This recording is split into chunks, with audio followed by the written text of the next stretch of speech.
bring you the Witch's Tale, written and produced by Alonzo Deen Cole.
And now let us join old Nancy and Satan, her wise black cat.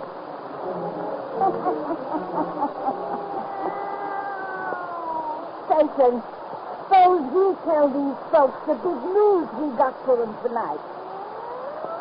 What news? Why, about it being my birthday. That's right, Satan. 120-year-old I be today. Yes, sir, 120-year-old. And now that you folks will douse out them lights and make it nice and dark, we'll get right down to business. Draw up to the fire and gaze into the embers. Gaze into them deep, and soon you'll see the forest across the sea in France. There begins our yarn about the werewolf. Here is howl, half man, half beast. It's the werewolf. The werewolf.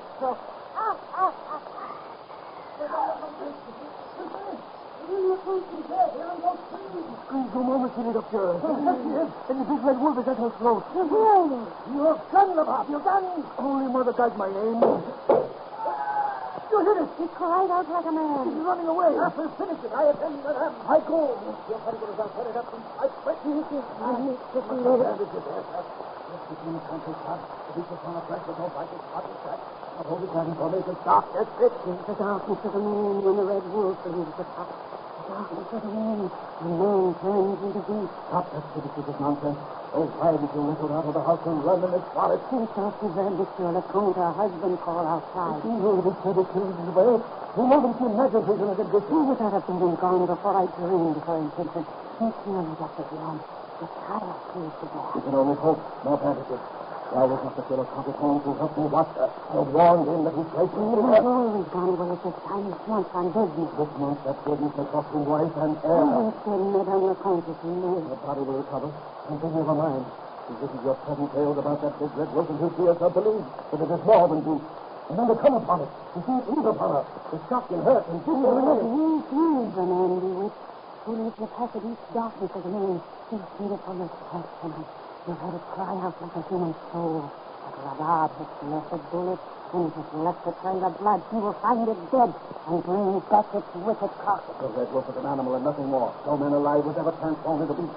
You believe a werewolf when dead or dying will soon return to human form. If the bar brings back the carcass, you may at last believe the truth. What's there? The blood is coming down. He killed the creature. He bears its body in his arm. And it's the body of a man. Yes, a man. The blood trail ended at his side. I won't believe it. Oh, who is this dead man? Hold your lantern. Look, I have already seen. Oh, Charles. Yes, the husband of Madame. Now we know why he was always absent when the red wolf led the pack. the darkness of the moon. Those wolves, they have lost their leader. The human beast is dead. Madame, Please return consciousness. Don't let us see that body. I have already seen it. The great red wolf is dead, but he shall live again. Our mind is gone, Here is the The werewolf shall live again. The werewolf shall live again.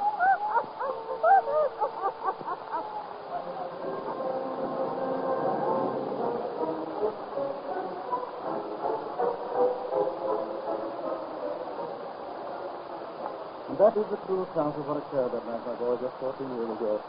You were born the following morning. I'm telling you the unhappy story tonight because through the present, the many exaggerated tales have reached your ears.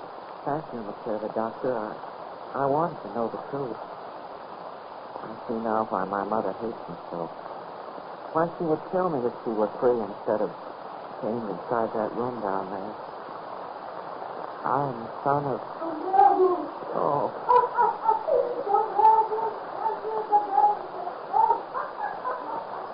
She cries that night and day. She's a hopeless maniac, really. If it has been since your birth, she's not responsible for what she says and does. My mother hates me. Oh, there, my boy. That's the best thing. I'm with you now. Oh, please, don't go yet, Mr. Doctor. There's wolves outside. They're far off in the forest. You know they cannot harm you. But I'm afraid of them. I've always been afraid. Please, stay and talk with me some more. Oh, very well. What shall we talk about? About my father. You've been dreaming of him again? Every night. His hair is red like mine. He looks just like his portrait there. Perhaps that portrait had better be removed. Oh, no, please. I like to have it in my room, and I like to dream of my father. He was a good man, the Shirley Doctor. If he was what the peasants say, it wasn't his fault. He was a curse. 1,000 times I've told you, the present tale is a lie. No man alive was ever transformed into a demon. But they found my father dead. An enemy had shot him. A trail of blood led to his side. It was dark, a night like this. The barb had but a feeble lantern and imagination. Then why was the great red wolf never seen again? He was wounded. By the law of the pack, his own followers devoured his carcass. That's the practical explanation of the whole mad story. Now go to bed and sleep. Oh, please. Don't go. Those wolves. Rainer, you must conquer this foolishness before it conquers you. I'm not just afraid of the wolves tonight. It's something more, Mr. Doctor. For 3 months now, when the moon is gone, I felt strange. Feel it more this time. Please don't go, Lisa. No. You're overly imaginative because you're at the age of change right now. In the past 2 months, you've been growing into man from size. What's the matter with you? And you'll soon get over it. Now, go to bed. Good night. Good night, Mr. Doctor. Good night, my boy.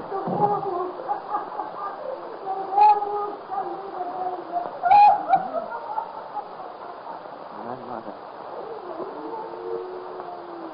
Oh. They're calling me out there in the darkness of the moon. I won't listen. I won't join you. Oh, Father, in my dreams, you said I couldn't help myself any more than you could. Father, you told me the secret passage from this room that you used to join the pack. Oh, no, don't call me. I won't come. No, you speak of blood. Yes, how sweet the taste of blood must be. What joy you tell me of. To lead the pack, to rend and tear with teeth and claw. Oh, no. Go no more. I won't listen. I won't come. I won't. I come to you, my brother. I come.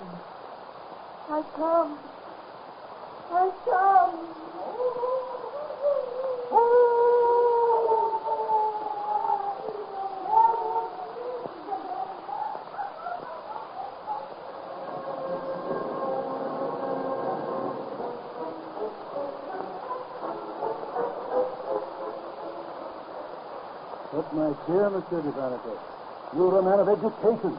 You cannot believe the superstitions of ignorant peasants. I believe no more than you, Monsieur le Docteur. But the fact remains that 8 years ago, Rene began to absent himself from his usual haunts 4 to 7 days each month. The a young man is transformed into a wolf during this period is impossible, of course. Preposterous. But you are here to request for him my daughter's hand in marriage. You ask me to entrust her happiness to one who is eccentric, to say the least. My dear friend, how often must I explain the reason for his periodic absence? You mean he goes away because of his mother? Exactly. His presence in the house excites a mania. So when he was a mere lad of 14, he concluded that by removing himself for a time each month, he might effect her cure. Now, the first time he disappeared, I was mighty concerned about him, I can tell you. Till he returned and told me why he had gone away. He always goes alone on these little trips of his. But he's told us where he goes often enough. You see, our beloved France. Now come, monsieur, let's beat about the bush no more and sign the marriage contract. How can you hesitate? Rene asks nothing but your daughter. Not a single sou of dowry. And though a huge red wolf is seen when Rene's away, a wolf whose coat is the same color of his hair, that is but coincidence. Of course it is. Let me tell the boy that you can say. It shall be left to my daughter. I abide by her decision. Then the marriage is as good as made. Yes, they are outside in the garden. Let's call them. Oh, Rene! Cecile! Good news, my boy. Good news. You mean to feel that Father took his case? Oh, monsieur, I thank you. My daughter shall decide later. Come, friend dear, we shall leave him to ask the question. The marriage is as good as made. I see the answer in her eyes. Really? Is that what Dr. Dion has been talking about, Papa? Yes. Our marriage, Sophia. I've loved you ever since we were children. I couldn't speak until your father gave consent. Now, will you have me for your husband? I love you, Rene. And I love you. Oh, I love you. I love you so. Oh, Rene, you're weeping when I say out to you. You must not marry me. Oh, how could I be so selfish to ask you? I'd sworn I never would, then I couldn't help myself. But you must not be my wife. You must not. I am a curse. No. A moment ago you were laughing. Oh, I know what troubles you. The foolish things the peasants say about you and your father. But even if they could be true. Yes, Cecile. If the peasant tales are true, if you married one who turned the wolf with his darkness of the moon, he would live in deadly danger. For with his outer skin, his inward nature would change too. Oh, you're talking madness. Yes, madness. The werewolf was but a myth. Everyone knows that except the stupid peasant. Oh, I love you. I must have you for my wife. Dr. Dion, Monsieur de Barnacle, Cecile consent. Bring in the marriage contract. Cecile, I swear you will be safe. I swear you will be safe.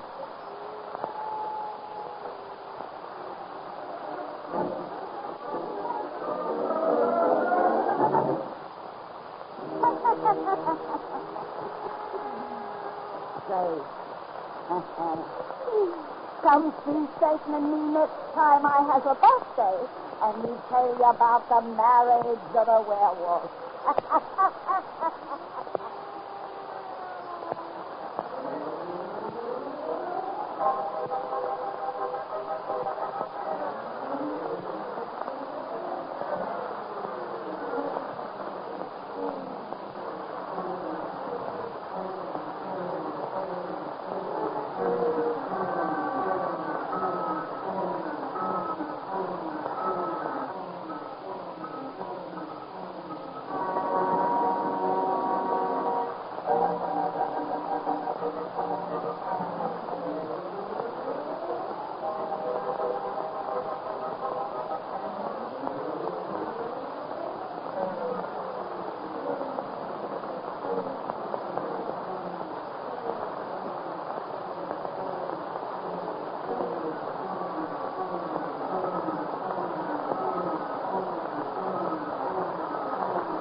bring you The Witch's Tale, written and produced by Alonzo Deen Cole.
And now let us join old Nancy and Satan, her wise black cat.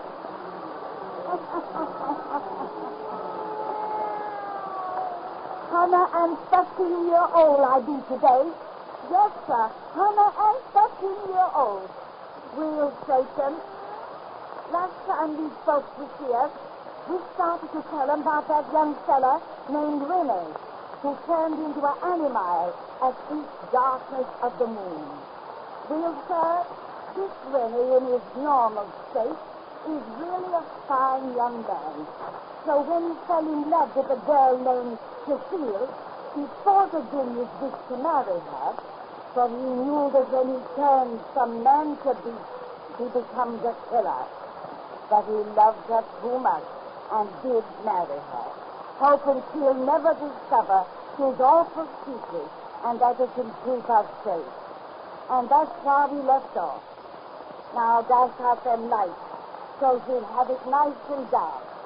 Draw up to the fire and gaze into the embers.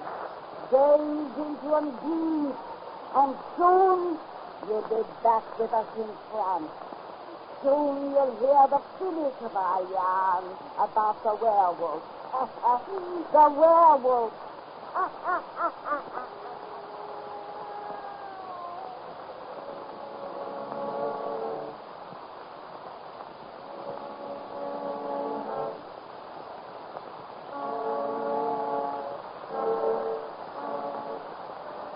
Have I made you happy, Cecile? Serena, the 5 months since we were married is passed like a year. And you think, until we are feeling out at the altar, you were still undecided that you'd let me be your wife. But I've kept you safe, my dear. I've kept you safe. Why are you always saying that? Why? Husband is naturally concerned about the safety of his wife. But husbands don't usually require their wives to keep a loaded gun beside their bed as you do. Why? And everywhere in the chateau you place weapons ready for my hand.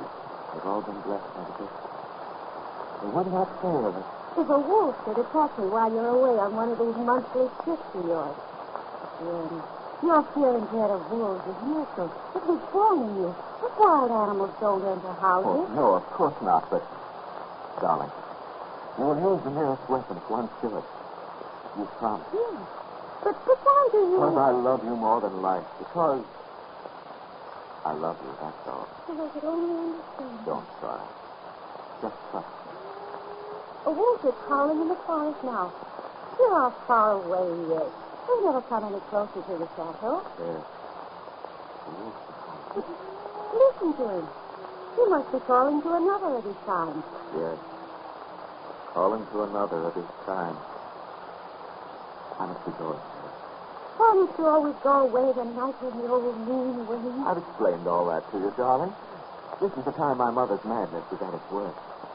Dr. Guillaume tells me that now when I'm away, she's so quiet he can even unlock her chains and let her walk about the house. You see how important it is I go away each month like this.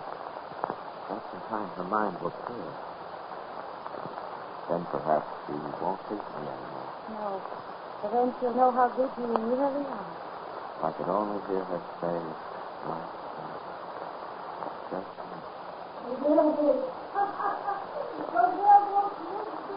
oh. I'll close the door so you won't hear. Oh, no, don't bother. I'm accustomed to that constant cry of hers. I've heard it ever since she gave me birth. Listen to that wolf out there. Really, it's closer than before. Listen to her nagging brother. It's late. I must be going. Raymond, why won't you take me with you when you go away? Dearest, I told you why. But your explanations seem so foolish when I turn them over in my mind. I'm your wife. You say you love me. Why don't you want me with you every minute? I do want you, but, darling, please don't question. I'm slow now. It's growing late. Wait. I can't help questioning. I feel as though I lived in Bluebeard's castle, where a door forever faces me unless I enter. You asked me if I was perfect. No, I'm not.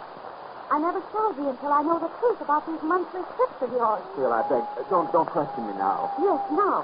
Why won't you take me with you when you go away? Where do you go when you leave this house, and why? Cecile. And I've got to know. You've got to tell me. I can't tell you. Then I'll find out. No. Don't spy upon me. Don't try to find me when I go away. It would mean death. You hear me, it would mean death. Really, if I love you, I couldn't keep you safe. Really? Why? Promise you won't spy upon me. Swear, Cecilia. I beg you on my knees. Swear.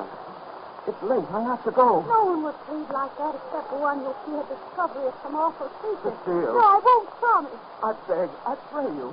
Take what you like, but don't attempt to spy upon me. No. Now I know you'd like me. Yes. But there's something to find out, and I shall find it out. No. Yes. Oh, my God, have pity. I must leave you so. Wait. Come back. I'm late. I've got to go. You didn't kiss me. You didn't even say goodbye. Oh, Randy. I didn't really mean it. I didn't really think. Might be very good things you did, madame. Madame was not as I was listening to people. You ladies made some Paris are too well bred for that. As a matter of fact, the door was wide open. A bad practice on my Mrs. Carterson. Why did you close that door? Because Reason is Carterson now. Madame wishes to learn about her husband's monthly absences. I may be of some assistance to her. What do you mean? But I know where he's gone each time that he has left you since your very recent marriage. Where? The information will be worth something, Madame, anything you want. Tell me if you really know. I do know. Monsieur Lepont is very clever. Your provincial peasants have a superstitious notion that he becomes a wolf in the darkness of the moon. You who do not believe such silly stories are given another reason accounting for his absences. The truth is that in this house each month he entertains another woman. You lie. I know. The last time you thought he went away, I learned his secret. I waited until he went away again tonight before I spoke, so that I could offer proof. Proof, yes. My husband leaves this house for the railway station, so he says. But he circles back here and re-enters the ghetto by a secret passage from outside. A secret passage? Leading to that room where his father's portrait hangs. Really? Not this time away? Yes. But I have found a key to fix it. You saw it enter through a secret passage? Plain as I see you now. And you saw a wolf. Not exactly. The night was very dark. But some minutes after he entered, I heard a rustling in the bushes of the passageway and could make out a coarser creeping form. And the wolves were howling in the forest, and I was frightened all alone and came away. It must have been a wolf. Who else? When there's a man. Come to that room. Wait. He will not be there for some minutes yet. And when he was seen to enter, a good friend of mine outside will lock the passageway so he cannot leave again. He was pressing in that room. I told him I'd find out. I told him. I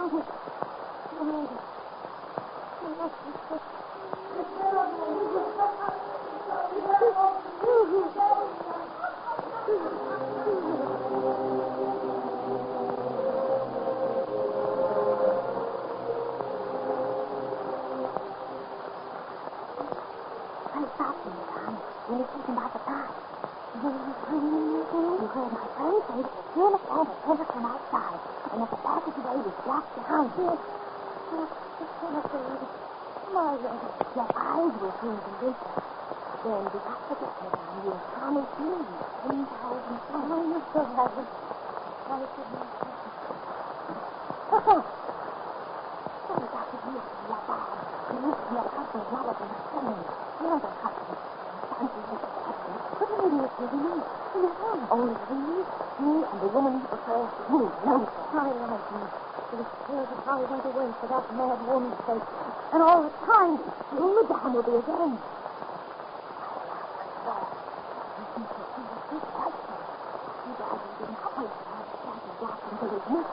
No, I couldn't do it from the woman. I only wish to let him know I found him out there, never seen his twisted spirit.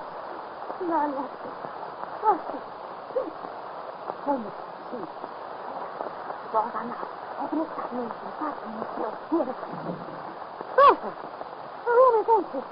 Granny is not here. The kitchen door is open. He must be in that passageway. What's that? A wolf out in the forest, but the sound came from that passage. It is not a wolf, then, so we know your husband's here. Come. It's dark in there. I'll lead the way if you're afraid. But that's perfect. I see two strange lights shining in that black. Yes, like the eyes of a cat. Oh, Lord. But go no further. Wait. Oh, the lights are coming forward. Come out of this passage. Back into the room. The eyes are looking at me. Oh, a great red wolf. Wow, it's a nice one. Nothing here. It's getting better. I'm coming. It's leading her from me. I'm in the corner. I can't get away. I'll jump the field. It's crashing from the tree. I have no weapons to field. There's a knife on my table. Move it, Richard, quick. Oh, hurry. The beast swings aimlessly close now. The point. The beautiful contours of his body are changing. What? His flesh is shriveling like a mummy. Becoming ugly. Misshapen. You are creating a horror. Machine, I'll turn it off. Too late, he breathes. Voice. May God forgive you, Frankenstein. You've made a monster.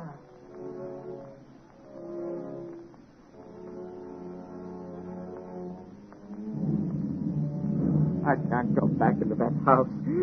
I can't look at him again. You must. You should not have fled from him an hour ago. You are responsible for him. You are his creator. You're right. I am the great God Frankenstein. But how could he have changed so as I gave him life? I planned a thing of beauty. It produced a loathsome horror. Man cannot usurp the prerogatives of God. Let us go in. All right. Oh, why should I fear him? His frightfulness may be only that of an exterior that I, in some way, marred. I gave him a brain capable of the most lofty thoughts, the noblest actions. Why, it's going to be all right. In the body of a fiend may be the nature of an angel. I planned this nature so. Victor, the laboratory door is open. He has burst the lock. His giant strength. He's gone. Mr. Waldman, what is that lying in the shadows? It's Madame Maurice. She didn't go to assist us. She saw him. She fainted of fright. Victor, she is dead. No, no! Her throat has been crushed by giant hands. The monster killed her. Oh. No. I, the great God, Frankenstein.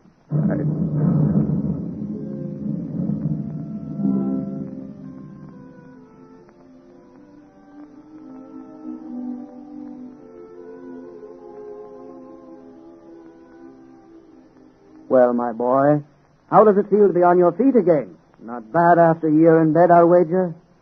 A year has passed since that awful night. Ah, here now. I forbid you to speak of that just yet. Oh, I'm quite strong now. And we must talk, Professor. This is the first opportunity I've had to be with you alone. Careful, Victor. Elizabeth is in the next room, and your mother. They don't know. No one knows but you and me. They think your ravings of the monster simply figments of delirium. And you have been quite mad, you know. Yes. Mercifully mad. Till a week ago, the darkness lifted from my brain to let me remember. And to fear. What other crimes is the thing I made committed since you brought me here? Where is he? You must tell me. You have nothing to fear, Victor. The monster is dead. Dead? Yes. You're not lying to me. You're not lying just to ease my mind. No. During the week after his disappearance, he was seen in several villages, and the superstitious farmers took him for a demon from another world. At last he was fired upon and wounded. A trail of his blood was traced to the edge of a mountain chasm 1,000 feet in depth. We shall never hear of him again. He's really dead. Oh, oh, I feel as though the weight of time itself were lifted from my shoulders. I'm free again. My nightmare is over. There's nothing more to fear. Richard, darling. Oh, Elizabeth. Come in, my dear. I hope you will forgive my intrusion. I heard Victor's voice, and it sounded so different, so happy. I simply had to come in and see you. Oh, I am happy, dearest. I shall be happy forevermore. You will be even happier if left with Elizabeth alone. Oh, I know, young lover. Oh, really, Professor? I'll see you later. Elizabeth. Dearest sweetheart. Oh, how good it is to see you yourself again. You've been so ill, so close to death. But now I have returned to life. And to you forever. You mean until you go away again? Back to your studies, your experiments? No, my studies are over. My experiments are ended. Victor. I shall never enter a laboratory again. There will be no more postponements of our wedding. Then I shall have you all my own. For always. Always. Oh, my dear. You don't know how happy that will make me. I've been so jealous of the science which kept you from me. It seemed to keep you from even the stars. I have come back to you. Thank God. Elizabeth? Oh, your mother is calling you. I must tell her. Perhaps we can be married right away. Tomorrow, if possible. How I love you. How I love you. Elizabeth! Coming, Mother Frankenstein. Oh, I'm so happy. And, happy. Happy. Happy. There's nothing now to fear. You're wrong. You! Alive! Yes, I. The monster you created.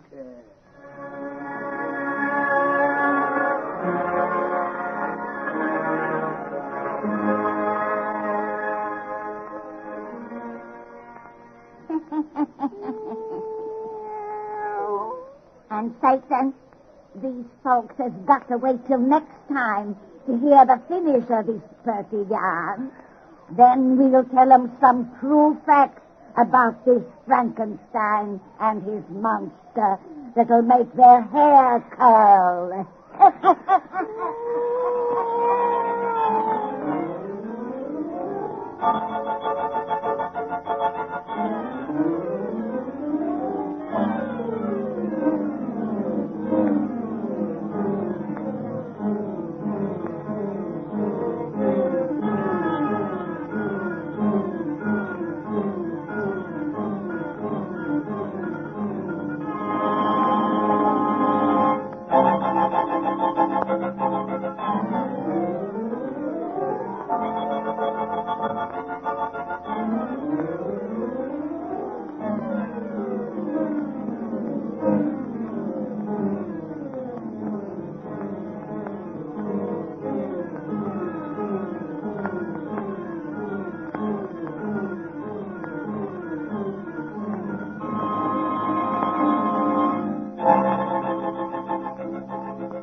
We bring you The Witch's Tale, written and produced by Alonzo Deen Cole.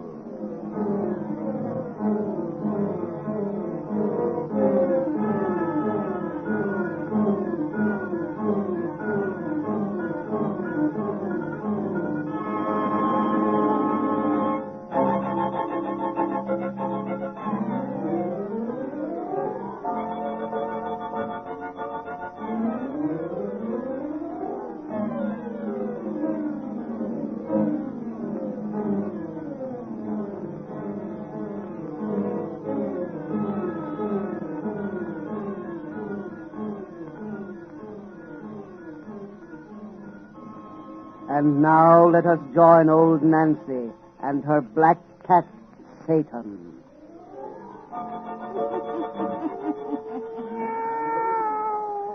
Hannah and 2-year-old I be today. Yes, sir. Hannah and 2-year-old. Well, Satan, if these folks will just douse out them lights and make it nice and dark, we'll finish telling them that pretty story we begun last time they was here. We already told them how that scientist fella discovered the secret of life and made a monstrous, ugly giant whose first act was to strangle our old lady. Then he disappeared, and the fellow who made him thought he'd been killed. Unkilled. A year later, he heard the giant's awful voice of calling him. Now draw up to the fire and gaze into the embers. Gaze into them deep and hear the rest of our yarn about Frankenstein. Frankenstein!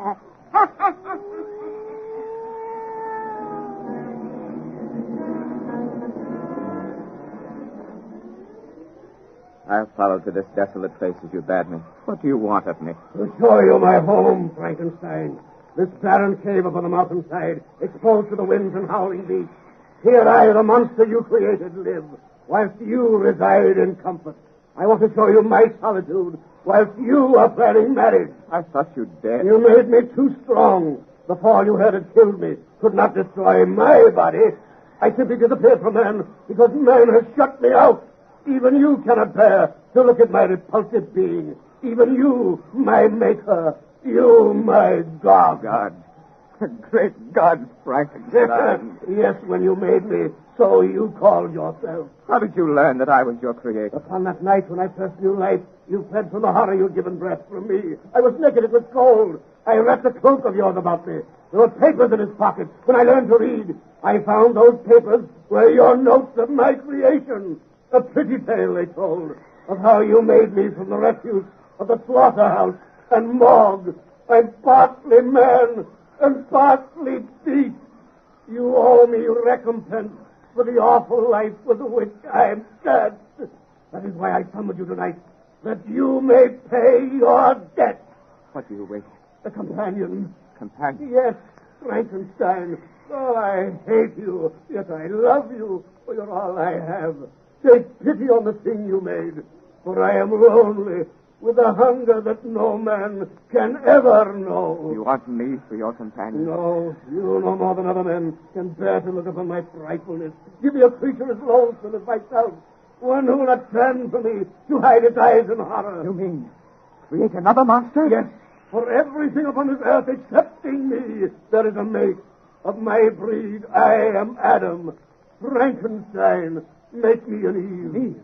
A female? Yes. No. Yes, you planned marriage. Why not I? No. Why, you might loose upon the world a race of monsters. A race who would destroy mankind. I swear we'll do no harm, Frankenstein. I beg. Never. I presume no more upon the powers of heaven. I experiment no longer with the mysteries of God. You will not create for me a mate? No, 1,000 times. Yet you yourself will take one? Beware, you made me strong. I can crush you like a shell. I'm not afraid of you. Only of life's secrets I have already probed too deep. I will not do the thing you ask. Then die! Strike! No! I spare you now. At the hour of your greatest happiness, I will strike. Straight to your heart, Frankenstein. Wait and hear, for I'll be with you on your wedding night. On your wedding night.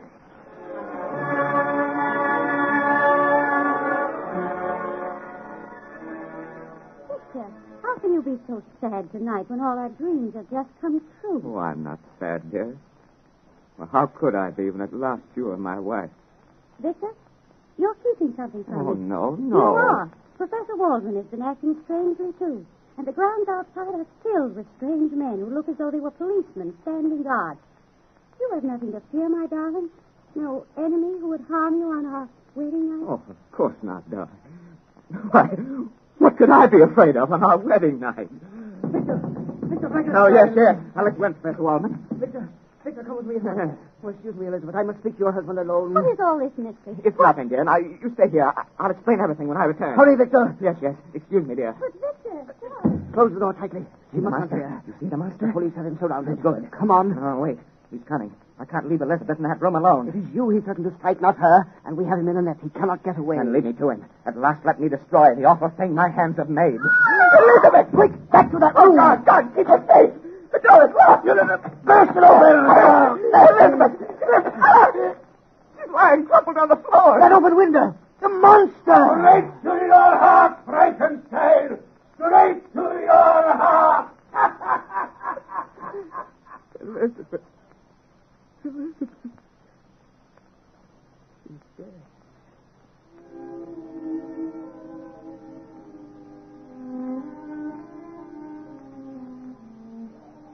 So, Frankenstein, you tracked me down. You fiend of hell.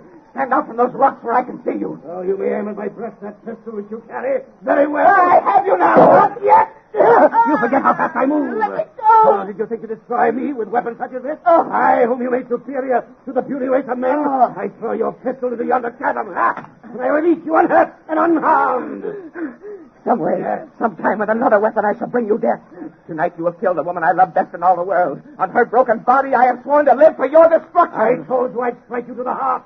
You thought I made your heart of flesh, your body. There was a better way. I've turned your happiness to misery. Oh, God, great Lord of all, destroy this monster. You are my God. You, my Lord of all. Listen, my father. As you denied me the comradeship of one frightful as myself, now you are denied a mate.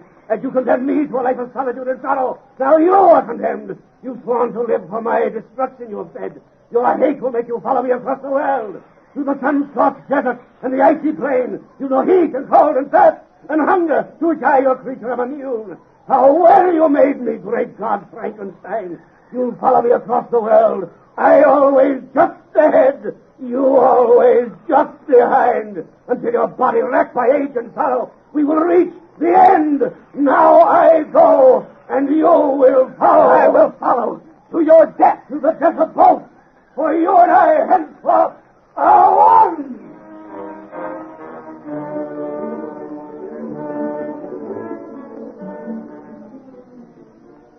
So, cast away.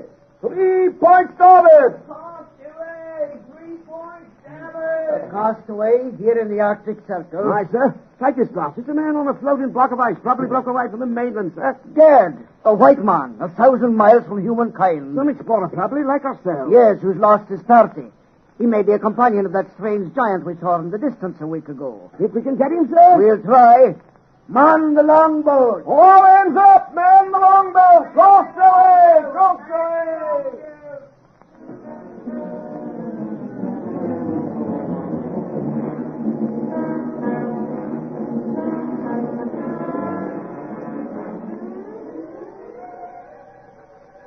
It's a strange story you tell, Mr. Frankenstein.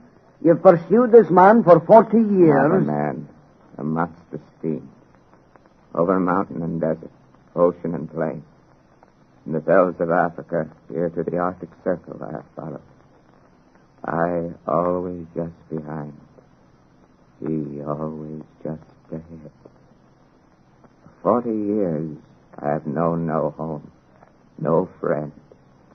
Only solitude, misery, and an empty dream of vengeance. Now I'm dying. I can pursue no longer. There, man. 5 days on that ice floe didn't do you any good. But our ship's doctor will soon have you on your feet and as good as new. What you need now is lots of rest, so I'll leave you until morning. Good night, Mr. Frankenstein. Good night, Captain. Rest. Lots of rest. Yes, my father. You. I crept aboard the ship when darkness fell. I expected you. For we have reached the end. Yes, a God as miserable as is Adam, and Adam is sorrowful as is God. Sorrowful because your vengeance is over. No, Frankenstein. At the end, there is no longer heart for vengeance. All things cease. All things begin again. You're dying. The son cannot survive the parent. Let me lift you in my arms. Carry me to the deck. Gently, tenderly I bear you. For you're all I've had to love. All I've had to hate. Frankenstein, forgive me at the end. I forgive. And forgiveness beg. Beneath these icy waters, let there be one grave for both. You and I, creator and created. My presumption and your misery. We're at the rail. The waters wait below. Let us find peace together. Now. The end. The end.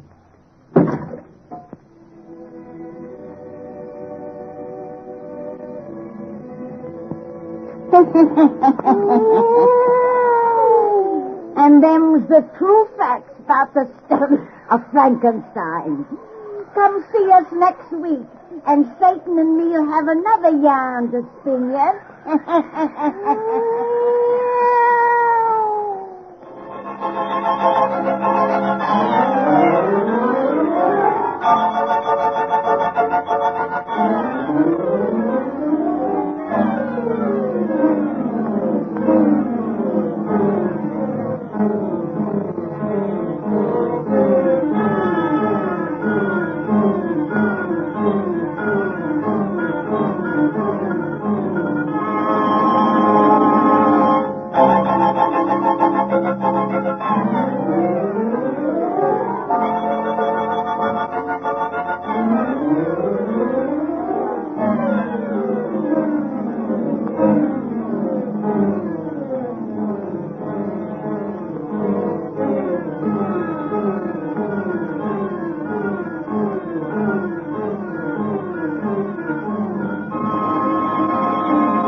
The Witch's Tale.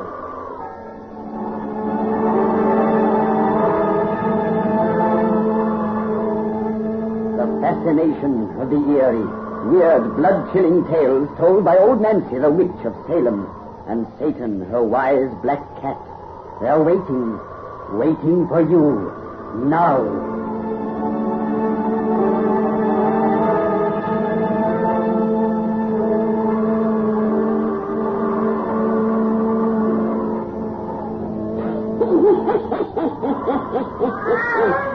$117-year-old I be today. Yes, sir. 117-year-old. Well, Satan, I reckon me and you should start celebrating by giving folks a ring-year-old fuller, eh? Satan, you said it. We knows a lot of things no one suspects we do. And if everyone will douse their lights, we'll tell a few things we knows about Ireland. Ireland, with a fairy. That's right, Satan. Tell folks to make it nice and dark. Our cheerful little bedtime stories is best heard in gloom and shadow. Now, roar up to the fire and gaze into the embers. Gaze into 'em deep, and soon you'll see a moonlit patch of woods in County Clare. Soon you'll hear a boy and girl a-talking. And there begins our story of the troth of death. The troth of death. Let me hold you in my arms again and taste once more your lovely lips. Nora, Alana, pity me. Oh, will you talk like that? You know I always let you have your way. Oh, Makushla. Oh, I love you, Bartley. Love you so. No more now. Let me go. No. Oh, please. If married, we should be to carry on like this. Married, we shall be soon. Oh, yeah, not yet. When will be after telling your father of us, Bartley, and asking his consent? Why, whenever you wish it, sure. Did you put it off because of fear your father will object? And how could he object to you? Oh, he's a rich, proud man, and you're his only son who's been sent to city school. Sometimes I'm often thinking he'll not be happy to have anyone so poor and ignorant as Nora O'Neill for his daughter-in-law. Nora, darling. Well, tell me, sir, he's not already forbid our marriage? My father's never said a word against you. And if he should, his word would have no weight. For for I'd give up everything in all this world for you. You tell me truth. Can you disbelieve me as I take you in my arms? I'll let you go. Please, no more kisses. Nora, Alana, pity me. Oh, you know I can't deny you. Enough now. Take me home. Not yet. Yes, Mother will be waiting for me. And tread lightly on the listen. Sure, don't you get about the moonlight night like this? You're a superstitious Basine. Can you never be persuaded there are no such things as fairies? How differently are since you've been away to city schools. You don't seem to believe in anything anymore. I believe in love. My love for you that overflows my heart. That's all that matters. Will you tell your father of it soon and ask his blessing for it? You sure he said no word against me? Never a word. And I'll tell him soon. Now kiss me again before I take you to your mother. No, please. Nora, Alana, pity me. Oh, you know I can't deny you. I love you, Bartley. Love you so.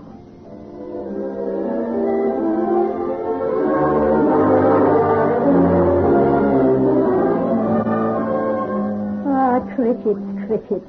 So it is back in this house you are, you creatures. I hope this time you'll come for luck. 'Twas after your last Killarney that the banshee wails the Seamus, my man who now lies in his grave. Would it be this time a useless old woman like myself you're after cursing? Surely you wish no evil on a sweet Gustine like my daughter Nora. Now he is bread and salt for you, his doings. Stay in this house and welcome. That this time be your visit for good instead of ill. Come in, whoever you are, and peace be with you. Good evening to you, Susan O'Neill. Good evening to you, Michael Glennon. Is it alone, yeah? You have eyes to see that I am. And who did I hear you talking with as I just passed by you, Windy? It was the crickets, may the Son of God preserve us. You were talking to the cricket? Aye, close they are to the little people, and much harm or good we can bring to the house they enter. Crickets, little people. Ah. Michael Glennon, you know not what you say. They've stopped their chirping. Quick, speak them fast. Apologize, or they in the sheet will do you harm. Oh, enough of such old woman's talk. I'm here for speech with you concerning Bartley, the son, and your daughter, Nora. I've come to warn you that all goings-on between them must end. What is his name? My Bartley has been to school in Galway. He's an educated man, and I have ambitions for him that I'll not be after seeing spoiled by his marriage with an ignorant country wench. Is it after telling me that a simple Connaught Ledden objects to marriage with an O'Neill of Ulster? You see my point. The O'Neills are no longer kings in Ireland, whilst this Glennon myself owns the richest farm in County Clare. There can be no marriage, as I've already told my son. You've told Bartley? Weeks ago. Is it every night he's called here for my Nora? Now they're out together under haste. So I've suspected, and that's why I've come to warn you fair. I saw you was a fool when just now you passed mortal insult on the crickets in the sheath. But are you such a fool as to think you can curb young men and women in their love as you curb horses in their traffic? Bartley is my son. You'll see I'll mould him to my will. No, Bartley, no. Nora, Alana, pity me. So? Sure, and I've pitied you enough this evening. Now you've had your last kiss. No, it's just one. Oh, you know I can't deny you. I'll do the warning of your girl myself, Susan O'Neill. Sure, and there's no stopping a fool. Do so you must. Bartley! Oh, Father! Come inside here, both of you. Oh, Mr. Glennon, what comes to your mother, Nora, me angel? Try and stay with her. You, Bartley, come here with me. Father. No words. Long ago I told you to leave off courting of this girl. Bartley, you said... Long ago he knew me wish, and now this night he'll know me will. Either he breaks off seeing you forever, or he's no longer son of mine. Away from him I'll take everything that I've given, the money from his pocket, and the roof from over his head. Father, wait. You've heard me well. Say what's your choice, but say it now. Father, you don't know what to ask. Have pity. Oh, tell him, Bartley. Nora. I leave this house. You either follow me, or you stay behind for good. No, Father. You either come with me now, or stay. Father, wait for me. Bartley! I'll come with you, Father. I'll come with you. Oh, Mother. But I believed the lies he told me. Oh, Mother, Nora, me angel. Oh, cricket, I might have known it was an omen when you stopped your chirping. Again you brought evil to this house and gone away.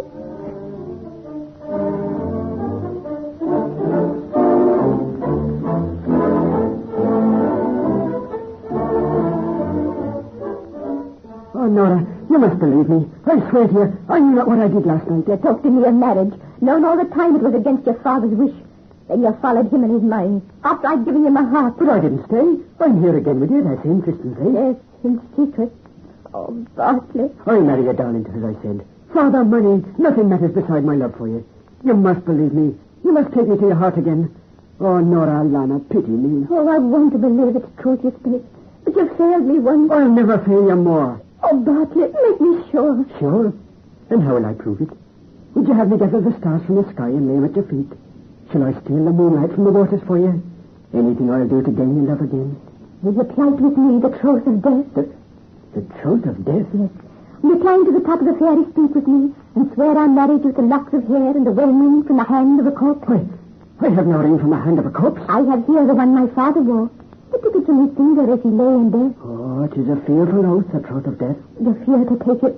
You do not love me. I swear I love you. Oh, lie to me no more. Go, get you gone. No, I must kiss you again. I must hold you in my arms. Let me go. Now go and leave me. I want to see you never more. I'll do anything you wish to when you're back. Come, we climb the fairy spink. With you, I'll place the troth of death. Give me a hand and start the climb. But mind the rocks and brambles. Like me, they're all eager to caress your soft white beauty. Be quick. Let's reach the top. You're not going to plight the troth, disbelieving what you swear. You said the little people are but foolish women's tales. You believe in them. That's all that matters. What will be the anger of the fairies if you plight the troth in jest? And terrible their vengeance. I'm not afraid. Sure, I'd brave all hell itself for you tonight. Let's quickly say the truth, for I'm hungry for your lips. Here, we're at the summit. Tread softly here, for the sheaves are all about. Oh, you look as if you really see the little people. I do. The scapular I wear is the dust of a four-leaf shamrock. Mother gave me. With a charm like that, you can see them plain as day. Good evening, little people. I wish you joy and health. You're always kind to lovers. To hear our troth tonight. Oh, you seem so sure they're here. Right. Oh, let's leave this ghostly speak. Without the troth? Oh, no, too great is my desire for you. But let's be quick. And have a knife. Cut the lock of hair from your head. That is done. Give it in my hand.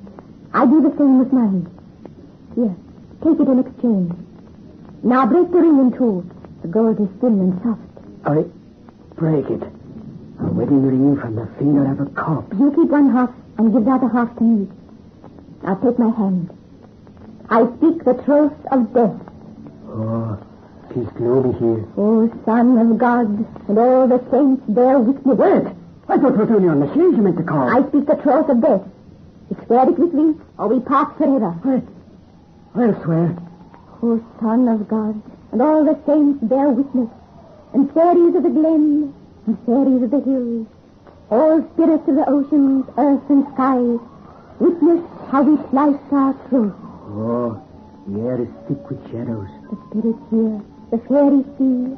Look upon this man and I. Here before thee, we now plight our marriage. With a ring from the dead we bind our vow, and with locks of our living hair. Never shall we break our oath. Never shall we be untrue, one unto the other. No. If this pledge be broken, may the guilty one be stricken dead, and suffer punishment till God's great judgment day. I, Nora O'Neill, do swear this oath. You, Bartley Glennon, swear it too. I, Bartley Glennon, swear it too. No, I'm afraid. Nora, give me back my oath. The troth of death, once plighted, stands forever. Oh, Bartley, I love you. I'm your wife now. Take me in your arms.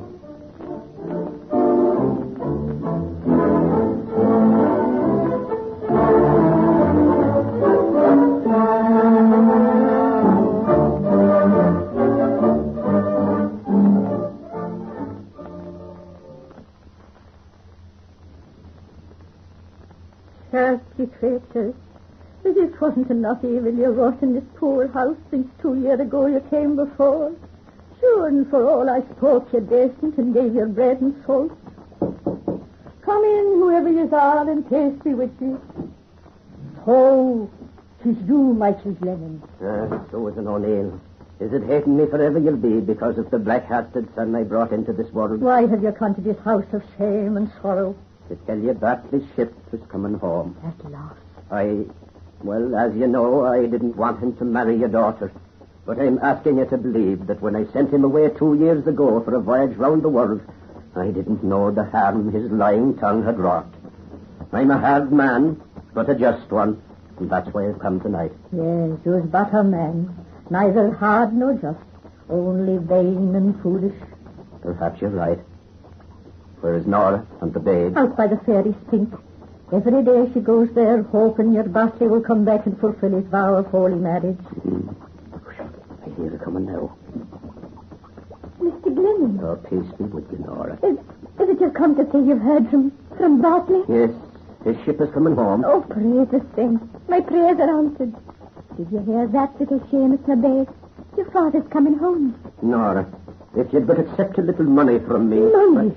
To you. Get you from this house. Sure I didn't mean... There's the door. Get out. I'm sorry. When my son comes home, I'll see that justice will be done. You'll see. You who molded him to your will and brought this all about. Get out. I didn't know. Oh, Mother, I'm so happy. At last he's coming home to keep the throne. Yes, he's coming home. Ah, Cricket, Donis, shall it be now for good or ill?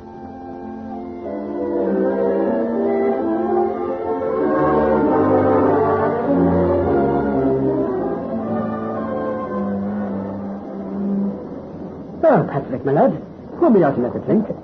Faith, this ship rolls, so it is hard to make the liquor find the glass. I've done it. Yeah. And now, Bartley, tell us some more about how you win the girl. Oh, she's a talent I have, an assistant. Of course, first you got to tell the vain gossoon she's the most beautiful creature on all God's fingers. Then, if she remains cold or afraid of herself, I appeal not only to her female conceit, but also to her sympathy. I make her think I'll fall dead at her feet from love if she doesn't ease my ardor with a kiss or two. Molly, or Bridget, or Kathleen, I say, looking deep into her eyes. Oh, Alana, pity me. And it works, my lad. It works. Blimey, is that? How can I help it for? All sail! All hands aloft! Sure, you look all battered. Captain's orders. All hands on deck. You passengers, no sleeping. We're not in any danger, are we? That no one knows when they're at sea. It's a stiff storm. How far are we off Island now? Just off Hag's Head. If we don't go on the rocks, soon we'll be in Galway Bay. You two passengers are lucky. You can stay dry here below. Put us back on deck for me again. Oh, sure. It's as if the devil was at sea tonight. Or as if the Shees were reaching out for this ship and me. What's the matter with you, Bartley? For the last 2 days you've been talking of the little people. For the last 2 days, we've been approaching home. Patrick, you've been to school like me. Yet you believe in the little people. Can schools make you forget what your mother taught you as a babe? Oh, I used to think so. Now, when I'm coming back to Ireland again, I'm not so sure. Patrick, do you also believe in oaths? What kind of oaths? The kinds of out of heaven, and the spirits, and the she's. Sure, I do believe in that kind. I won't. She forced it on me. Blinded me, she did, with the whiteness of her skin, the softness of her body, and the beauty of her face. I won't believe. Whist, me lad, you're drunk and talking riddles. Yes, that's it. I'm drunk. That's what makes me afraid of things I don't believe in. And soon we'll be in Galway, only 50 miles from home, and from the fairy spink. I won't get off this ship. The Shees can't get me here. What you talking about? No, nothing. The Shees can't get me here. What's that? What? The play. Tis but a whistling of the wind. No! Listen. It sounds like the keen of a woman. I hear nothing but the storm. Oh, once more it wails. She called the spirits of sea and sky, as well as earth, to witness. Sadly, you're drunk and talking mad. I know it! I know that keen! It's the wailing of a banshee! The banshee of my death!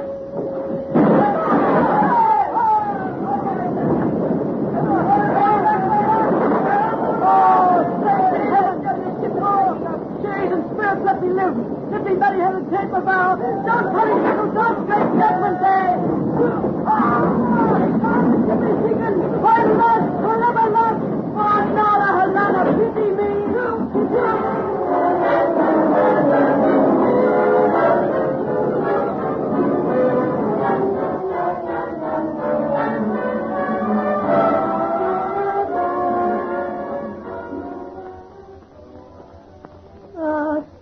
Your crickets scrap out the tunes in this poor old house of mine. Here again, I give you bread and salt so you know that we wish you well. Can you tell what song they play tonight, Mother? Is their spirits at last for good instead of ill? It's hard to say, but I think, sweet Nora, that your Basti will be coming soon. Oh, this ship should have entered Galway Bay last evening. Mother, that wailing which I heard, was but a whining of the wind. Yes, 'Twas not a banshee. 'Twas a whining of the wind. Oh, it must have been. I shouldn't worry. But there's always danger for the men who sail in ships. An easy death at sea would be too good for one of his black hearts. I've never believed his heart is black. He was only weak and thoughtless. And I love him. Yes, you love him. Be sure it was just the wind that wailed last night, and not the banshee of his death. Oh, Mother, you know how I prayed for him to come to me at last. He'll come to you. With ye she vowed the troth of death, and so spirits in the sheet will bring him to our door. 'Tis midnight and time for that woman to be in bed. I'll be staying up a while. Who knows? He may come tonight. Who knows? Sure, the little people know and do all things. Good night, sweet Nora, and God bless you. Good night, Mother. And the blessed saints protect you. Good night, crickets of Owen. Please heaven you chirp for good this night. The little people know and do all things. Oh, fairies of the glen and fairies of the hills, spirits of the ocean, earth and sky, bring my Bartley back to me. Nora. Bartley! Nora. Oh, you've come to me at last. I'm coming to meet you, Bartley. Nora. Oh, Bartley, dear, where are you? Lover, I cannot see you. Nora. Where are you, dear? Where are you? Lost, forever lost. From a broken trough, I'm punished to God's great judgment. Oh, Bartley! Nora, Alana, pity me. Pity me. Oh, it was not a wailing of the wind I heard last night. There's nothing I must wait for now.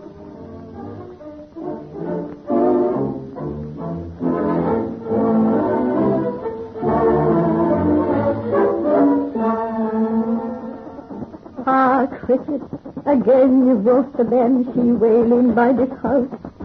For there's been a keening for me girlie Nora, and her babe sleeps beside her in the churchyard's blessed grounds. Will it now be this useless old woman you're after cursing, cricket? Sure, then it's all right. When you get it over with, this heart will be yours alone. Come in, whoever you are, and peace be with you. Good evening to you, Michael Glennon. Good evening to you, Swords and Hornhill. Do you mind if I sit down in your chimney corner? Sit yourself, and welcome. The weights have passed. The keening's over. My son is dead. And my daughter. She couldn't live without him. And the babe, our grandchild, too. Our grandchild. Just a man I was, you once said. Neither had nor just, only vain and foolish. Yes, just a man, so a fool. Tis lonesome when you're old and all alone. We won't have long for lonesomeness. Nothing is long except eternity. Nora.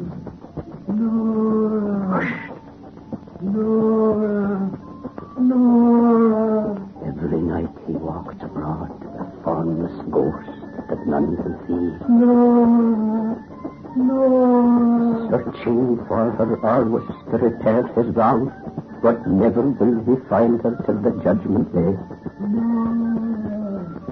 Punished forever for his sin. My Lord, and how will mine be punished?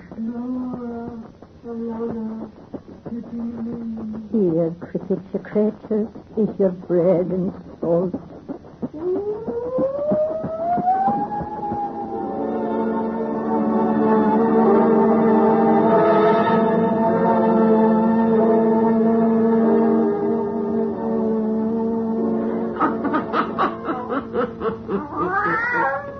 That's the end of that, Satan. You folks come see us when old Nancy has a birthday again.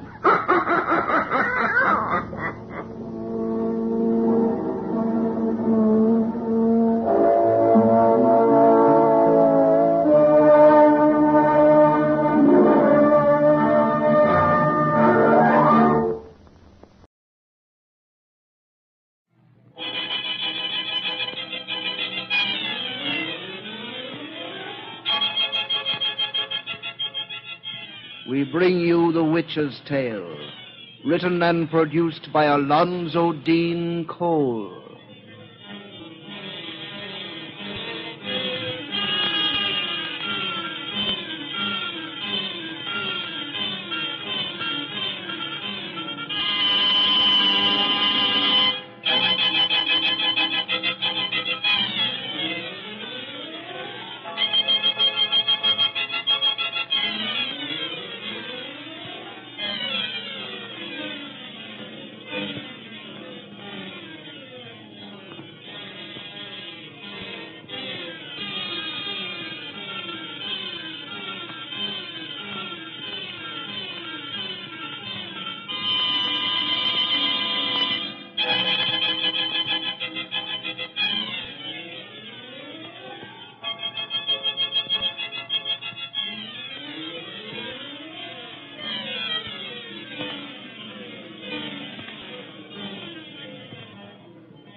And now let us join old Nancy and Satan, her wise black cat.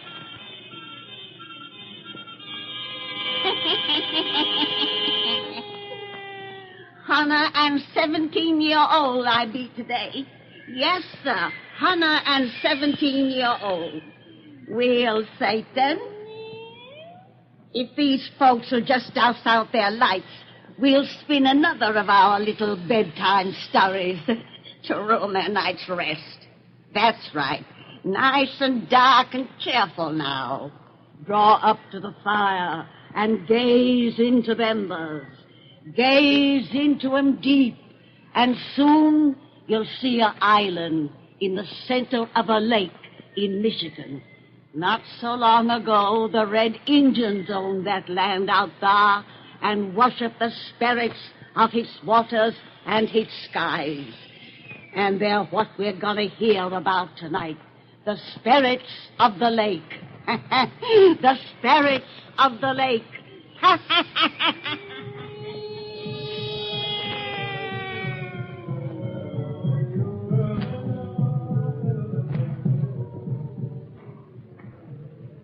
Those filthy Indians intend to keep that racket going all night?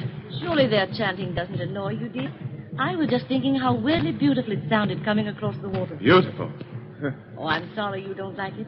You'll hear it every evening, as long as the new moon casts its reflection on the lake. That's a pleasant prospect. You're terribly bored here, aren't you? Oh, naturally I'm bored. I'm not accustomed to living in a wilderness where I see no one but stupid savages all day. Now you say I'll have to listen to them all night. But the reason I purchased this island so close to the Indian reservations was because I thought you'd find their customs interesting and picturesque. Roger, why don't you take a trip east? Then come back to me when you're over your restlessness. Fine idea that would be. My friends would crucify me for leaving you alone. Is that the only reason you stay here with me? You do love me, don't you? I'm married to you. Husbands are supposed to love their wives. I'm in no mood for romance this evening. I don't suppose an invalid can expect her husband to be in a mood for romance, ever. But I won't be an invalid much longer, dear. I'm getting better every day. It's really very seldom that I cough anymore like that, but in a little while I'll be completely well, and we can return to New York together or travel in Europe, anything you want to do. Oh, I mean to give you such a good time, to make up for the dreary months you've spent out here because of me. Thanks for reminding me that to have a good time, I'm dependent on your money. I didn't mean that. You know I didn't. Oh, all right. Let's not talk any more about you and me. No. We don't seem able to talk of you and me. God. I have to listen to that savage caterwauling much longer, or I'll go stark raving mad. Perhaps if you know the reason for the chanting, it might interest you a little. Two horses told me all about it this afternoon. You know, he's the old Indian who comes to see our housekeeper. She's his cousin, I think. And, Roger, it's the funniest thing, but they call me White Goose. Well, what about the chanting? Oh, yes. Well, it's a ceremony the tribes hold each year at this time to appease the spirits of the lake. The Nibbanobegs, they call them. This is a holy lake to the Indians, you know. And they say that if anyone affronts it or harms its friends, the Nibbanobegs take terrible vengeance. Two horses spoke so convincingly of its terrors, I made a peace offering. Peace offering? What do you mean? I cast a bouquet of flowers on its water and said a prayer two horses taught me. No wonder he calls you White Goose. Another month in this wilderness, and you'll be going about clothed in a blanket. Roger. No, I'm going out. I'll prowl around in the canoe and try to work my nerves off. Nama can sit with you. You'll enjoy her Indian grunting more than you would my conversation anyway. Now, Nama! Huh? Come in here with Mrs. Benton. I'm going out. Huh? We come. Roger, why not take me with you in the canoe? Oh. We haven't been together on the lake in weeks. Some other time, not now. Don't wait up for me. I may be late. Good night. Roger, wait. Well? You're not going to the Johansson's farm again? What do you mean again? Why, I know it's quite all right, dear, but, well, there's been a little talk about you and that girl there. Oh, there has, eh? I'm having an affair with Hilda Johansson, I suppose. Oh, no, dear, no. Oh, so that's what you have in your mind. It isn't bad enough that I have to be cooped up with you among these dirty Indians, but now I mustn't even look at a decent-looking white woman. Roger. Oh, how I hate it all. This beastly island, these stupid savages, this slimy lake. How I hate... George! Oh, I didn't say I hated you. I'll see you later. Good night. Oh, no. Poor White Goose. My husband doesn't mean anything when he speaks angrily to me, Nama. He's really a very good man underneath. He better be good if he go out on lake. What do you mean? You give flower to lake today. You say Injun prayer. Me no begs now your friend. If your man not good to you, me no begs punish. Me no begs punish hard.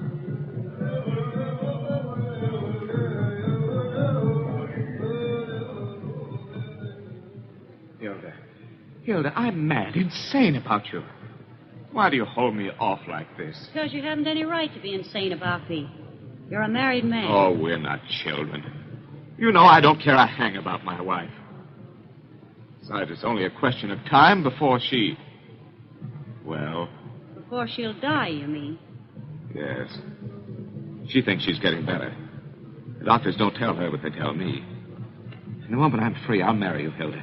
I swear I will. I can't wait for you till then.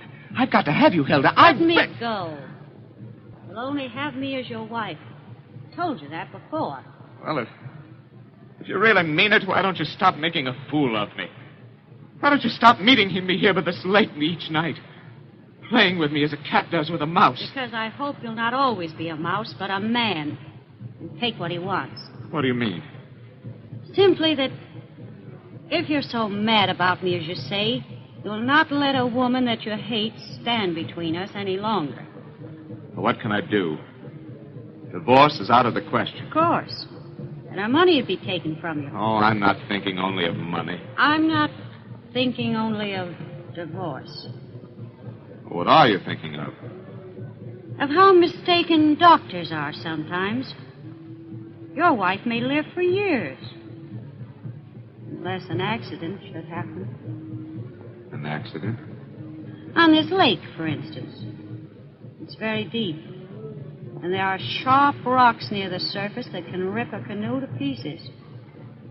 You might be paddling with her in the moonlight, not knowing those rocks were near. You told me your wife don't swim. She might drown before you could save her. You're suggesting... I'm only talking. But if such an accident should happen, you'd inherit all her money. Have me for your wife. No. No. I won't. I couldn't. You are a mouse, not a man. I'm going. No, Hilda, wait. Hilda, don't leave I'm me. leaving you for good. No, Hilda. Oh, listen, you fool. I'm not satisfied to be just the daughter of a Swedish farmer. I want money. I want to live in a fine house like your wife has built in the center of this lake. I want to be a lady and swell it over people who despise me now because I'm poor. All my life I've dreamed of that, and I'm going to have it, for I have youth and looks and brains. If you don't give me what I want, somebody else will. You say I played with you? Well, I play no longer. You won't see me anymore. Goodbye. No. Don't say that. Come back. Hilda. Hilda, I can't lose you. I'm mad about you. Hilda. Wait. Well? As you say, an accident might happen. Accidents are common. You will marry me if my wife should die. I'll marry you when your wife is dead.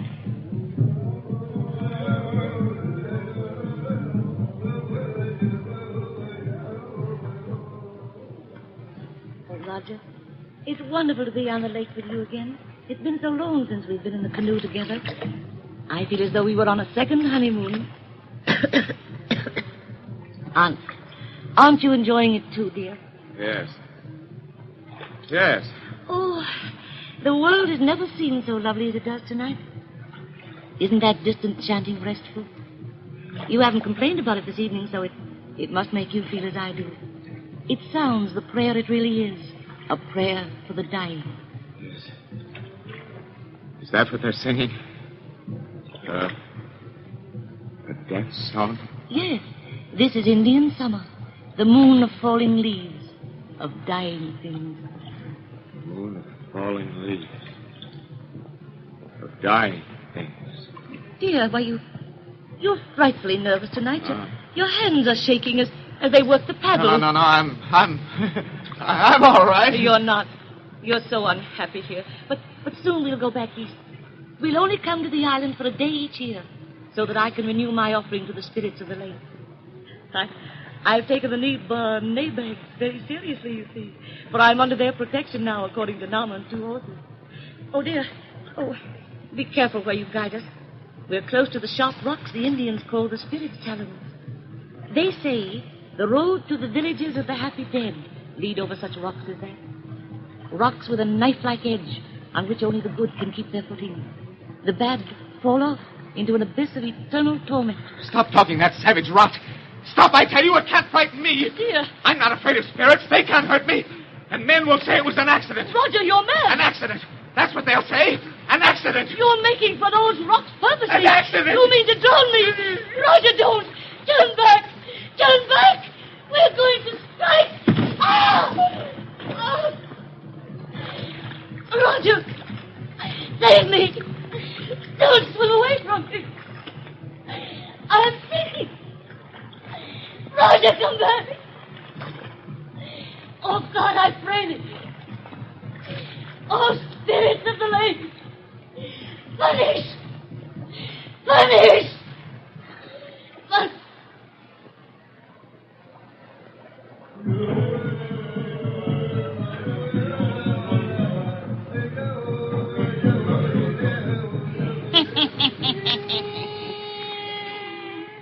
Spirits of the lake is gonna punish that fellow, all right. And when next you folks come see me and Satan, we'll tell you exactly how. There's a very pretty finish to this little bedtime story.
bring you The Witch's Tale, written and produced by Alonzo Deen Cole.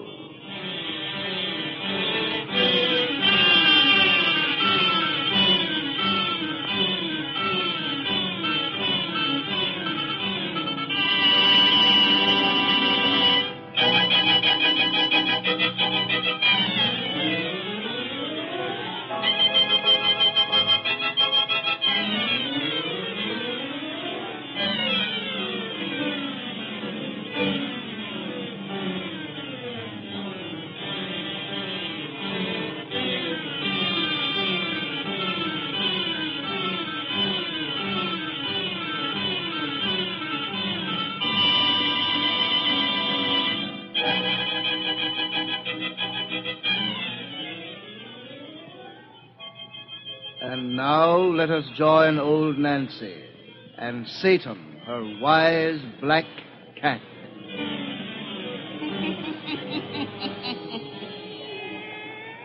Hannah and 5-year-old I be today. Yes, sir, Hannah and 5-year-old. Well, Satan, suppose we get right down to business and finish that cheerful little story we begun when last these folks was here. Douse out them lights. Old Nancy's yarn sound best when heard in gloom and shadow. Let's see, Satan, what'd we leave off? Oh, yes. We told about that married couple who was living on an island in a spirit-haunted lake, a tribe of Indians worshipped. The wife, who was an invalid, was pretty friendly with the Indians, and they taught her to make friends with the Neva Norbegs, which is their name for their water spirit. Well, sir, her husband went northwards and fell in love with a girl named Hilda, and this Hilda gave him the idea of drowning his wife so he'd inherit her money and be free to marry again. And as we left off our story, that's just what this no-good fella went and done, making it look as if her death was accidental. Now draw up to the fire and gaze into the embers. 2 years has passed since that fella killed his wife, and now he's married to the other woman. Gaze into the embers deep. Soon you'll see him sitting in a stateroom on a railroad train. Soon you'll hear more about the spirits of the lake. The spirits of the lake.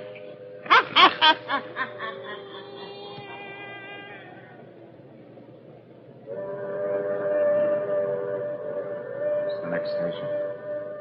Only a few miles now. Anyone would think something was going to happen to you on the island, the way you're whining about going back there. Oh, I don't want to go back there, Hilda. If you were anything but a human cake of ice, you'd understand my feelings about the place. What a durable conscience you have.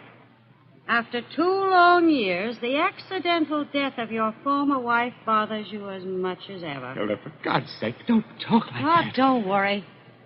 I hardly think anyone is listening at our stateroom door.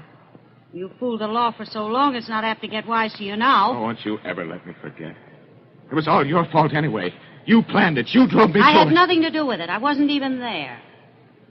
In fact, I know nothing about it. Oh, God. Snap out of this and get our bags together for the porter. If my folks are at the station to meet us, I don't want them to see you looking like a frightened cur. Hilda, couldn't we stay with your family while we're here instead of on the island? Live in a dinky farmhouse when I can swell it over the neighbors in that big house on the island? I guess not. But, Hilda, I've told you I'd buy you a nicer place somewhere else. Hilda, I'll buy you anything you want, but don't make me go back You could there. buy me the most expensive mansion on Park Avenue and wouldn't give me the kick of living on that island, owning that big house there, swelling it over the people who knew me when I was poor. You kept it from me for 2 years, but now at last I'm going to have it. You don't understand. Oh, yes, I do. It isn't just conscience that troubles you. You're afraid of the place. Afraid of an Indian superstition. No, You are. Your other wife made you believe there were spirits in that lake. Some sort of Indian goblins who'd make you pay for what you did to her. You said she called upon them as she sank beneath the water. Yes. With her last breath, she called on them to punish. I'll go with you, Hilda. Just let's not talk any more about it. All right. We're coming in. If my family are waiting here, they can drive us to Two Horses' place, and he can row us to the island. Get those bags together. Coming back in Indian summer. It's the moon falling leaves. What about it? Time. 2 years. Oh, quiet. Who's there? Hold him, ma'am. We've come to your station. We're ready. Open the door and help him get the bags. Yes. The moon of falling leaves. The time of the dying.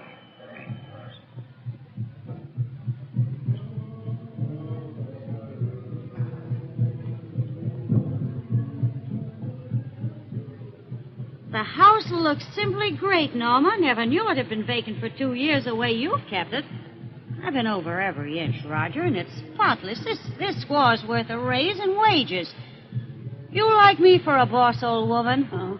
Norma, your people are singing their prayer to the spirits of the lake. It's from the moon of falling leaves. Yes, I know.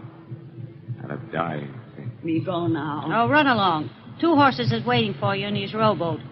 Mind you bring back everything I'm sending you for, too. Oh, Norma, wait a minute. Is the canoe in good shape? If we wanted to leave the island... What do you mean, if we want to leave the island? Hilda, No, all Go right. on, get out. Me go. Haven't you any sense at all? The way you've acted since we landed here, even those stupid Indians know you're scared to death of the place. You want them to suspect the reason why? Oh, I think they've always suspected. Now we're alone here. You and me. Well, what of it? Let's get out of this kitchen. You better lay down a while and see if you can pull yourself together. I'll try. Where till I put down this window? I can't stand that noise of those drums, that chanting. Well, I'm not crazy about it myself. Looks like a storm is blowing up. Come into the living room. My living room. No, Hilda.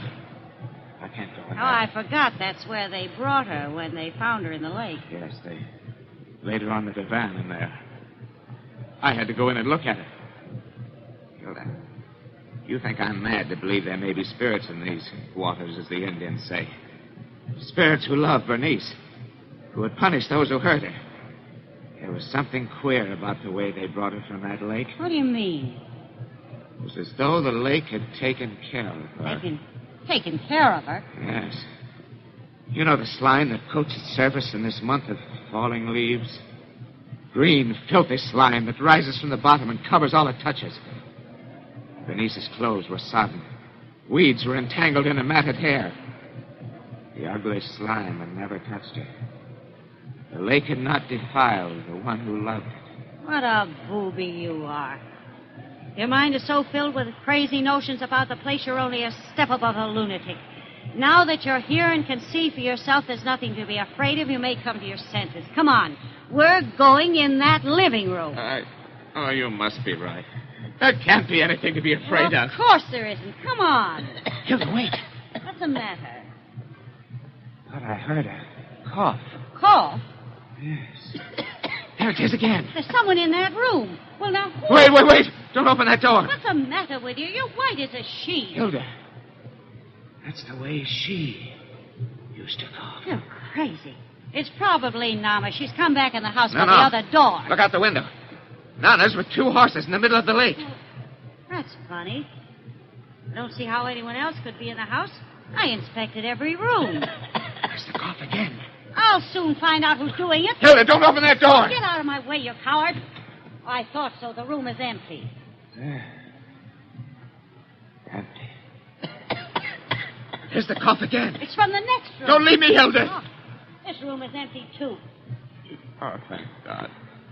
Funny that we both should have heard that cough. Oh, you've talked so much you've got me imagining things. Yeah, maybe we imagined it. It's going to rain. You know how damp it's grown suddenly? Very damp. Suddenly. Where did that come from? What? A moment ago, this room was clean as a pin. What do you see? Look there on my rug, a patch of... it's slime. Green slime. In the bottom of the lake. That squaw didn't clean No, it wasn't there a moment ago. You just said yourself. Oh, I must have overlooked it. Hilda, look, there's more. That spot wasn't there before. And there's another patch on the divan. Slime. Green slime from the bottom of the lake. Hilda, the spot on the divan is growing larger. It is spreading. What's causing it? That divan is where they laid her when... Stop that! There's a natural explanation for this. We gotta find it. Patch of slime fell on my hand. From where? I don't know. It's falling all around us. Hilda, spot on the divan. It's still growing. Water soaked all over. It's on the day she lay there. Well, she's dead and buried. It's from something else. That cough again. She's here, though. We can't see her. Oh, no, I won't believe that. Water's oozing from the walls. And slime. Slime. Green slime. It's coming from the plumbing. Rain from something natural. No, it's from the lake. The lake is going to punish us. I knew it would if we came back. I had nothing to do with it. It was you who killed her. It was you who made me. On the couch. A woman's body. Hers. As I saw it when they brought her in. Let me out of here. Let me out. Yes. Run. Run. To the canoe. Get me off this island. This way. Oh, God, but if we leave the land, the lake won't get us. It is nothing against me. I didn't do anything. More slime fell on me. It's dripping from the trees. Yes. It's falling all against it. It's falling on both of us. On you as well as me. Slime, ugly slime from the bottom of the lake. The canoe at last. Shove off. No, not on that lake. That's what it wants. To get me on the water. Quick, don't stand here. I won't go on that lake. Look behind us. Bernice! The woman that we killed. Shove off. Get away. She's coming toward us. Yes. Her cold, wet arms are reaching out for me. Oh, paddle. Yes. She's reached the water's edge. For the hair all matted, dripping from the lake. The slime that covers us has not defiled her. Get me away. Use all your strength. Paddle. Paddle. Snapped in two. No. Was eaten through by worms. Worms from the lake. No, we're drifting. No, we're going too fast. Something is pulling us through the water. Something we can't see. We're going toward the rock. Yes, the spirit's talons.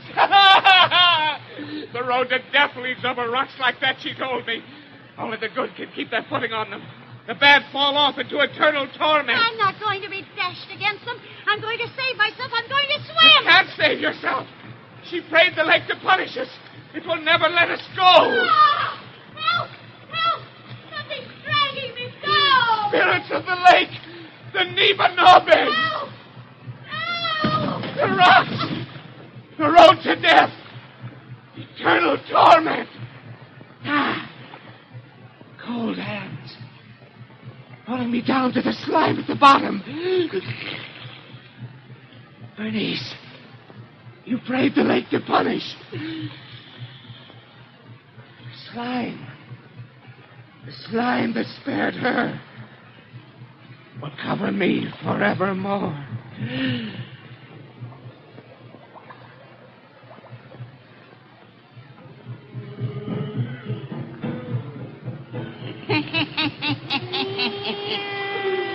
Well, Satan, the moral of this story is that crime don't pay, especially if you lives around an Injun lake. For if the law don't get you, then the spirits will. Come see me next time I has a birthday, and we'll have another 30 yarn to spin you.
The Witch's Tale.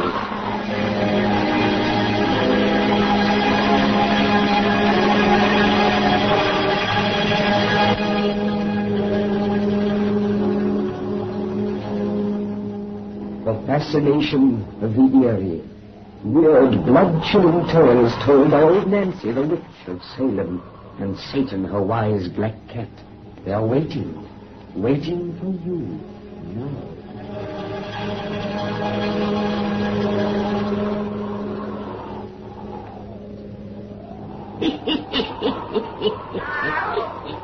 Hundred and 7-year-old I be today. Yes, sir, 107-year-old.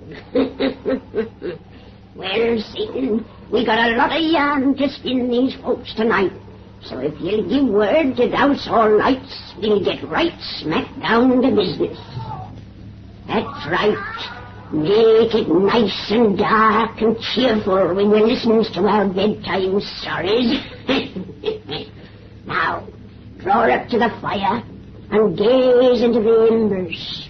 Gaze into 'em deep, and soon you'll see a ruined village behind the Western Front in war-torn France of 1918. And so begins our tale about the firing squad. The firing squad.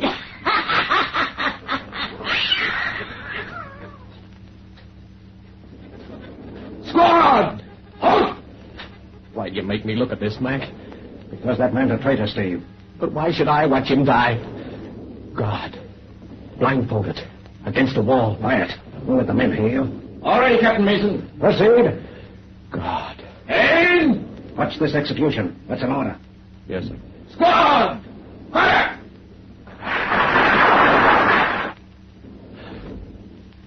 He's dead. They shot him. Right shoulder! Up! He sold his people. He's received his pay. Squad! Left! Forward! Up! Let us shoot him down in cold blood. I don't care what that man did. But I've seen butchery enough. I can't look at any more death. I can't look at any more death! Lieutenant Buckley, you forget yourself. Yeah. A good soldier must have no emotions. Merely a blind obedience. I hasten to apologize, Captain, before you prefer charges that may stand me before a firing squad. Let's take a little walk, boy. I want to talk to you.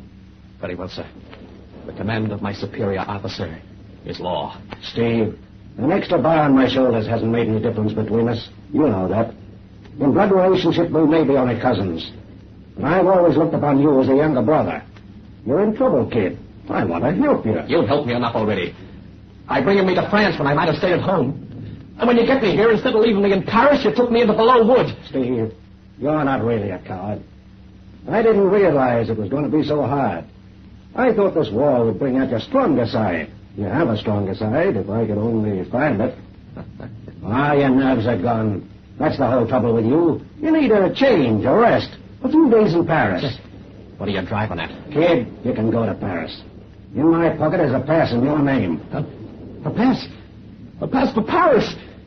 Mike, you're not kidding. You're not... Here it is. A pass to Paris. Oh, to a clean bed and sheets. To a bath. To women who wear white dresses and smell of perfume. Why, you're a new man already. Oh, when can I leave? Tonight. Oh, thanks, Mike, thanks. But before you thank me, there's a condition attached to this pass, Steve. Why, what do you mean?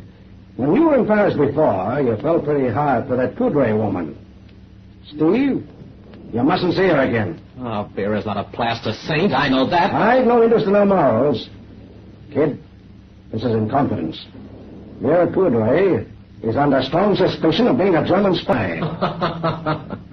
Our Lord, I know you've received another letter from Uncle Charles.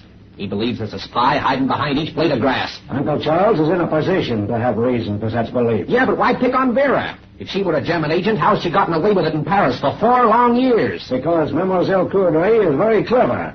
So clever that others are caught and punished in her place. That's ridiculous. No, Steve. The man you just saw die was one of that woman's lovers. I don't believe that. Letters were found on him proving it. Unfortunately, they didn't connect her with his act of treason. And as you saw, he went to his death in silence. It may be purely coincidence, But 4 other soldiers who were intimates of that woman have faced a firing squad for similar crimes. 4 others? Yes, 3 French and 1 English. This poor devil was the first American. All acted very strangely during their courts-martial. None of them seemed to comprehend or realize the thing they'd done. Their minds appeared to be in a sort of haze. Crazy as it may sound, I believe that woman has some power that enslaves men's brains. You must promise you'll never see her again. I see now why you made me watch this execution. I've admitted to you I'm no patriotic hero, so you think me a possible traitor. That man's death was to be my object lesson. Oh, don't be a fool. I don't think anything of the kind. I did make you watch only to show you the sort of woman you're in love with. You haven't shown me anything. You've merely talked a lot of rot. And the moment I get to Paris, I'm going to call her up. No, you're not. Give me that pass. Mac! Your superior officer speaking now. Give me that pass. No, you can't. You won't. I've got to get away, Mac. If I have to listen to those guns another day, I'll go crazy. I've got to get away. Give me that pass. No, no. Oh, for 3 days in Paris, I'll promise anything. I promise, Mac. Don't take it away from me. Swear you'll not see Vera Cordray. That you won't even telephone her. That if you meet her by accident, you won't speak to her. Swear it on your word of honor. On your word of honor. I swear. On my word of honor. Thanks, Steve. Oh, don't be sore at me for this. You know I'm only trying to help you out of a possible trouble. I've done that ever since we were kids. It's become sort of second nature. Here. You pack now and be on your way. A good spree will put those jumping nerves of yours to sleep. And when you come back, we'll go up there and do our job together. Yeah. Up there where those guns are booming. Up there where death is waiting. But I have 3 days now to live. 3 days to live in Paris.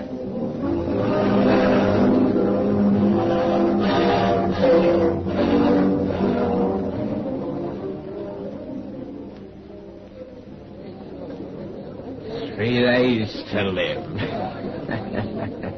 3 days to live in Paris. Oh, what's the word of honor matter when you gotta go back and die? That's what I figured, Vera.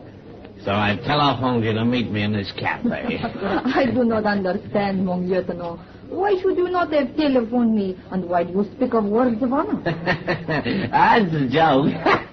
It's a personal, private joke. I'll teach old Mac to try and run my life.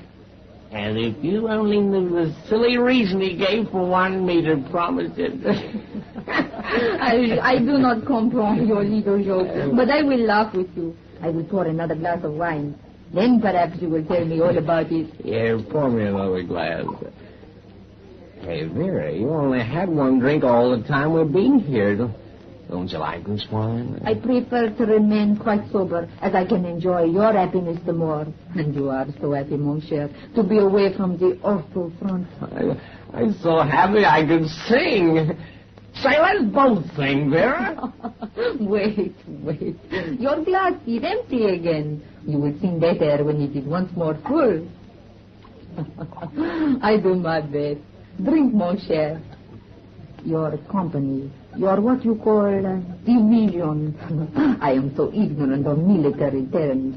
When you return, it will occupy the same place in the line as before? I don't know. Why you all the time asking me questions about the front?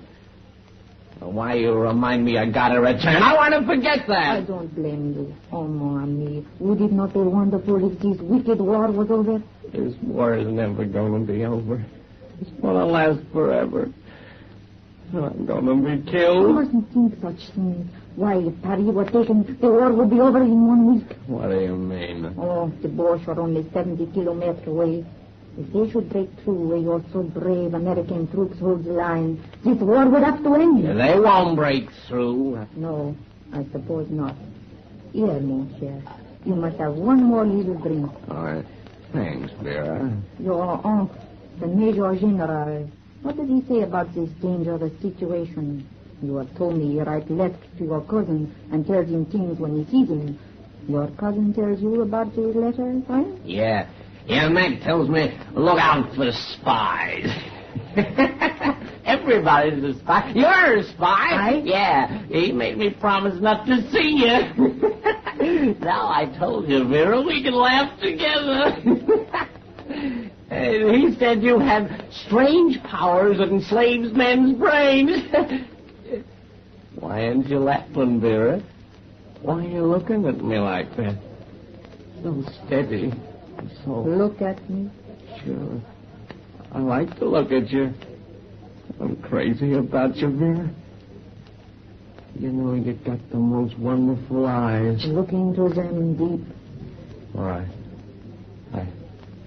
Your eyes are awful wonderful, Vera. I feel so funny. Your eyes make me feel funny. They make me feel... Gaze into them. Do not try to look away. You cannot. No, I cannot. You are very much in love with me. Yes. You trust me absolutely. Yes. You are afraid of death. You wish this war to end. Yes. Yes. And you believe that I can show you how to end it? You believe that I can show you how to end it? Yes. And you will do anything I tell you to bring it end about. Say, I will do anything you tell me to bring it end about. Say, I will do anything. I will do anything you tell me to bring its end about. Now, let your waking mind remember that, and forget that I have made you so remember. Mon ami, wake up, wake up. Huh? Is this the proper way to entertain a lady? I fell asleep. You were what you call dead to the world. Come, let us leave this stuffy place and walk to my apartment. It is pleasant there, and we will talk. Yeah, just you and me, Vera. Oh, I'm crazy about you. I've only 3 days to live. Then I gotta go back there and die. Oh, no, mon cher. You will live to see this war all ended. Funny, Vera. But you know, the idea just come to my mind that maybe you and me could end it.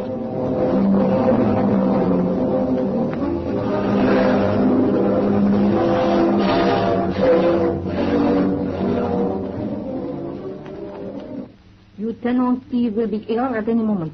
You are sure we've run no risk? Have I ever led us into danger? No.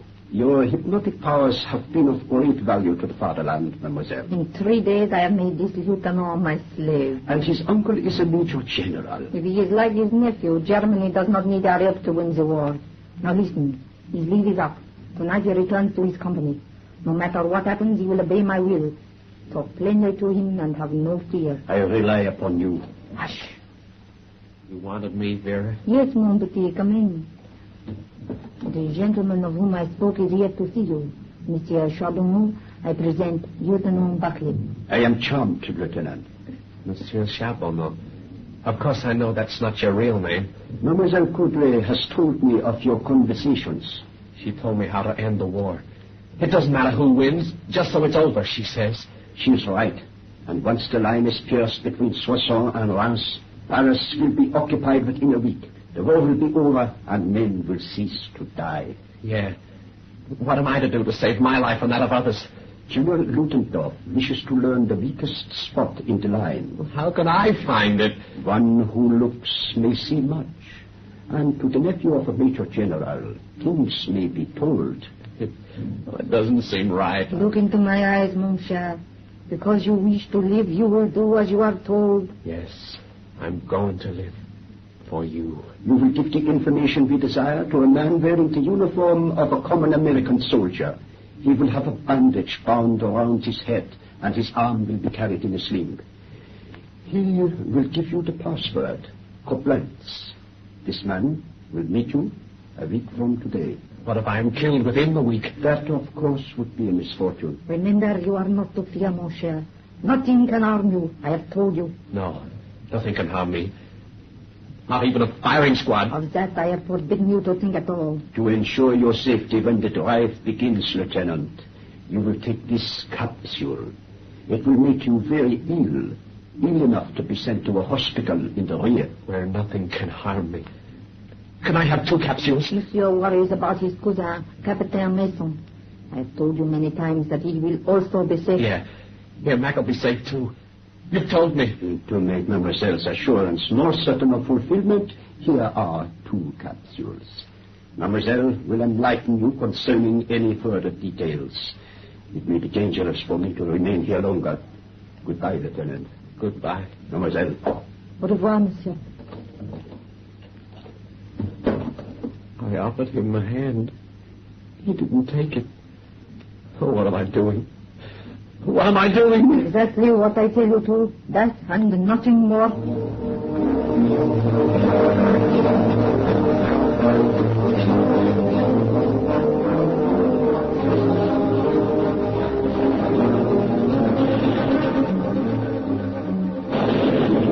Come there. Halt. Okay, Fall out. Everybody in, Steve? Yeah. All in. Don't mind, kid. Cover's over now for a while. Get out of the lines again. Tonight, for a change, we sleep in safety. Yeah, safety. Easy, boy, easy.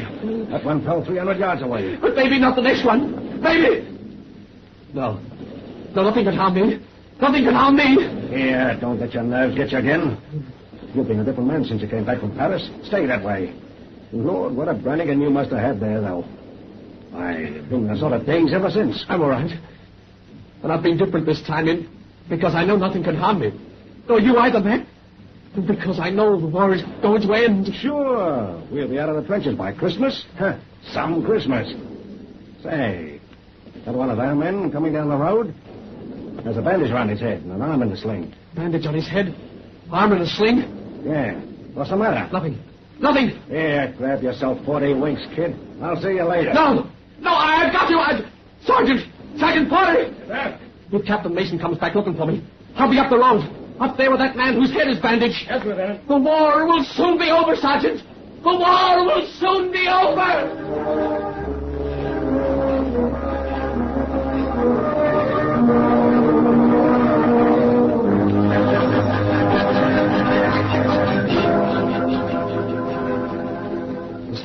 Most of it. I memorized everything carefully, just as she told me. It is all very clear. The weakest point, you say, is just behind Dormans. Yeah, just behind Dormans. All is in readiness. The blow will be hard. Then the war will be over.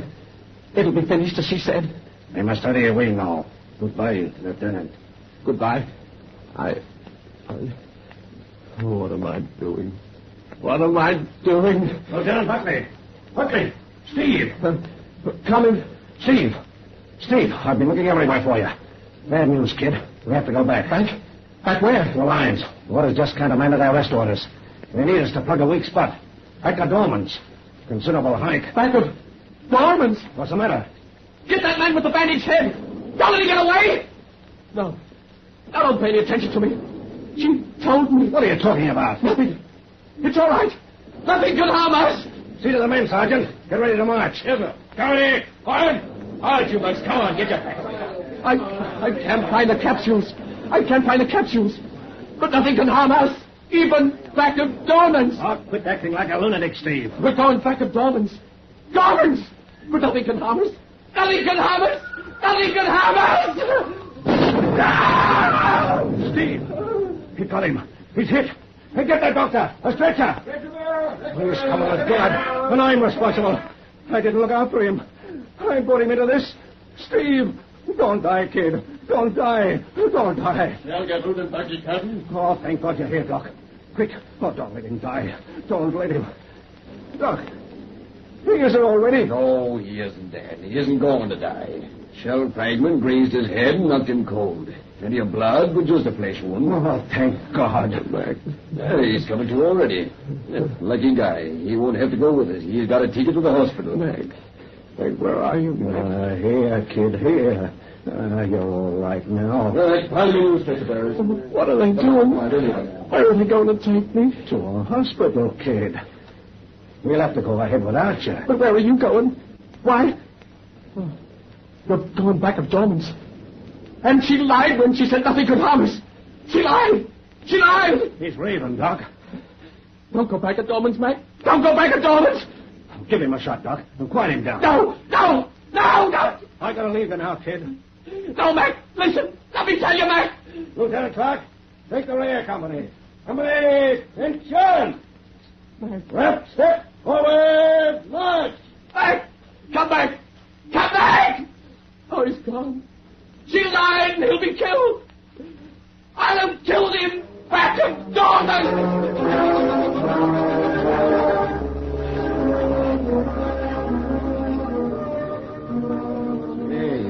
Didn't do us no favor when they brung that nutty lieutenant to this hospital. Yeah, 2 idlers and a nurse was sitting on his chest when I ducked out for a smoke just now. Big things, if you ask me. Did you hear him carrying on? Claims his skipper standing by his bed with a big hole in his stomach, and that his outfit's been wiped out, all but 18 men. Yeah, I heard him. Cooper was a clown. Yeah, they're the same. I'd hate to be imagining things like he is. Geez, an ambulance is coming. Come on, Sam. Maybe the driver's found a bottle somewhere.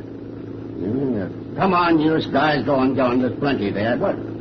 Say, what's the matter? You got a car full there? Yeah, more coming. Big fighting like a doorman's way. Come on. Say, help me get these poor guys out of here, will you? All right. This fellow on the bottom first. Go on. Here. Oh. Hey, wait a minute. Well, hey, Dumbbell, you ambulance guy. Don't you know better than to be hauling steps? What, one of them fellas croaked on me? Say, look at him. Oh, no wonder with a hole in his stomach like that. Sam, he's got bars on his shoulder. A captain he was. Yeah, well, he ain't no longer. See if he's got his dog tag and help me with these other guys. Sam, wait a minute. His tag reads Captain Macklin Mason. That's who that crazy Louis says is standing by his bed.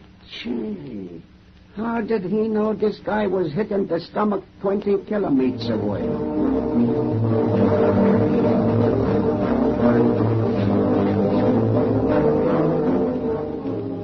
Listen, mon cher, all is forgotten now. You are out of the hospital, unarmed. The war is over, and you are with me. And you said, I remember, that nothing would harm us. Nothing did harm you. But you promised protection for him as well. He just looks at me and never speaks a word. But his eyes are telling me to come to the lines just back of Dorman. Stop! There is no one here beside you. Oh, why can't you see him when he's always here? You were his murderer as well as I. And he knows. See? He's turned. He's looking at you now. You make the cold run up and down my spine. I tell you that there is no one there. You'll see him one day. And the others. 18 left of the men I slept with, marched with, fought with. 18 left. We've killed the others. You're afraid to have him gaze at you? Oh, you say you cannot see him? You seem so sure, so certain. Yeah. I know the reason for his presence. His eyes are telling me to come to the lines to spike a dormant. No, we are leaving France. But before we leave, we must go to the lines in back of dormants.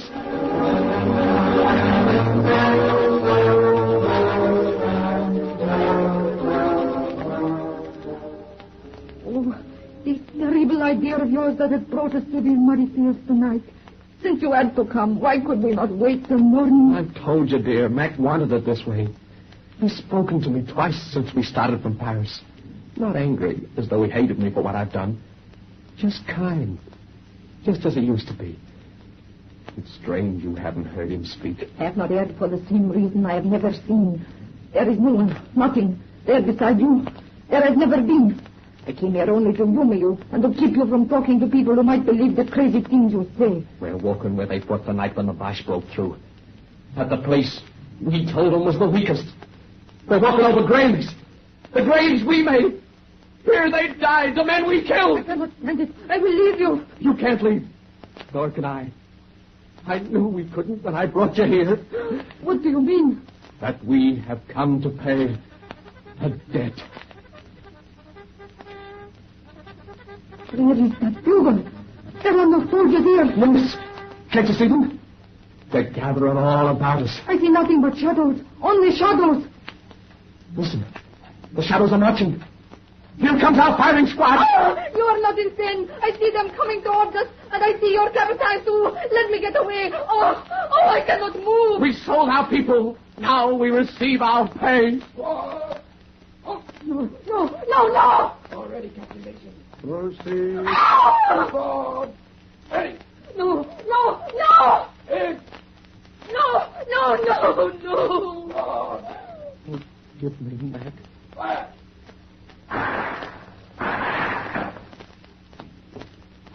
It's all right, kid. Now I can look after you again.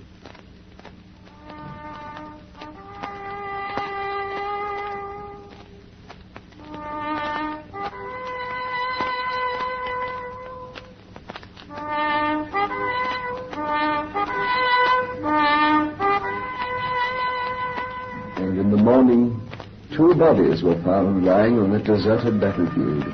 2 dead bodies of a woman and a man. On their chests were little blue marks, such as spent bullets might have made. Bullets that had come from too far away. Yes.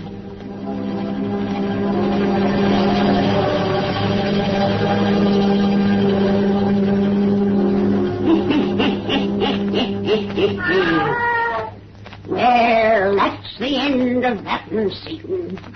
You folks come see us next week when I has a birthday, and we'll have another cheerful yarn to spin ye.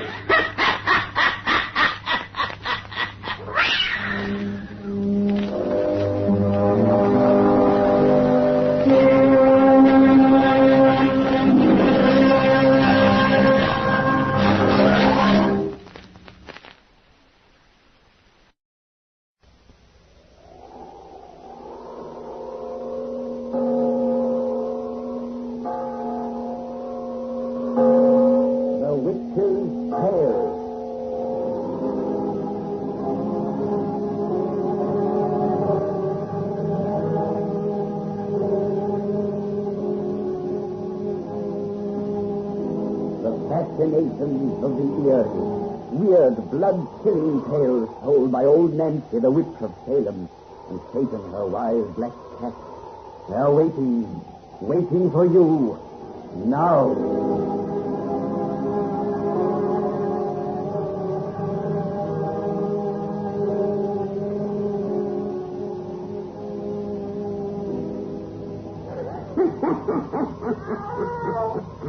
$122-year-old I be today. Yes, sir. 122-year-old. Well, Satan, tell folks the douse all lights and we'll be getting down to business. Nice and dark and cheery now. Just the way we like it when we tell our bedtime stories. Now, draw up to the fire and gaze into the universe. Gaze into them deep, and soon you'll see a land of jungle. For we're going into Mexico, to a place called Yucatan. There the grass and vines is so thick and tall that old cities are right among them. Big, forgotten cities. The old Indians used to live there long before the white men came. Soon we're going to hear 3 white men talking in the jungle. And so begins our yarn about the Boa Goddess. The Boa Goddess.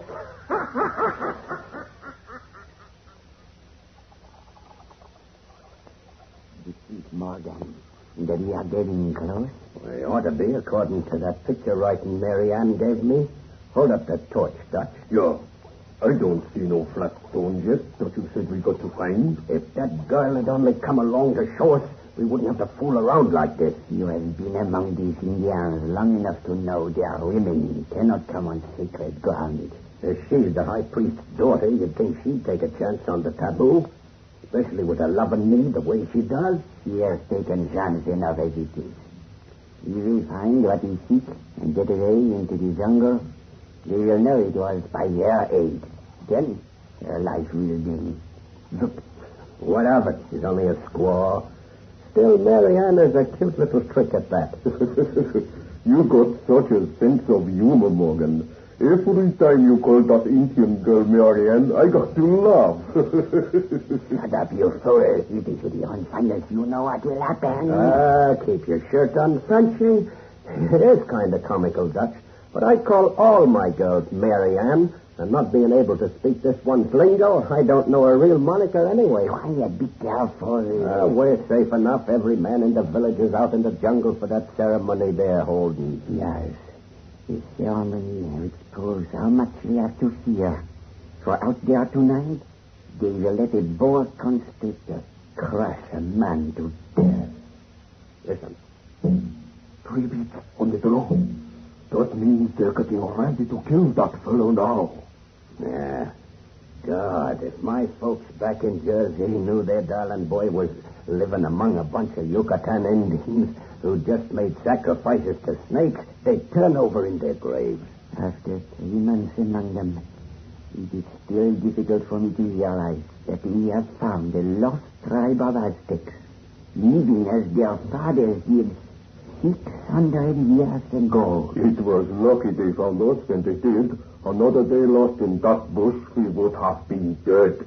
That is what makes me dislike this thing we do tonight. These people saved our lives. They took us in, and now we plan to rob them. I hope French Uranial of Devil's Island ain't developing a sense of gratitude all of a sudden. I may have served time on Devil's Island, Morgan.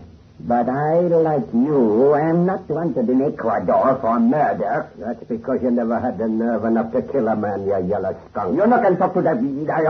Morgan, Frenchy, we cannot quarrel. You're right, Dutch. When we get what's underneath them 3 flat stones, it'll take all 3 of us to fight our way back to civilization through that bush. Forget it, Frenchy. You're sure you'll find emeralds in that temple? I've already shown you the little ones Mary Ann gave me, and she's told me in her sign language there's big ones where we're going. If it were not that all 3 of us are needed, as you say, to make escape, I wonder would Dutch and me have heard about them. What do you stop that? Look, Morgan, Frenchy, here is 3 flat stones. This is the place. We found it. Now, don't try to lift them. There's a trick to it.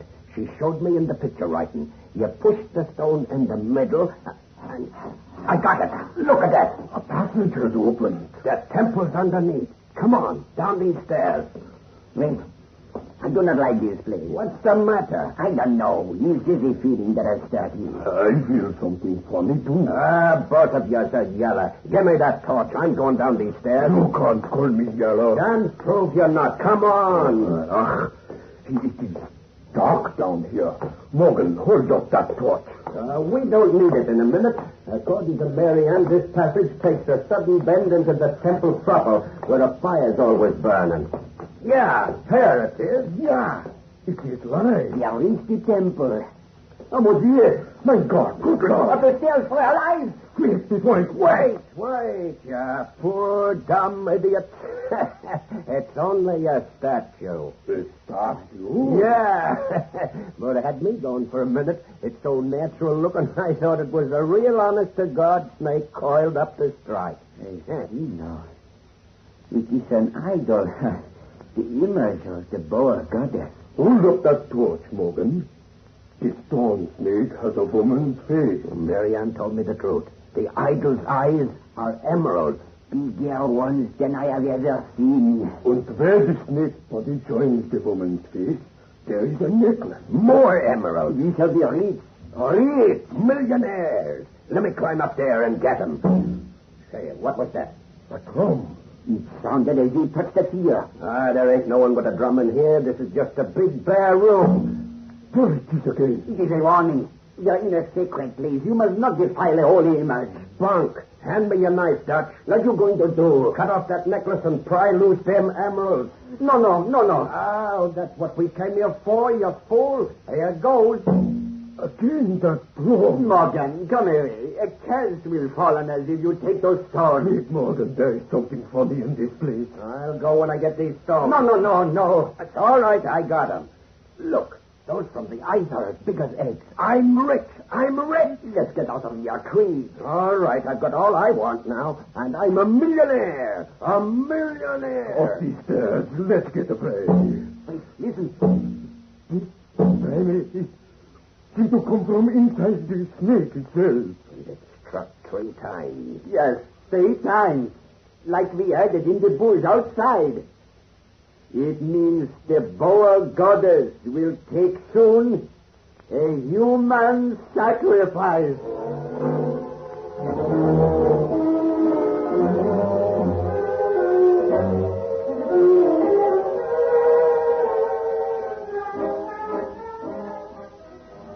You guys whine like a pair of old women. We got away from the Indians all right, didn't we? And with another day's chopping, we'll be out of this jungle and safe in civilization. Forget that hooey about a curse and something following us. We are not out of the jungle yet. There is something following us, Morgan. I feel it all about us in the bush. There's something I know is death. Ah, your grandmother. Well, I am like Frenchy. I did not like those drum beats when we left the temple. Are you guys dumb enough to think a heathen statue of a big snake with a woman's face can really do you any harm? It is not the statue I fear, but the thing it stands for. People's thoughts and their beliefs. Listen, Morgan. All gods are the same, by different names. For how many centuries, we don't know. An intelligent race has worshipped and feared that great snake we have insulted. Who? 3 times that drum beat, like before the boar goddess takes our human sacrifice. Since that's what's troubling you fellas most, let's figure the drum was calling Mary Ann. Them Indians have probably finished hers by now. Too bad. She was a cute little trick, even if she was only a squaw. Well, there's one easy way for you guys to clean yourselves if you think there's a curse on them emeralds. You just don't have to take your share. No, you don't, Morgan. You would like to cheat us out of there. I thought that'd bring you to time. It's too hot to do any more traveling till night. I'm going to grab a few winks. Your turn to scare up some grub, Frenchie. All right. Give me your pistol. Next. I've only got 2 bullets left. You can bring down a couple of birds with your machine. You're not saving those 2 bullets for something in particular? What do you mean? When we are out of this jungle, you will no longer need Dutch and me to help you. You think that I will not argue that point. It doesn't matter anyway. I go on for God. That French stir-bug's crazy as a loon. Maybe. Why are you saving those 2 bullets, Morgan? Say, you don't think I'm planning anything against pals like you and Frenchie, do you? Forget it. There's emeralds enough for the 3 of us. I'm rich. Inside of a month, Dutch, I'm going to be sitting in the swellest hotel in New York. I'm going to become a gentleman, join highfalutin clubs, and go in for society and live like a king. Yeah, live.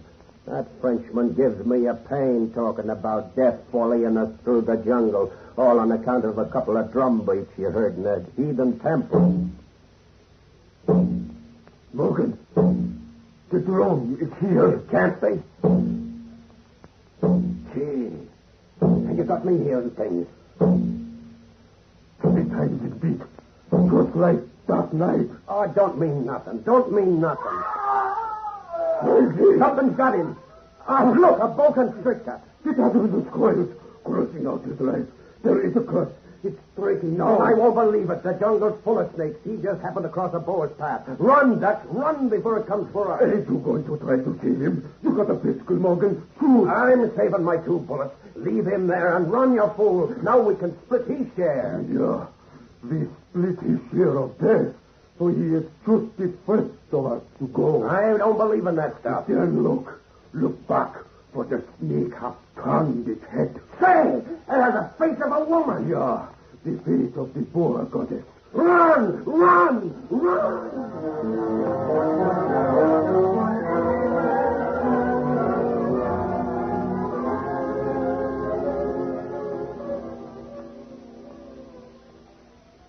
Sure, young fella. I'm not stuck up like ordinary millionaires. I'll be glad to give your newspaper the true story of how me and Dutch got here to New York. I'm certainly much obliged, Mr. Morgan. You realize how interested the public is in the man who owns the largest emerald on Earth. Yeah, but I don't want the papers printing no lies about me. Don't you be like those other fellows who wrote that I'm a nervous old man because they saw me pacing up and down the room like I'm doing now. And don't you say I'm afeard of anything counting me always looking over my shoulder and jumping at funny noises. That is just habits of mine. And don't you dare write there's a curse on my emeralds. There ain't no Indian curse. Of course not, Mr. Morgan.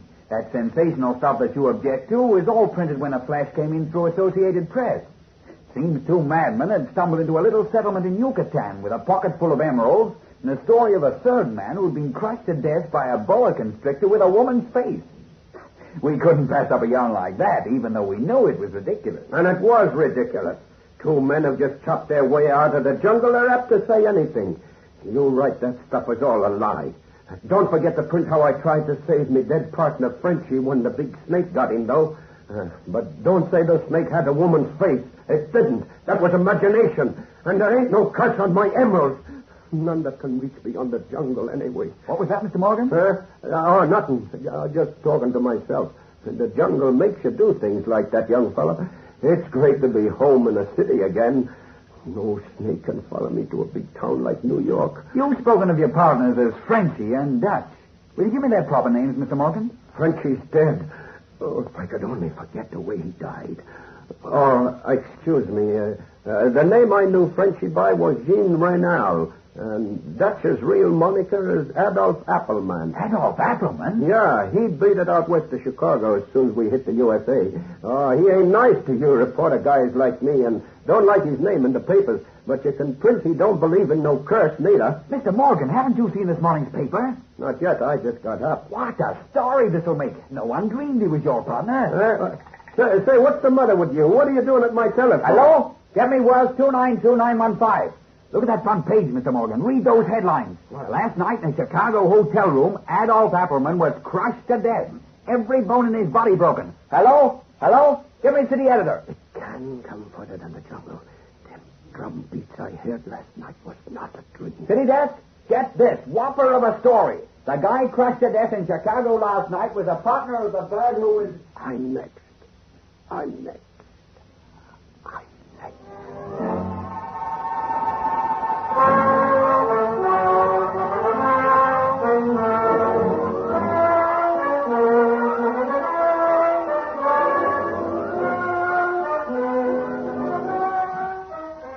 Look here, Mr. Morgan. You may have discovered $1 million worth of emeralds in South America, but that gives you no license to come here to Chicago and try and tell the district attorney's office how to run its business. But I gotta know what killed Dutch. Why did you have his body cremated before I got here to see it? For one reason, because his wife ordered it done after the inquest. His wife? You've already been told that Appleman was married to a Miss Smith a few hours before his death. Another reason was because the body was too horribly crushed to serve any real purpose as a clue to the method of murder. Crushed like Frenchie. But you say it couldn't have been a snake that done it. You swear it couldn't have been a snake? My dear Mr. Morgan, despite the wild newspaper theories, boa constrictors do not crawl promiscuously around Chicago. And if they did, there could have been no way for such a monster to have entered or left Mr. Appleman's room. No. And no way for it to come here from the jungle. Where was Dutch's wife when it happened? Out of the room at the time, she says. But no woman on earth could have crushed your partner as we found him. If that's what you're driving at. It ain't. I was just wondering if she'd seen anything. If I could only know the way he died. Come in. Excuse me, sir. Mrs. Appleman to see you. I'll ask you to come in. Now, Mr. Morgan, you can talk to her yourself if you like. How do you do? Good morning, Mrs. Appleman. I'm sure you'll be glad to meet your poor husband's former partner, Mr. Morgan. We have met. That's funny. I feel that you and me have met someplace before. I meant that Dutch had spoken of you. Oh, I see. But your face is somehow familiar. What was your name before you married him? My first name is Mary Ann. Mary Ann? Poor Dutch has told me it's the name you prefer for women, Mary Ann.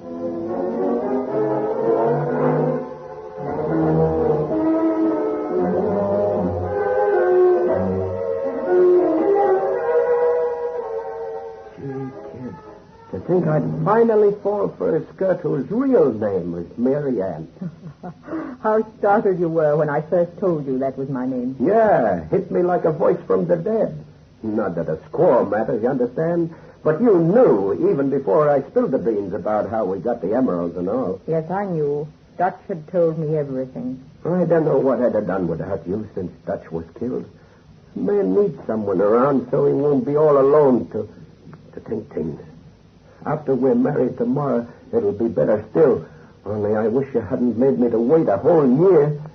Yeah, a year. And nothing's happened to me.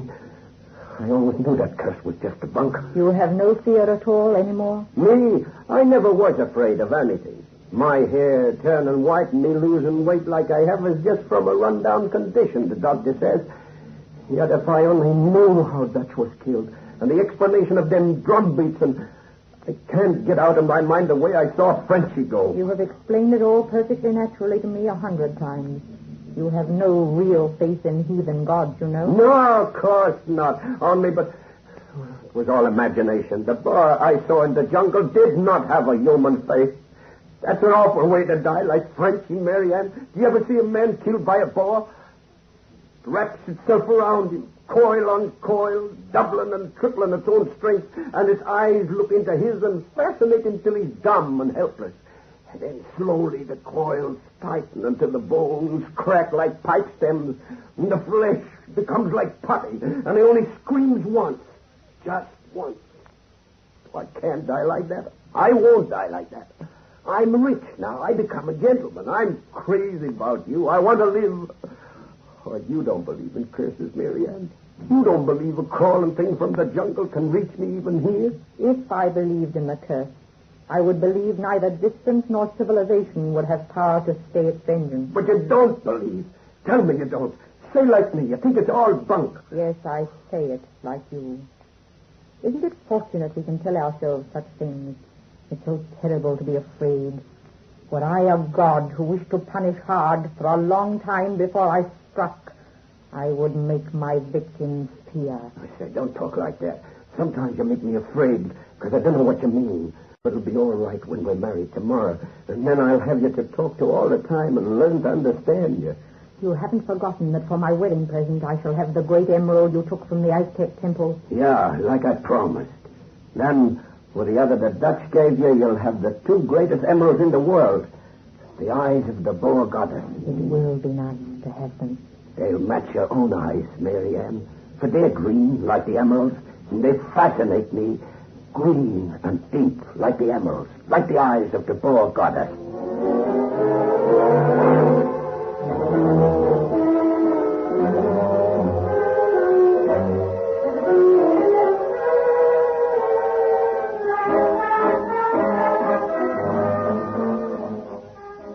Lost, Marianne. Everybody's gone and we're alone. You're my wife now. Kiss me. Wait. Oh, you mustn't keep your husband waiting. A year I waited for you, Marianne. You shall wait but a short time longer. No other woman has ever put me off like you have, and I'm crazy about you. Nothing about your eyes. They fascinate me. Green like emeralds. Why didn't you wear your emeralds? The eyes of the boar goddess at our wedding. I shall wear them now. For you alone. Are you going to put them on? Well, that's swell. God, I'm like a kid with you. When I finally fell for his skirt, I fell hard. And I won't be afraid no more now, for you'll be always with me.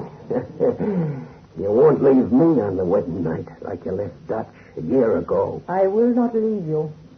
I did not leave him. If you hadn't have left him, you'd have known what killed him. I do know what killed him. And why ain't you never told me? Say, what you talking that way for? Why are you standing there with your back turned to me? What you doing, Marianne? You seem to be growing taller, thinner somehow. And what are you doing? Turn around. Let me see you. Let me look into your eyes. Look. Them emeralds are your eyes. Yes. You're the boar goddess. That drum. That drum. It means I claim my final sacrifice. No. No. I can't move. Only stare into your eyes. And your body's lengthening, changing into a monster snake. Soon I will coil around you, No. fold over fold, and you will only gaze in my eyes and whimper. Only when my coils tighten will you scream just once. No. Then will I give you your promised kiss, the kiss of death, for the Marianne who was only a squaw. Oh. I begin to coil. Oh, so cold. So cold. No, I can't die. For gain you defile the people's faith. I bind your feet. No. For gain you betray the people's hospitality. I bind your arms. For gain you destroy a woman's love and life. I bind your heart. For this you have been left the last of the 3. Today, as you yourself love, as after a year of mortal fear, you aspire to happiness and peace, Today I coil about your worthless soul and crush.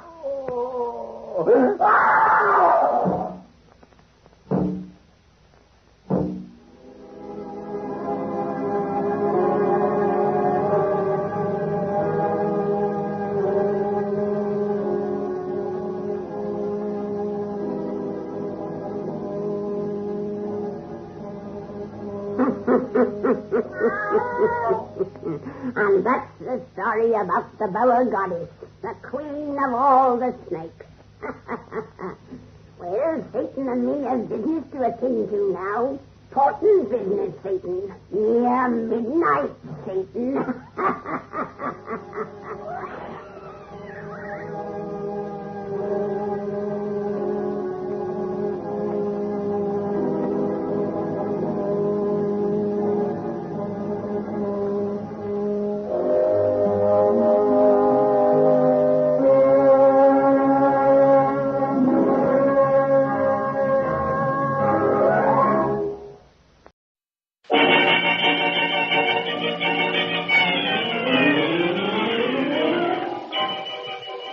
Bring you The Witch's Tale, written and produced by Alonzo Deen Cole.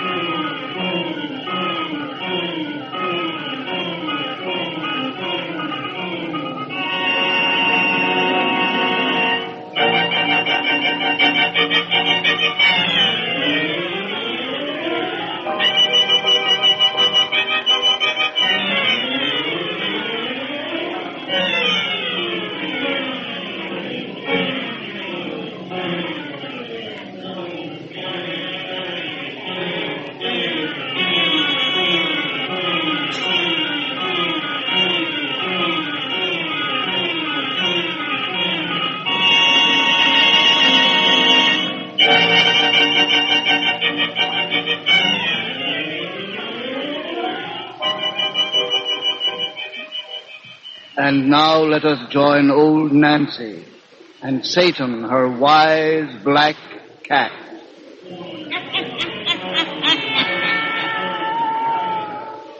111-year-old I be today. Yes, sir, 111-year-old. Now, if you folks will just douse out them lights, Satan and me'll spin the finish of that cheerful little yarn we started last time. That's right, Satan. We told how them young newlyweds from America went to England and rented a house, which everyone says is haunted. But they wouldn't believe in such a thing as a haunted house, even when they learned 7 murders had been committed there, including a particular pleasant killing by a fella named Strahan, who cut his wife up with a knife. No, sir, our newlyweds didn't believe in haunted houses until on the first night they spent in the place, some funny things begun to happen. Now draw up to the fire and gaze into the embers. Gaze into them deep while we tell you the rest about Honeymoon Cottage. Honeymoon Cottage. Oh,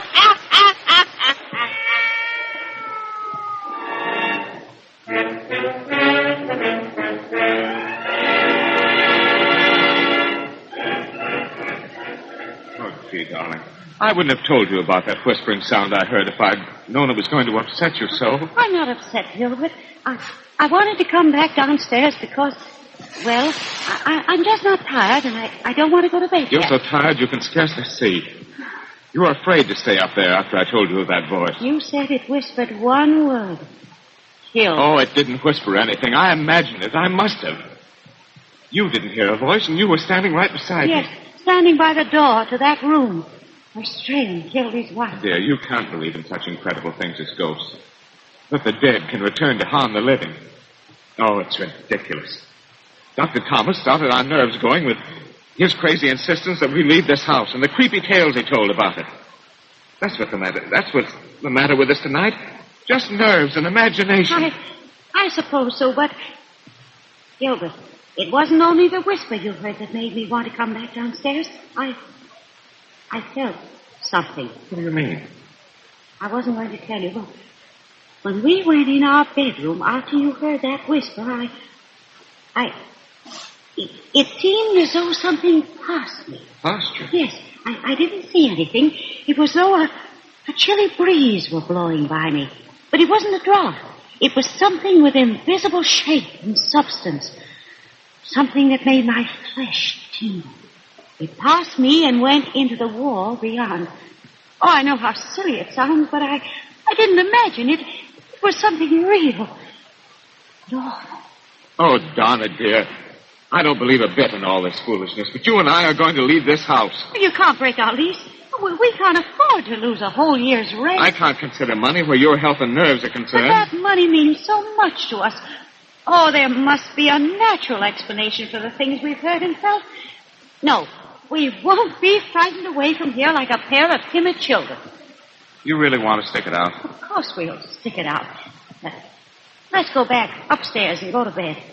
Nothing has happened here that really should alarm us. Oh, of course not. Evelyn. What? That whisper again. Whisper? Yes. Saying one word as it did before. Something that sounds like... knife. Knife? Yes. Can't you hear it? I don't hear a thing. Well, then that settles it. I'm certainly not going to let anything start me going that we both can't hear or feel. Oh! Evelyn! That face! In the window! Good Lord, I saw it too. It's gone now. It was all yellow. Waxen. The face of a dead man. I think someone is trying to make us the victim of a poor sort of practical joke. Where are you going? Out to find the corpse who looks in windows. No, don't go in there. Where are you? You bet I'm going. Evelyn, someone for some reason is trying to frighten us away from this house. That's the natural explanation of all this. I'm going to find out who it is and why. There goes the peeping Tom with the yellow face. You stay where you are, dear. Oh, no, Gilbert. Don't go after him. Oh, I'm afraid. Stay where you are, Evelyn. Now, you.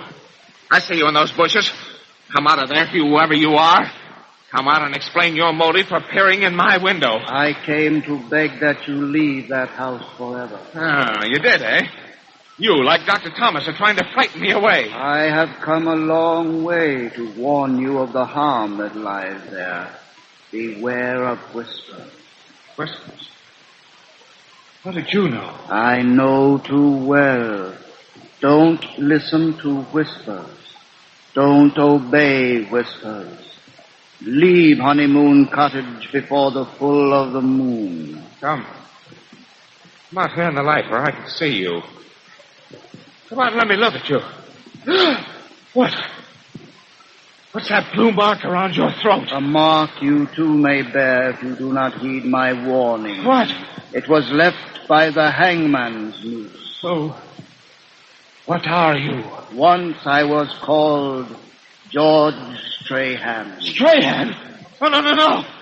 No, I won't believe it. Beware of whispers and the full of the moon.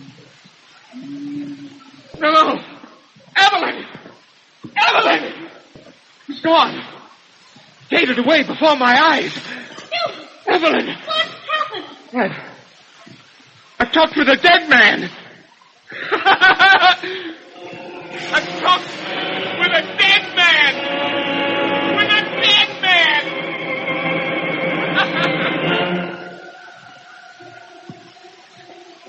Don't wake him if you get me to avoid it, Dr. Thomas. You didn't want me to bring you here, but I had to see you and to have you see him. You say he slept like this ever since that shock he received in the garden? Almost continually. And that was a week ago. And when he is awake, he acts so strangely, as though he were listening for something all the time. Yet you say he denies he hears those whispers any longer. Yes, and he refuses to tell me what he saw in the garden that night, except that he talked with a dead man. We were going to leave his house immediately, but he was so ill I wouldn't permit it. Now I can't persuade him to leave. He says he must wait till the full of the moon. The full of the moon. The time when madness reaches its zenith. Mrs. Wallace, will you let me stay in this house tonight without letting him know? Will you stay? I'll not leave you until you go away from this accursed house. But whatever you do, you must not lock your bedroom door tonight. Anything you say. He's waking. Quick. Let's go out quietly. He mustn't know I'm here.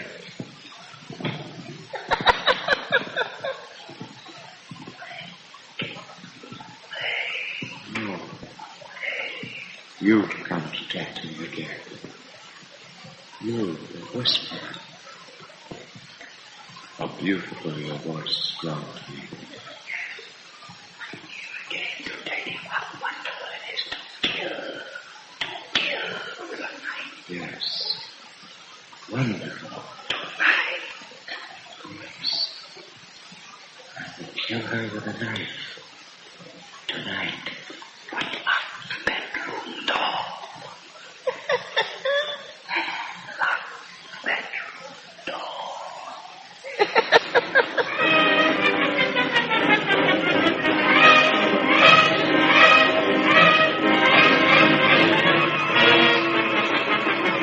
Gilbert, darling, don't stand there at the window any longer. The moon is a bit full tonight. So bright. So close. You look so strangely, so intent, as though you were listening to something I can't hear. I'm listening to nothing. Please come over here to me. Don't you love me any longer? Love. You say that as though you didn't know what love means. Gilbert! Gilbert! Tonight. Oh! I can't stand this any longer. There's a presence in this terrible house that I can't see. Something has stolen the man I married and left another in his place. Oh, Gilbert, we must leave this place tonight. Now! Yes, tonight. Yes, tonight. Now. Gilbert, you look mad. Lock the door. Lock the door. Gilbert, don't. Give me that key. Blood. What have you in your hand? The knife. Gilbert! To kill. Gilbert, get away. To kill. Help! Knife. Help! Knife. Give me that knife. You don't know what you're doing. Help! Help! Drop that knife. I stopped it, Mrs. Hollis. Are you all right? He didn't hurt me. Thank God I dropped you with his chair. Oh, what made him try to kill me? I don't know yet. Good Lord! Look! A woman! She's going through that wall.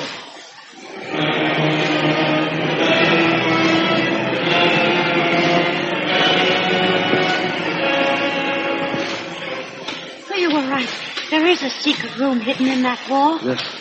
Where we saw that woman disappear. And this is the spot I felt that chill I told you In a of. moment I have an opening large enough for us to crawl through. I think at last we're going to learn the ghostly secret of this house. Won't you please tell me what happened? I can't remember anything except an awful dream of a knife and... Evelyn, I dreamt I tried to kill you. You're yourself again. It's all right now. But was I dreaming? Furniture is all knocked about in here, and my head hurts as though someone had hit me. No one will ever have to hit you again, my boy. At least not for the same reason. We'll get through now. Bring that candle. It's too dark inside to see without it. I have it. Oh, the dust in here. Oh! Skeleton! The woman! In the dress the shadow figure wore. Cider is a rough, rusted knife. And a piece of parchment. It's a letter. What does it say? This skeleton was Lady Wilder. Lady Wilder? Yes, the bride for whom Honeymoon Cottage was built. And in the parchment is written, walled in this secret chamber, I die by my own hand. May the hate I bear the race of men live on. And by the vengeance for which my husband died, may all who live within these walls be victims. The curse carried beyond the world of death. I don't understand. I once told you that her husband was beheaded for the murder of his mistress. He installed the woman in his house, in the very presence of his young wife. According to old documents I have read, there was a suspicion at the time that Lady Wilder killed her rival in such a manner that the blame fell on her husband. This parchment seems to prove that theory. It was she who pervaded this house with the germs of murder. Her spirit who tempted men to kill. I think so. But how? I don't know.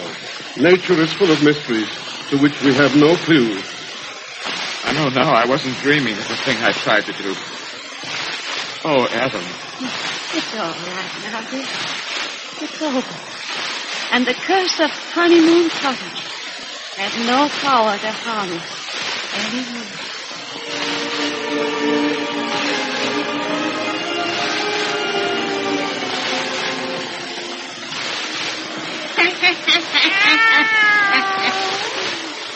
And that's our yarn of Honeymoon Cottage. It's torn down now, and the bones of Lady Wilder has been laid in a proper grave, while they can't do no more harm. But she still makes a nice bedtime story, eh, Satan?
Produced by Alonzo Deen Cole. The Witch of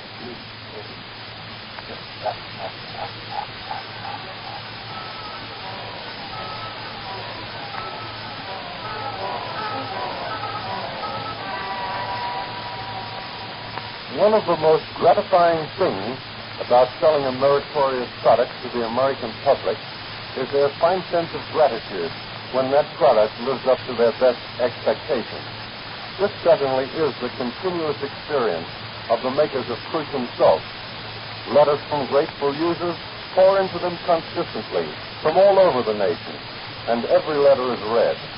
As millions of users of Crucian know, there is a little pink slip in each packet. This little slip is simply to tell users that the makers of Crucian are glad to learn at first hand the extent of everyone's success with their product.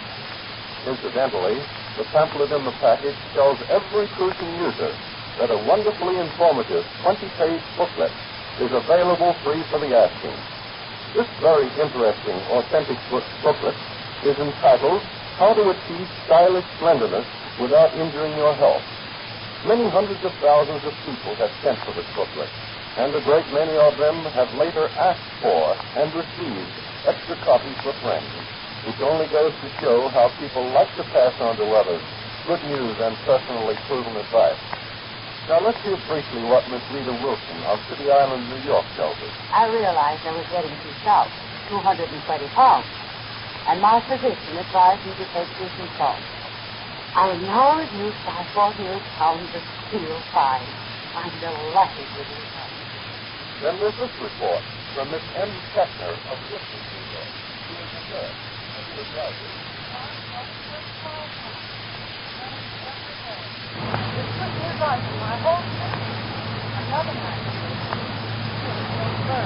I'm not glad to being a nurse on his mind. You're putting it plainly. To be burdened and handicapped by unwanted fat is altogether unnecessary nowadays, when you can get rid of it so easily with Crucian. It's the safe, pure way at a cost of only a few cents a week. Any overweight person can steadily reduce to his or her correct weight, and instead of ungainly fat, enjoy new vigor, new vitality, and a clear, healthy-looking skin. Crucian is not a purgative, nor is it a cathartic. It's a harmless, very gentle, but highly effective mineral corrective that brings benefit to everyone. With Crucian, you need no starvation dieting, no fatiguing exercises, no alteration of any kind to your regular, sensible way of living. Start with Crucian tomorrow. You're bound to be delighted with your modest investment if you see that the name on the jar is spelled Krus, CHEN. And now for our visit to Old Nancy and the wise black cat.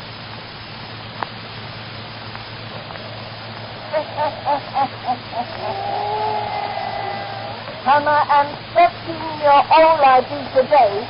Yes, sir. Hannah and 13-year-old. Hail Satan. If you tell folks to dance out their life, we'll be getting down to business.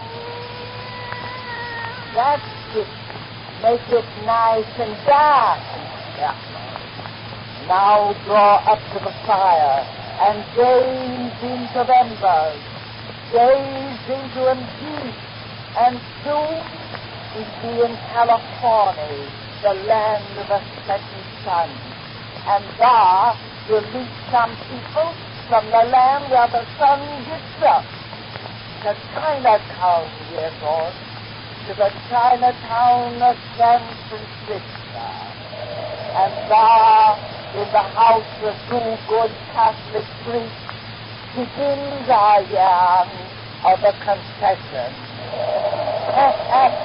The confession.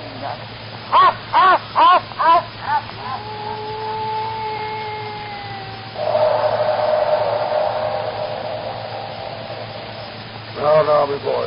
Sure, there's no use you being discouraged because another of our rockets moved us up a backsliding.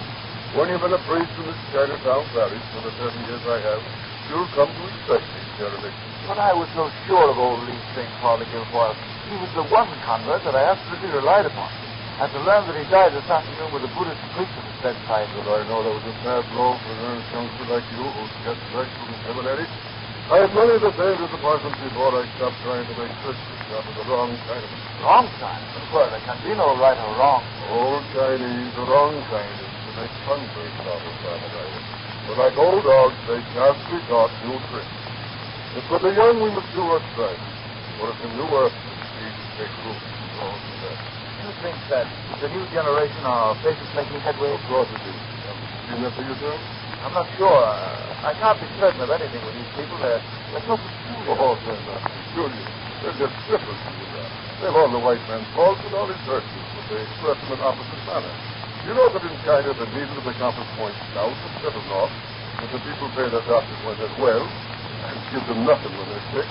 The place of honor there is on the left, and the white is the dress of mourning. Oh, come, my boy, stop worrying about the renegade soul of all these things, who from his cradle saw things upside down from our viewpoint. And do you strive amongst the yellow boys and girls who were born on California Street, you'll find that when they take Christianity seriously, they take it very serious indeed. Well, it's not second in that. I said I won't jabber with you here another second. What with 2 masses, 3 christenings, and a wedding today, I'm tired to death. Better go to bed yourself. Yes, Father. How long do you suppose it will be before I meet one of those Chinese who take Christianity very seriously?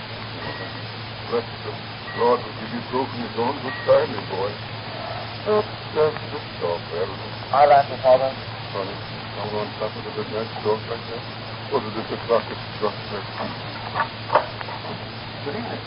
That house, all it up today. This is the parish house. Won't come in? It's not a person, thank you.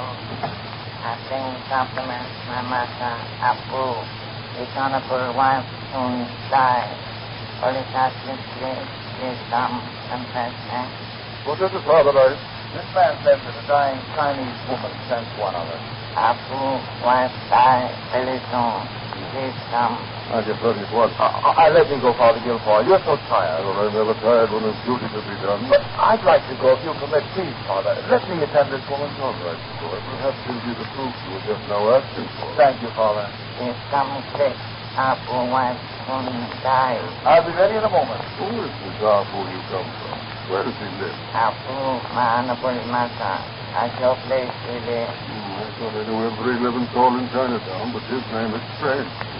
I have everything. I'm ready. Come, Abu, wife soon died. Good night, Father. Wait. Father, doesn't it strike you there's something strange about this messenger? Strange? Just an old Chinese? Awfully old. He looks like a dried-up mummy. There's something about him. That's my father. Yes, some place. Abu, wife soon dying. I don't like that messenger. He comes from a dying woman, Father, a Chinese who's not a backslider. I must go. Come to wife. Dying. Show me the way. I show. Good night, Father Gilfoyle. Good night, Father Ryan. Don't like that messenger.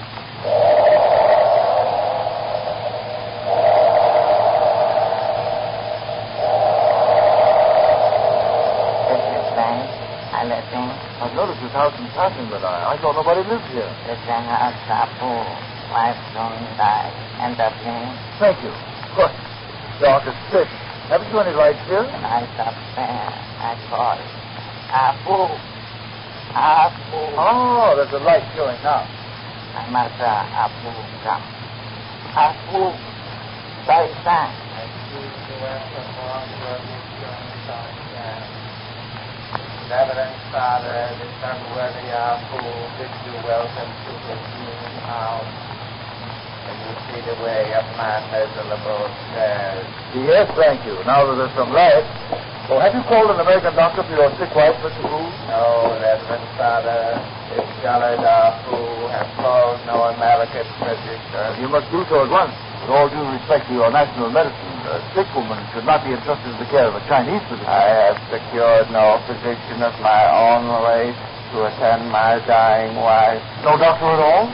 My wife requires the physician of the spirit, honorable master, not the healer of the body. Deign to enter this humble room, please. Oh, Father, Holy Father, you have come to me at last. Allow me, Reverend Father, to present my wife. Your wife, there? Well, that girl isn't sick. You were not told she was sick. You were told she was dying. Dying? She? Why, she's as well as I am. She is dying, worthy superior, because I am about to kill her. What? You will note as you approach closer that she is bound to the chair she sits in. About her throat is a silken cord now loose, which will soon be pulled tight to stop her blood. You smirking yellow beast, please see about that. I sound like one. Yes, make her have something. Open that door. Help! Police! Oh, Father, don't struggle against my husband's servant. You like me are helpless here. Time is precious. Don't delay. Give me the last rites of Holy Church. Hear my confession and absolve me from my sins. Oh, I beg you, Holy Father. You think I'll let him kill you as he pressures? Unlock that door. Let me go, you hear? Help! Help! Oh, Father! Father, it is you. I beg you, worthy Father, desist from your vain effort. The wife of this unprepossessing Apu has spoken true. Struggle is useless. There is nothing you can do to save her life. But as she is of your Christian faith, you can prepare what you call her soul. Oh, Father, please, God, give me absolution. Then you can go. You may call the police. Call anyone you wish. Yes, then you may go and tell anyone you wish. You mean when I hear your wife's confession, you let me go to bring the police upon your head? Yes. I swear it on the blood of a white cock. And that is an oath which no Chinese will break. I don't understand. This must be some joke you're playing. An unholy joke on a priest that loves your people. Oh, no, Father. No. We play no checks on you, my worthy friend. But if you meant to kill this girl, you wouldn't swear an oath that I'd be released to tell. You're all so strange, so unnatural.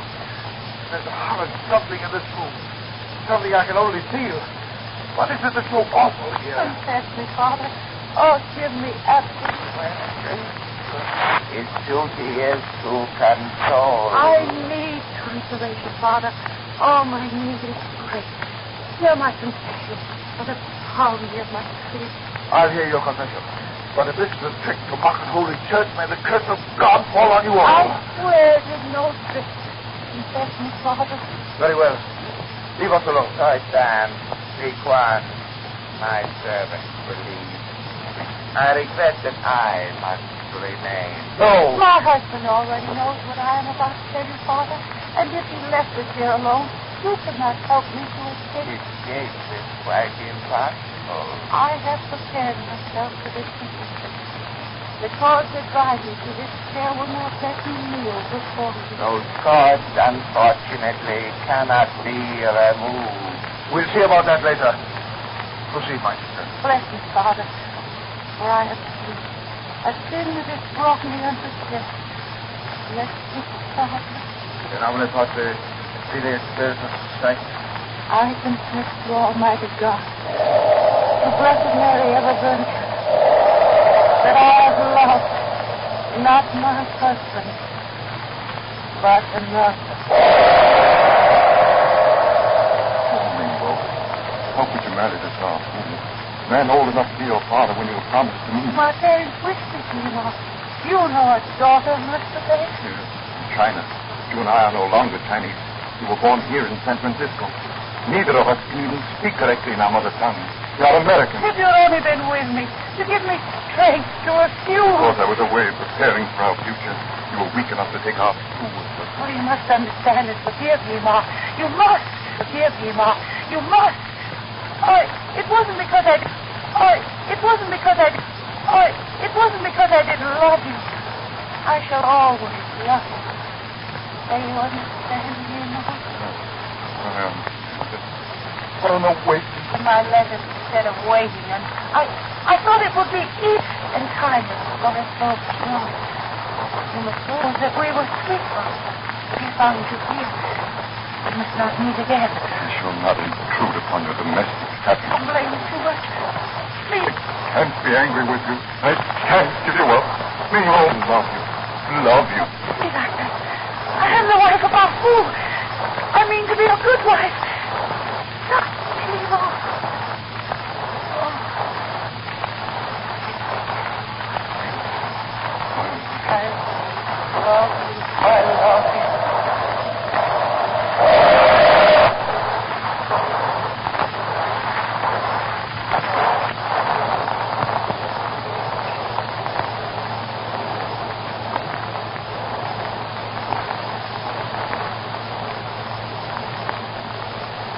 That was our first meeting, Holy Father, after I had married another man. I couldn't stop loving him anymore.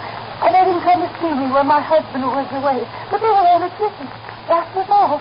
You know I speak the truth. But through you, I speak to God. Proceed, my sister. One afternoon, about a month later, when Nemo had come to see me, I heard a silken curtain rustle. And that night, our fool exchanged with us. I had been listening behind that curtain. I had the right, for you were my honorable wife. Yes, I was your wife, in Chinese eyes. Then Nemo came again, for the last time. Just as I thought, Mingo. When I investigated the records, I found your marriage is not registered according to United States law. No license was ever taken out. But our fool's name and mine were written on tablets and bound together with a red cord. That is the marriage way of China. We live in California. You, like me, are a Christian. Have you forgotten the precepts of your faith? No, I've been afraid to go to church. There, I know I'm not married to our fool. There's no claim at all upon you, other than foolish papers bound with a foolish cord. You and I will be married by a priest with a license and a ring, like the Americans we are. Our people will disown us. Our parents first of all. We have our lives to live, not theirs. Our fool will be humiliated. He will lose faith. Who cares? He has no right to take you as he did. He will try to avenge himself. Let him try. I don't fear him. You will be my wife in the eyes of law. Oh, you must be right. We are no longer Chinese, except in pieces, in the square of our skin. And I love you. I'll go with you to be together always. Always. Come, Mingo, now. Yes, now. Oh! Good afternoon. Oh. Yes. The husband who is not married to his wife in American Christian eyes. The poor Chinaman who will lose faith when Minglo leaves him for another man. I can't like one. Let me go. Take your hands from me. Bind him to that table. No.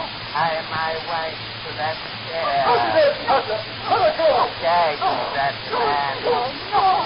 You You who are no longer trying to accept and feature in the color of your skin do not realize what it means to one who believes that this is honorable ancestors who lose faith. But you are about to learn how that disgrace can be avoided. One. What are you going to do? I am going to show you a custom of your fathers. One as old-fashioned as marriage by the papers and the court with due disguise. But your American eyes will not find it either so amusing or so meaningless. Thank you, Juan. What did you say? A little bag. A game of chance. The chance of the dead. Oh! I've heard of that bag. Oh, no, no! In your lover's eyes, I just see through as head. The bag of the happy selection. It is filled with sharp little knives, of which each bears the name of some member of the body for which it is intended. One by one, they are drawn from the bag unseen and used as indicators. Sometimes the knife marks final death. It is the last that comes to hand. Oh, no, you would not torture us, no. What? Torture you? No, honorable wife. The bag of the happy selection is for your lover alone. You have merely to watch. No. I draw the first little knife. It bears the name of the right eye. I use it so. Amusing, isn't it? If one draws the knife slowly and carefully, a man may live for hours. You do this for hours, Father. The knife mark slowly against the light one there, and I was made to watch. My eyes held open as Nehemiah was slowly cut to bits. And at last, oh, no more. He laid him there behind that tree. So horrible, I can't believe it. Well, look behind the curtain. I will. You see? And I will. This Apu is the heathen. Apu is the avenger of his honor. You No, don't think of him, Father, but of me. Will God forgive my sins? Will you give me absolute? Oh, my sister, for the sins, for the punishment you've had. If you think he's punished enough, then give me absolute. I will give you what you ask. Absolute of a stay in nominate consciousness to me and serve and thankless. Amen. At last. Oh, Father. Why did you disappoint me so? You need have no fear of this. I'm leaving this filthy house and you're going with me. I regret that for my honorable wife I have made contrary plans. That cord about her neck is to be used for the teaching of another ancient custom of my people. The 1,001 painful death. I've heard of that trial, Torture. You would slowly tighten the cord and she would breathe no more. Then unloose it and bring her to. Then repeat the process again and again. That cord shall not be used. I'll keep that. I stand likewise. Don't put your bloody hands on me. Let go of me. Your unworthy servants regret the necessity of restraint. Make these men release me. You talk of your Chinese honor. I have your oath and I shall be allowed to pass free through that door. I shall keep my oath. And you may summon the police if you will. They will come too late. So I stand. The door is open, Reverend Father. You are at liberty. Now, like one, the first of the 1,001 painful deaths begins. Oh, you fiends of hell! Police! Police! Help! Help! Police!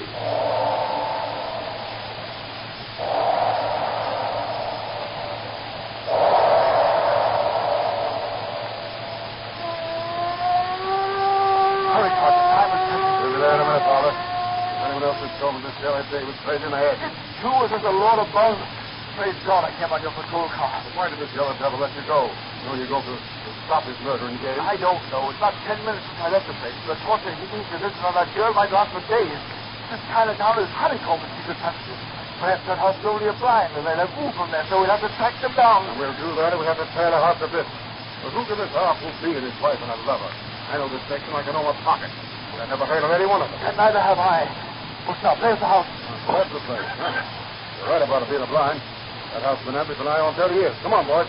You're not find them there, but we'll soon pick up their trail. Ready with the axe and the door's locked, John. You, Mike, stand by with your gun. I'll hold the flashlight. The door's locked. We'll give it the axe. No, quick. Wait, why do you delay when every moment is precious? Are you certain this is the house, Father? Of course it is. Is this the door you passed through? Yes, twice. And the first time you said the man who let you in unlocked the door from this side? Yes, just don't stand there and talk, man. Hurry. Just a moment, Father. Look over the keyhole. A cobweb. Behind it, I hold the light. What? The lock is chopped with dirt. Oh, keep it under the door for me this time. But it's the door I passed through. I've known this house among 1,000. The Chinese are tricky, but they can't weave cobwebs. I tell you, this is We'll soon find out. Give that door the axe. Yes. Bust the lock first time. Come on, boys. There's the stairs. Now I know this is the place. Follow me. Now, wait, Father. Why will you delay when every minute is... Father, didn't know there was something, right? Look around. There's an empty stuff on everything. And undisturbed. Yeah. There's no dust before. But this is the place. I left it about 15 minutes ago. You've been pretty overworked lately, Father. Oh, you think I've imagined it all. You think I'm crazy? Hold up your light, Sergeant. There's something laying under the stairs. I see it. It's a book. It's my prayer book. I must have dropped it. And that's proof that I was here. Look, there's footprints in the dust. My footprints. Only yours. You say another man let you in this house and up these stairs. Yes, I don't understand. We'll soon find out. Come on, boys. Which was the room, Father? That one there. Well, break it open, Mike. Your passage is the door's unlocked. Yes, the room's empty. It's been empty for years. Left everywhere and undisturbed. Just a single pair of footprints. The same footprints, Father, that your shoes lead now. Well, it's the room I just left. And it was full of people. There the girl came in her Chinese dress with morning light. And Apu stood there. And there was the man who held the cord. And over there... Wait. Over there was an alcove. Behind the curtain where the dead boy lay. The alcove now. That's the wall, like all the rest. Hey, sounds like this is in passage. Must have been built and planted since Father Ryan left it. Give it the axe. Yes. Oh, they've played a trick here. I'm all bewildered. Father Ryan, look through the hole. Look, Lord. Two skeletons. Remains the Chinese woman's dress of mourning. It's the same one the girl wore. And the other. About those troubled bones, I recognize the little fragments of the boy's clothes. I remember who Apu was. How he was the owner of this house. He went back to China 30 years ago. Yes, nothing him came back to me. That young wife, Chris, he disappeared. Right. What is he called? And the Chinese case, not a serious case, they take us seriously. Apu died. He came back, and those others were now from the grave. Merciful Father in heaven, tonight I have confessed thy death.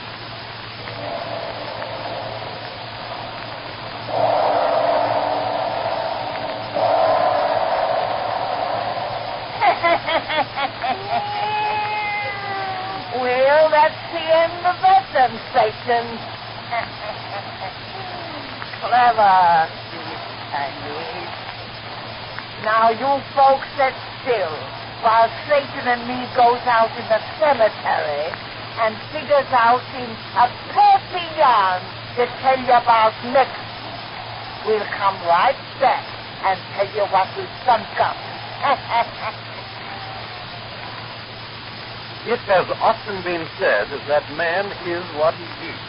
And of course that's meant to apply to women too. But the fact is that this saying alone isn't altogether true. In many homes may be found two people who eat about the same amount of the same food. Yet one of them is overfat and the other one is thin. You see, it isn't only the food you eat, but what your system causes you to obtain from that food that counts. Now, it isn't right for anyone to accumulate a lot of excess fat on his or her body. It isn't helpful to either your happiness or your health. In fact, it's very likely indeed to be dangerous. Sooner or later, very fat people usually get high blood pressure, and at any time they are more likely to contract disease than are people of normal weight. That's why life insurance companies are so interested in the subject. They know, too, that excess fat causes an undesirable extra strain on the heart, as well as affecting other vital organs. So, if you are overweight, resolve definitely right now that you will begin the simple, safe Crucian treatment tomorrow. Take no heed at all of such misleading sayings as laugh and grow fat. Being fat yourself is nothing to laugh about. It's just something that others laugh at when they look at over-fat people. Instead, laugh as you grow thinner, or to put it more correctly, you'll be altogether happier when you notice how Crucian helps you to bring your weight to the correct amount.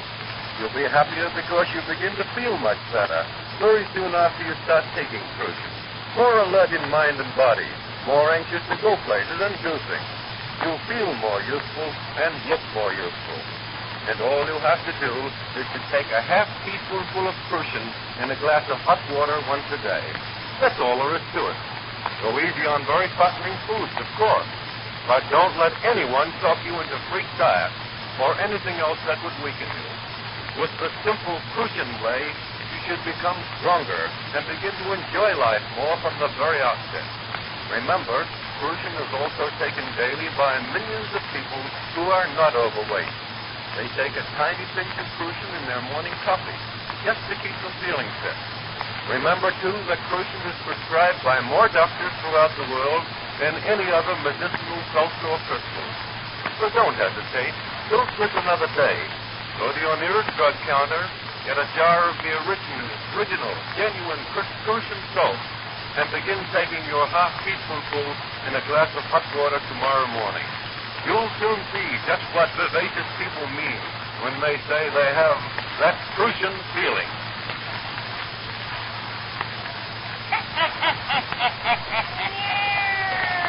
Well, Satan, you and me have sunk up a very pussy yarn to sing these folks that they calls on us next week. It's a cheerful story of black magic, and we call it Devil Hands. Devil Hands.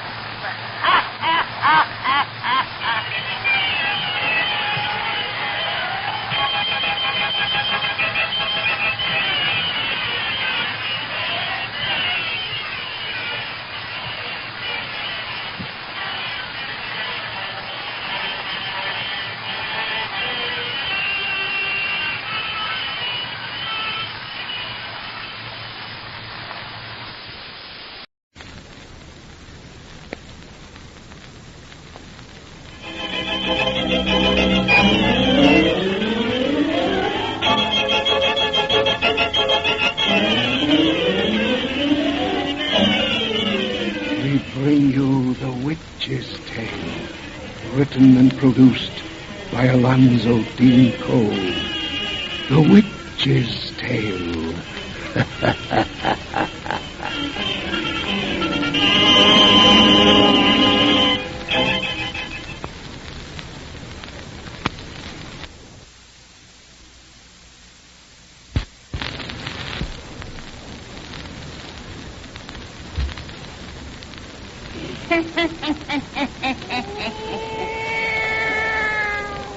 Hannah and 11-year-old I be today.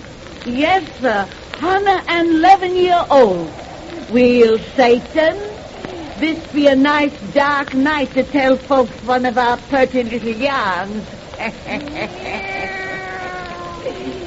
You folks douse out your lights so's we can listen to our tale as we set it amongst the shadows. That's the way to hear our bedtime stories. Now draw up to the fire and gaze into the embers. Gaze into them deep, and soon you'll see the hands of time turn back to Hunter Year, back to the days of pirates, stolen gold, and sudden death. Soon you'll see a crossroads by a little bay, a crossroads where a gallows stands, from which 2 corpses hangs in creaking chains. Below it, men are covering up a hole which looks like a new-made grave. Through the darkness of the night, offshore shines the light of a pirate ship, while men are singing. Here and there, so begins our story of share and share alike. Share and share alike.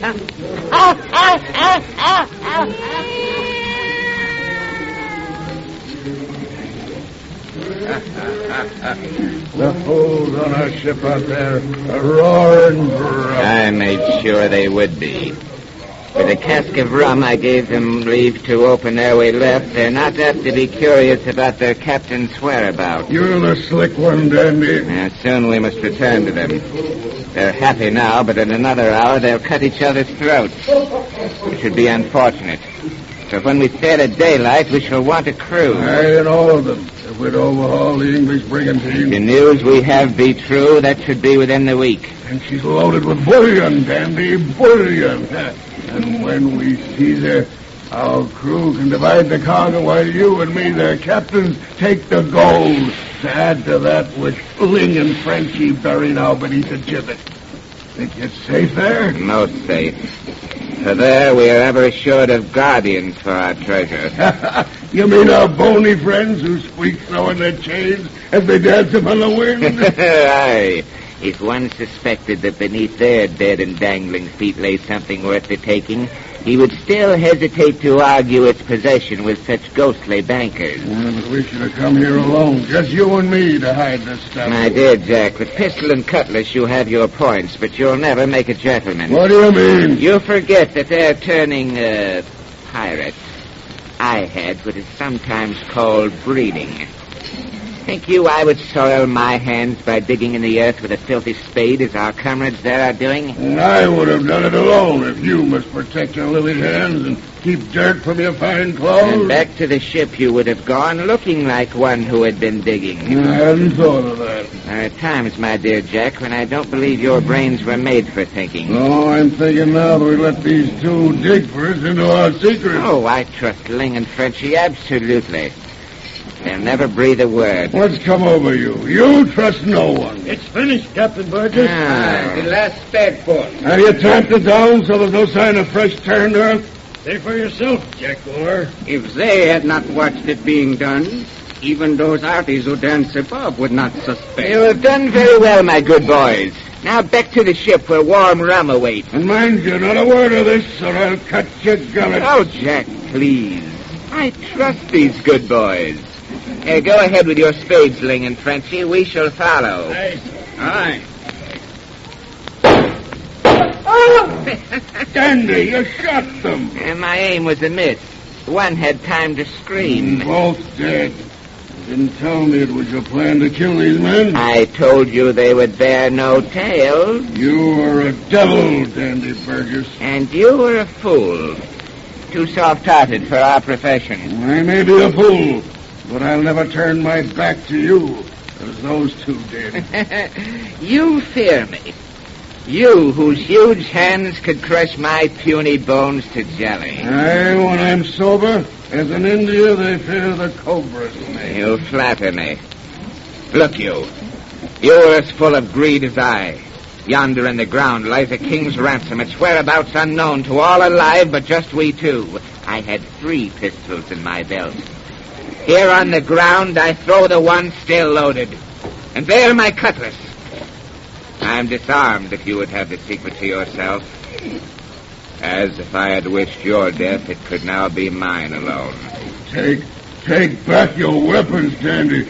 Oh, you're truly my friend, as I've always thought. Oh, yes, you big idiot. I don't know why. Perhaps it's because you're such a lout, a child, my opposite. Because you amuse me and admire me. Dandy, will you always be my friend, my brother? Will you swear it? If 'twill make you feel any better. What shall we swear by?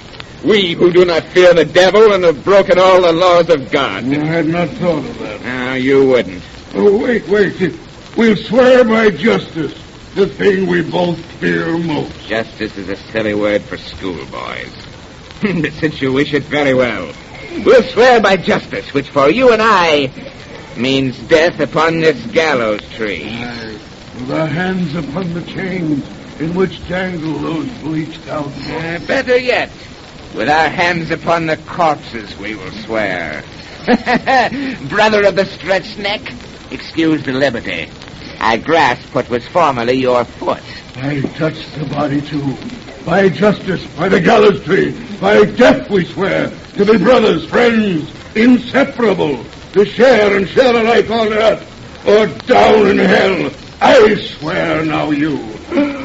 Oh, I swear. Now let's come away. The odor of our dancing friends is scarcely that of flowers. You must put our good boys, Ling and Frenchie, in the small boat, Jack. When we strike deep water, you can toss their bodies out. No one will see them in this darkness. At daylight we sail. The English merchantmen and gold. Which we'll share and share alike. Which we'll share and share alike.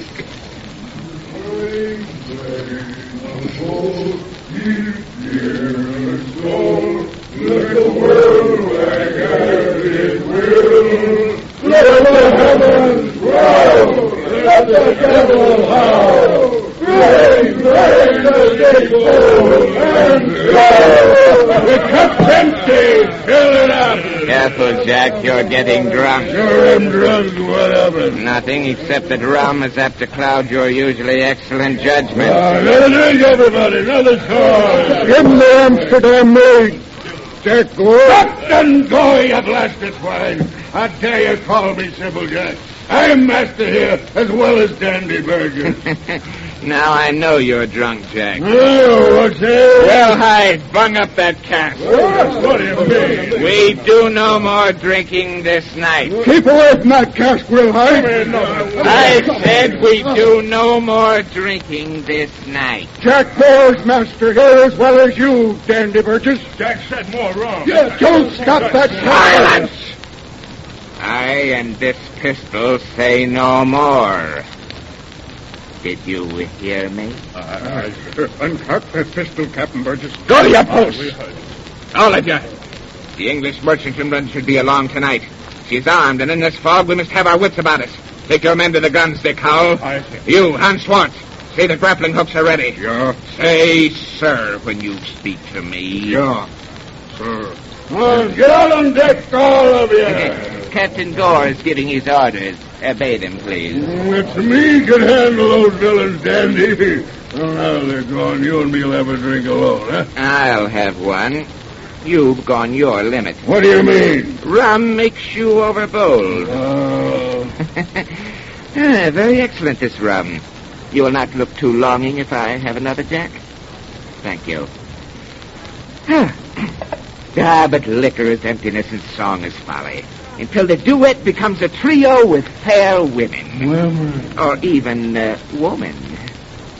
How your eyes shine, Jack. Candy, think you could be women on this merchant wouldn't we hope to see? Mayhap, if the devil looks after his own. Oh, women. And for all your fine clothes and gentlemen's ways, I'll get the same as you. You've sworn we'll share and share alike.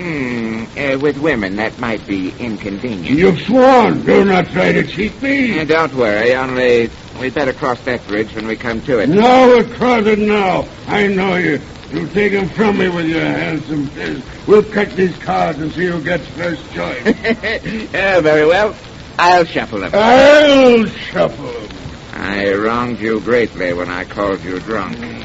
One cut, high card. The one who gets first choice to the women on that break. Very well. Cut. I've drawn a 10. I've drawn a knave. I win. You shuffle. The choice is mine of the women on that break. If any, and we cite it, Captain Burgess, the English merchantman. Good! The fog's just lifted. She's lying hard aport. Then she's headed us. It's all right, you fool. Our master's flying the flag of Holland. Tell Dick Howell not to break out the guns. If she remains unsuspicious, we can drift close enough to grapple with the hook. I certainly. Then we'll ball her with a cutlass hand to hand. That's what I love. To fight, to kill. And when we have prisoners to torment, the sport begins for me. Come on deck. Hey, The here. hot car. Breaking out her guns. She suspects us, eh? Give her a fire. Give her back a broadside. Take down that flag of Holland and hoist the Jolly Roger. Stay prisoners from me. From the yard down to the outbreak, I'll teach them to dance upon the wind. Stay prisoners for me to torture. To torture.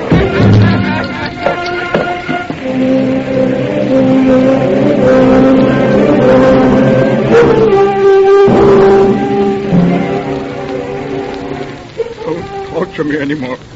I've told you no women are aboard the ship. I'm afraid you have forgotten, Captain.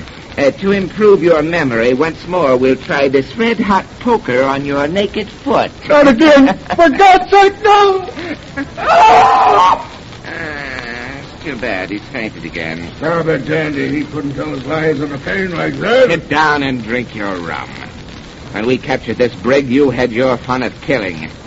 Now I have my sport by making the survivors pray for death. Yeah, but can't you kill this man now and have it over with? We've got the gold. He showed us where it was when you strung his mates up in the yard. But the minuet they danced. Yes, he's given us the gold, but he's yet to show us where the women hide. I don't believe there are any women. Ah, yes, there are. I found a woman's glove upon the deck. A woman's glove? The woman must be on this ship. How astute you are. And I thought that liquor clogged your brain. Our friend is coming to again. Women. They're all women. Well, Captain, the poker has had time to heat once more. Is your memory better now? Don't use it again. Don't. I'll tell you what you want to know. There are two women? Hid back of my cabin. A panel there. Concealed the secret door. Two women. Oh. Thank you, Captain, very much. At last you've shot. My aim's improved. He never murmured like poor Frenchy. Two women behind the panel in his cabin, and I have my choice. I come, but leave your bottle here, friend Jack. The ladies might not like a drinking man.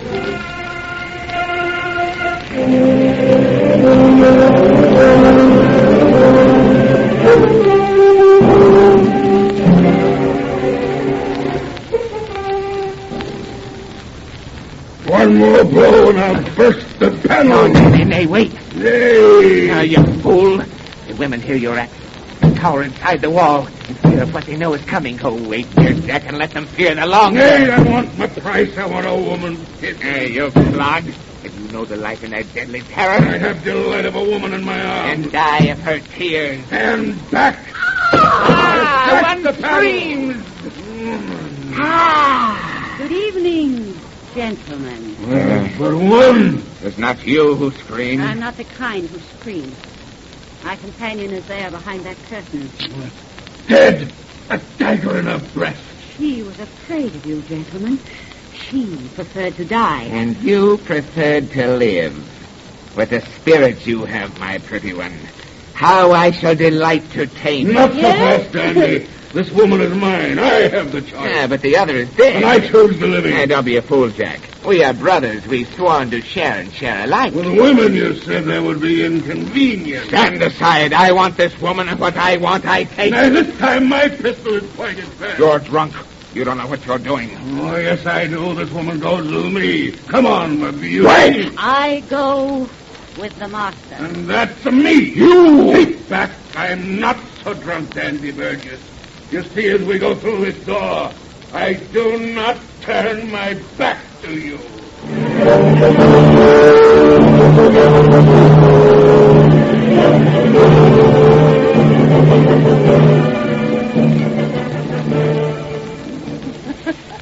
Really, little man, you're too amusing. Be careful. Do you think to frighten me? The week I've spent aboard this ship has quite accustomed me to pirates, even the fearsome kind like Captain Gore. Of course, cabin boys like you... You'll drive me too far. Listen, wench. I tell you that until the night we took you from that English brig, Jack Gore was my dog, my slave. That I was master here alone. Possession of you has turned his head, so that now he tries to rule here in my place. If you would be master once again, why do you not take me from him? I go with the master. So you shall. And the master will be me. Hi, Dandy Burgess. Captain Burgess, you dog. So you say. Captain Gore says to keep away from his woman. You, mistress, he bids come to his cabin. His cabin, the swine. Where he sits, always facing the door with pistol cocked and ready. He seems unwilling to ever turn his back to you, Captain Burgess. Laugh. Laugh as you go to him, you. Always facing me. When tomorrow we enter Nassau Bay, I shall teach him to face always. Yet see me not. And you, Mistress Kate, will find I am the master.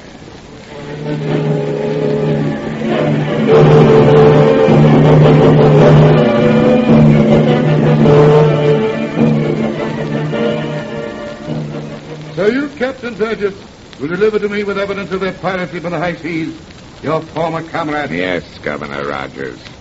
I will deliver them here in Nassau Bay and with evidence in plenty. For myself, I claim amnesty under His Majesty's wise pardon for those who repent their wrong and inform against the sinful. That I must grant you. It is the law. I hope you ask no other reward for putting these men within our grasp. Yeah, but I do, and make it part of our bargain. Now, rest easy. It will not affect your treasury.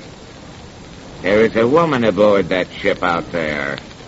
I would place her in my care, and in her company, attend the hanging. You would attend the execution of the comrades you condemn? Not all of them. Only that of Captain Gore, my particular friend.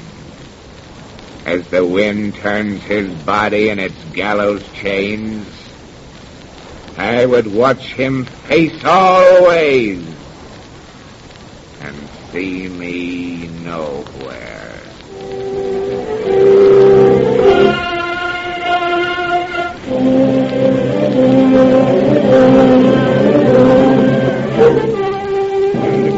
Accordingly pass sentence that you, the said Jack Gore, be carried to prison from whence you came, and from thence to the place of execution, where you are to be hanged by the neck, till you shall be dead. Dead. Dead. And God have mercy on your soul.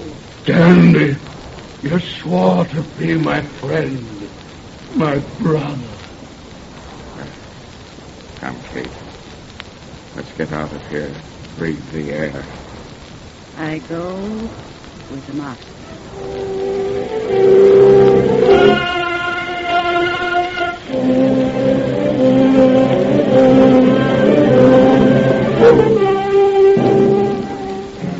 We're nearly at the crossroads where you say your buried treasure lies. I see the gibbet there. Aye. How stark and alone it stands by night. Our friend Jack, who was hanged upon it yesterday, will be grateful for our company. Hear the creaking chains he swings in. He seems to cry a welcome. Now, wait. Why do you stop? Now, let's go back. It's but dirty work to ply a spade. It goes against my grain to soil my hands. You want no one else in the secret of the treasure that you and he buried here so long ago? Oh, nay, but to dig for it at night in dark, it... The unaccustomed work, I cannot see. I did not know my master's courage. I would think he was afraid. Now, what have I to fear? Not man, surely. When in your pocket lies a pardon from the king. Nay, and I do not fear the dead. The air is very still. How plainly we can hear those rusty chains. It is like that other night. The night on which you swore by the gallows tree. And death. And justice. To be brothers. Friends, inseparables. Share and share alike on earth, or down in hell. I meant it when I swore that oath. I meant it, though I laughed and mocked. 'Twas all your fault I did this thing.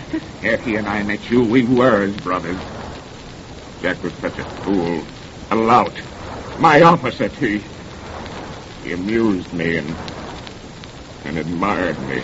My fearful master. A sentimental type. Be still. Cannot a man have feelings? In the lowest beast, can I not be one tiny bit of... God? I have naught to do with God. Who are you who have sapped my strength and made me weak? My name is Kate. And I told you long ago. If that's all you've told me, whence came you, woman? From the cabin of an English brig, some wicked pirate took us prize. Ye insolent wench! Turn not your back on me and walk away. Did I turn my back? I forgot who I was with. You! How loud those chains grow now as the weight they bear swings in the wind. We are underneath his corpse. I did not realize we walked so fast. It seems to sense your presence. See his body begin to turn. So fearful to leave it back. It's No, don't say such things. Jack, go. Stop moving like that. Done your bidding. Here's your slave again. Your dog. Kate, those eyeless sockets plucked by crows. I see a light. There be no light in dead men's eyes. No, I know, but... Kate, there's a movement of that drooping jaw, as though it prepared itself for speech. There can be no speech from dead men's lips. I know that, too, but... Kate! Whence comes that singing? Things I do hear sing. The favorite song of the comrade he betrayed. Nay, that cannot be. Kate! The chains that hold this corpse are stretching. Jack's dead feet are on the ground. He's coming for me with dead arms outstretched. Jack, go! For God's sake, keep away! Ah! Don't touch me with your cold, dead hands. Kate, help! He binds his chains about my neck. Don't let him lift me to that gallows. Don't let him lift me to that gallows. Ah! Share and share alike. On earth or down in hell. Kate, but for this she brought me here. For death. I know who ye are now. Hear what I swore by. You are justice.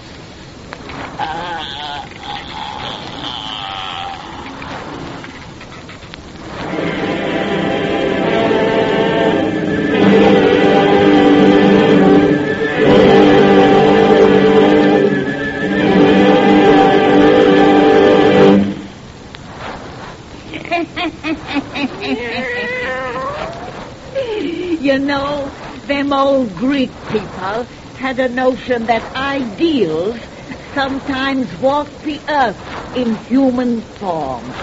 So maybe that girl was justice. And now, Satan, if these folks will just sit still, we'll be back in a minute and tell them about the pretty yarn we're saving for them next week.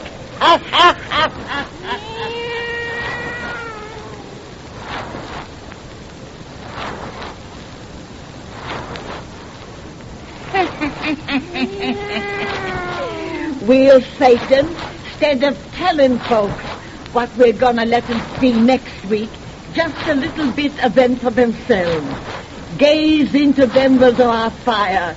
Gaze into the embers deep and listen. Robert, I hear footsteps. There's something in this room. No. They can't be, Susie. You and me alone here. No, we're not alone. Look at those shadows. Good Lord! It's a man without a head.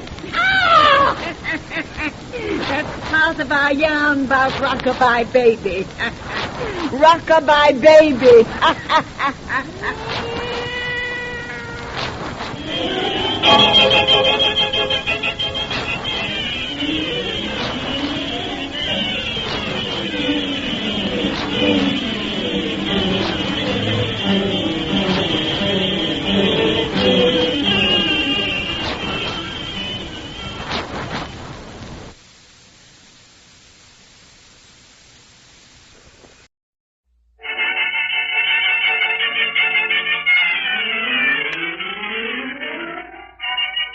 Bring you The Witch's Tale, written and produced by Alonzo Deen Cole.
And now let us join old Nancy, Witch of Salem, and Satan, her wise black cat.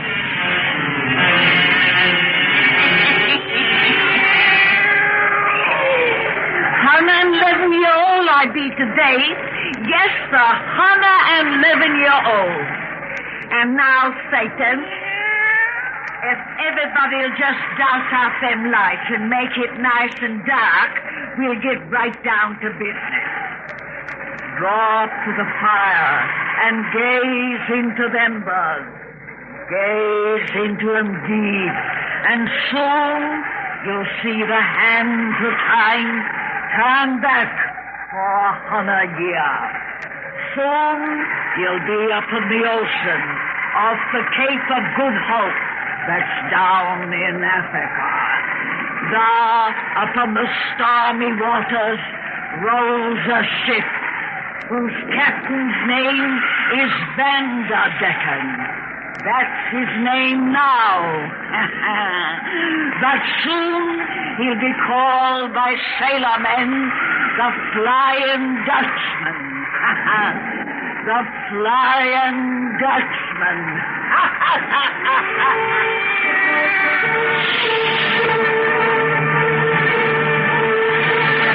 Send out those topsails.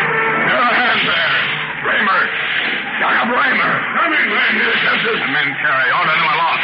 Send out those topsails. Right here, Vanderdecken. The men will not go up the shrouds again. Will not say so. Say, sir. No man alive can keep his grip in the yards against this storm. It's certain death to try. Already we've lost 3. And we lose them all out round this cursed cape. But right here we strive against the wind. Silence. I am master here. If thou question my commands by the board, I'll fling thee to join those mates of whom you fight. Now bend me out those topsails. Aye, sir. Command is mad. Sail, he demands, against headwind. Hold fast, Captain. Hold thy rudder to the wind. Aye, sir. Captain! Mine here, Captain! Here, you better. Fully sheet. It is torn to ribbons. Mend it and spread it on the yards once more. We'll but care again. No sailcloth sun can weather the scale. Of strict severe poles, mine here. Turn thy back to the wind and seek a port. Not I. No storm can beat John Vanderdecken's master. Look! Aboard! The mainmast has been torn away! You cursed storm, I'll best you yet. You may take me spar and pole, but then I'll sail the Hawkins to thy feet. Captain! Mine here, Captain! Here. 2 hands will go aside, sir, with the mast. Those who are left will do their work. Raymer! Aye, sir. Give all hands access. Clear that writing. Free the deck and rig a jury mast. Mine here, for God's sake, strive no more. And thy helmsman turn about. Let's run with the wind and seek a port. Hey, we go ahead. We'll round this cape. But 4 days already to us. Ride and sail. And back is God's will. And God's will must bend, for mine shall triumph. Stop! Now doth bless thee. Cease thy cower, ye fools, and superstitious fear.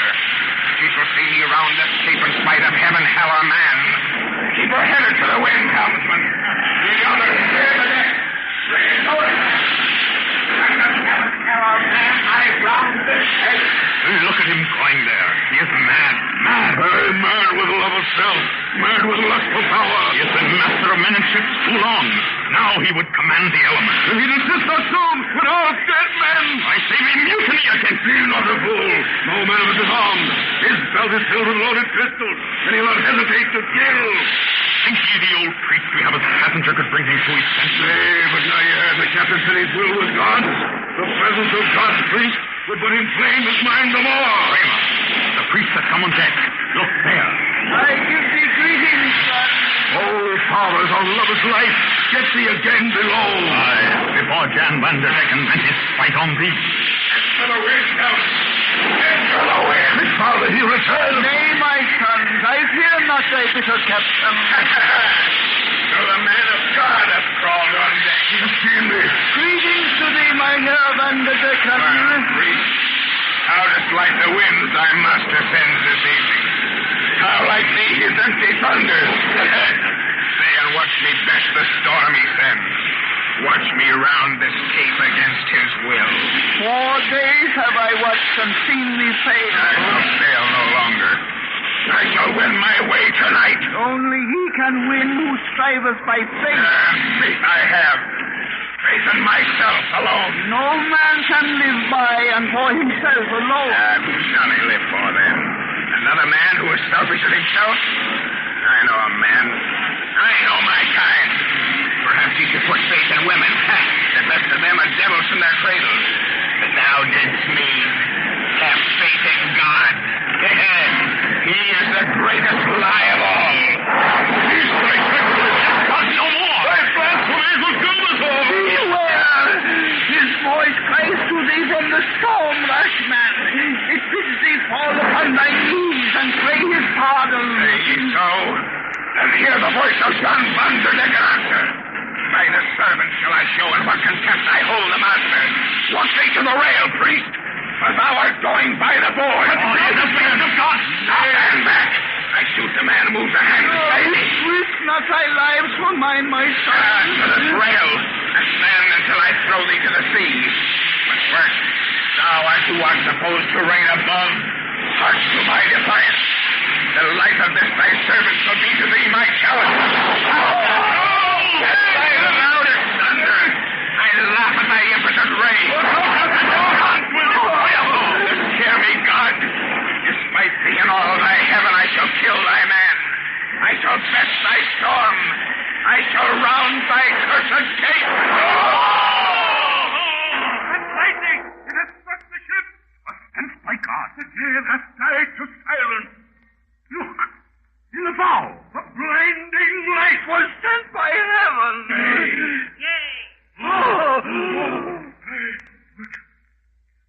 What thou who's taken shape within yon dazzling glow? I am.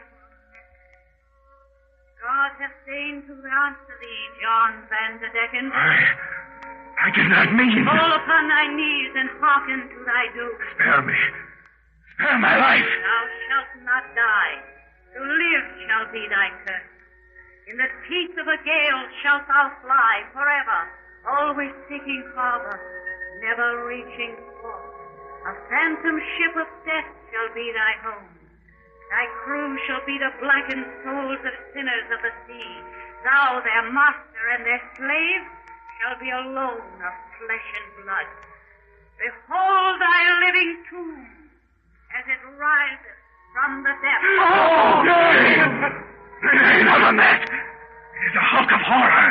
Is thy eternal home. Oh, nay, I beg. It is a nightmare ship. Black as night with sails the hue of blood. Oh, please. Grinning, fleshless specters line its rails. Oh, nay. Forgive. Oh, Father, holy priest, thou art a man of God. Intercede and beg for me. I am forced upon this awful bark. Have pity. Nay, messenger of God, I pray thee, wait. No soul is ever lost. Even this man's can be saved, redeemed. His soul is black with selfish pride. Only love can wash it clean. He will need man's love to find love. His fate has been decreed. What man here will share his doom to aid him in the search? I. Think well, old man. Thy days of earthly stripes are numbered, thy reward and rest at hand.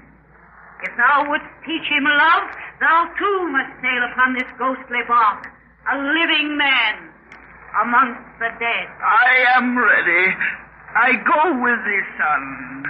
And flesh and blood, thou givest me the life I would have taken from me. Oh, foolish soul. And thou didst say all living creatures were selfish as thyself. Thy curse was to be eternal. But this good man's sacrifice hath won thee again to hope of heaven. I shall not have to sail. Thou shalt sail upon yon bark, as I have said. But once, each 7 years, thy phantom ship may touch a port, and thou, for the space of a single moon, may seek for love thyself, and cleanse thy soul of pride. Come, my son. I go. 7 years among the dead, ever flying into the gale, and then a port for a single moon. Oh, Lord, oh, Lord, oh, Lord.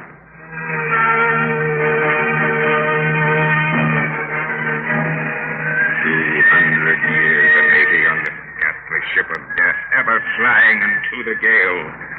30 times and 9 have I been in port for a single moon. And now the hour draws nigh when I shall rest on shore again. And bitterness is in thy soul, John. Thy heart is filled with plans of evil for thy visit amongst men. Aye, I shall employ this moon ashore to bring dishonor, death, destruction on my path. No, have the centuries of suffering taught thee nothing? By example of thy God, they have taught me how to hate. For I have endured his awful vengeance. Oh, vengeance on thee has never been his purpose. His plan is thy regeneration. So this loving father destroys his son with a cursed living death to save him. Oh, cease thy lying sophistry.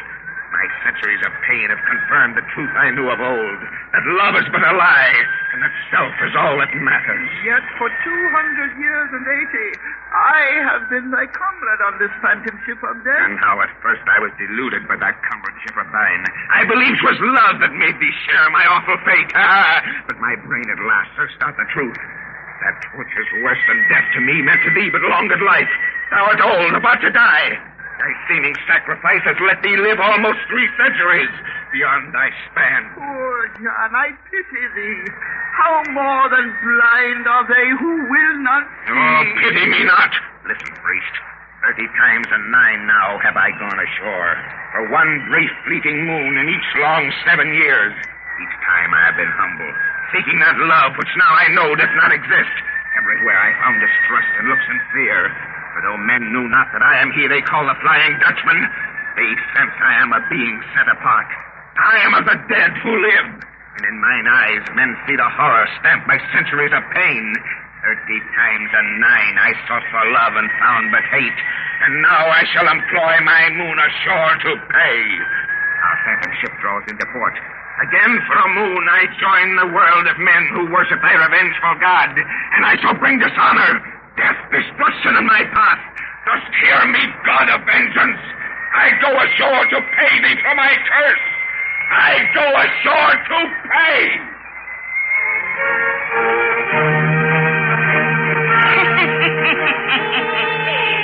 Next time I has a birthday, Satan, we'll tell folks what the Flying Dutchman did when he went ashore the 40th time.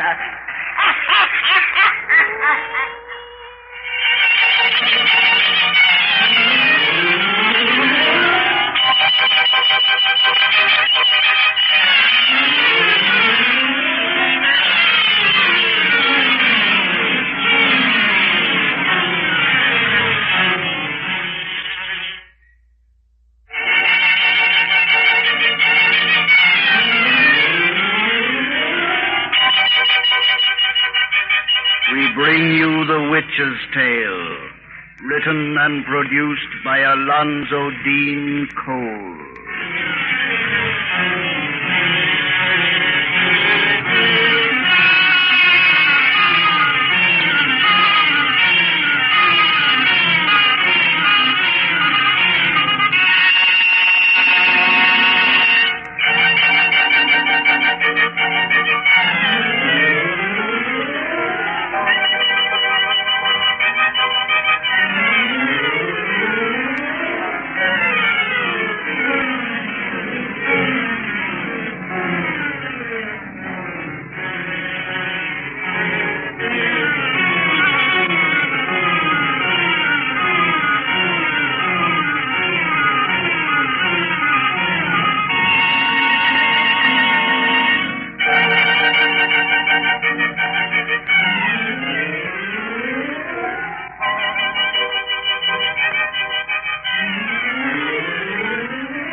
And now let us join old Nancy and Satan, her wise black cat.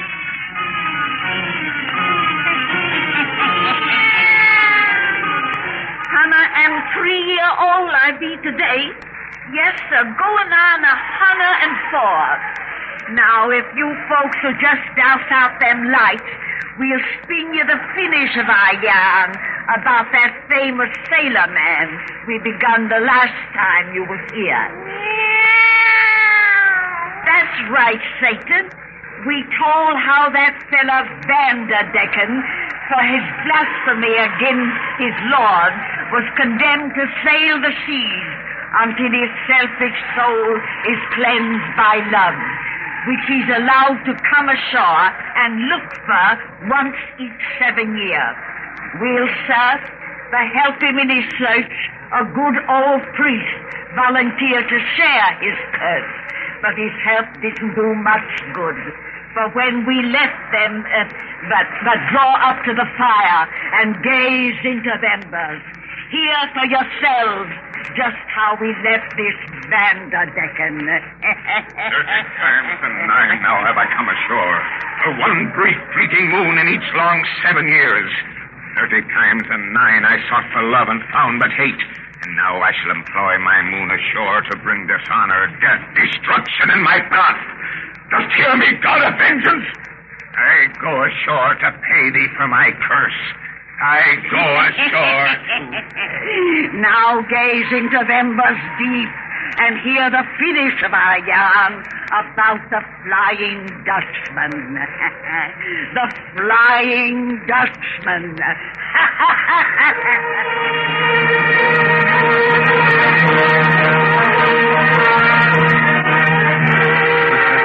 Henry, in this enlightened year of 1810, even such an old sea dog as you can't believe the forecastle yarn of the Flying Dutchman. Now, out there in Portsmouth Harbor lies my proof. That ship's the Dutchman's right among the sun.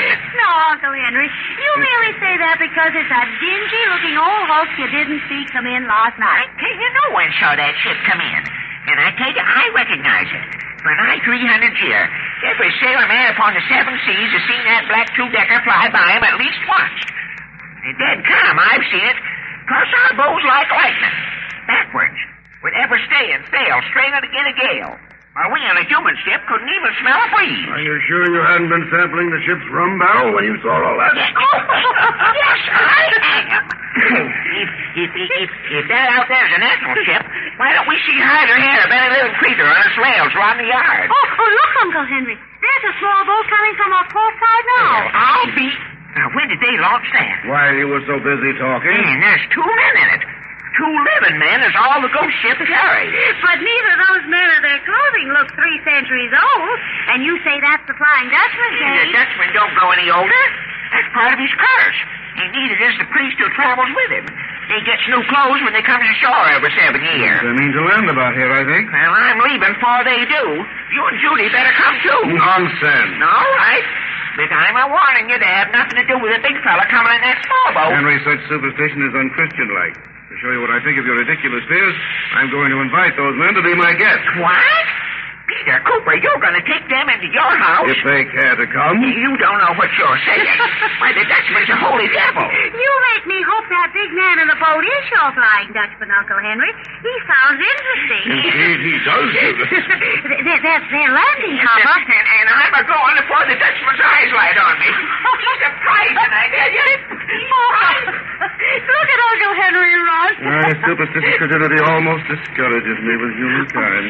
Here the strangers come. Speak to him, Papa. Well, good morning, gentlemen. Greetings to thee, friend. Aye, greetings. Why didst thou not run at my approach? Run? Why should we run? Thy companion did. Oh, he had an appointment elsewhere. Gentlemen, as you're strangers and our ports within are not of the best, I wish to invite you to be my guest. I guess. We thank thee truly, but... Do not hesitate. I'm only an humble minister, but my daughter and I will strive to make you comfortable. Thou art a minister?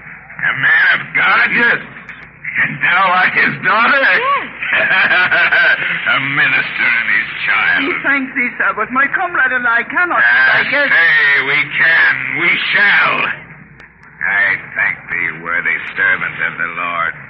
I accept thy invitation gladly.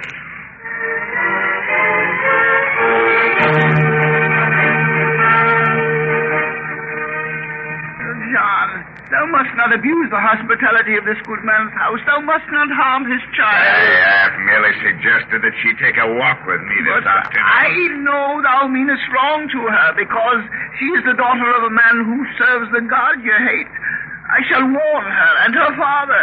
Tell them who and what thou really art. Listen, fool. The tale of the Flying Dutchman they call but idle superstition. Thou wilt tell these people nothing. For they will not believe thee till I prove the words which thou wouldst say, and then 'twill be too late. Captain, are you ready for a walk? I come to thee, my child. Farewell, priest. Ere I embark again for 7 years of living death, to the God of hate who hath condemned me, I have a sacrifice to make.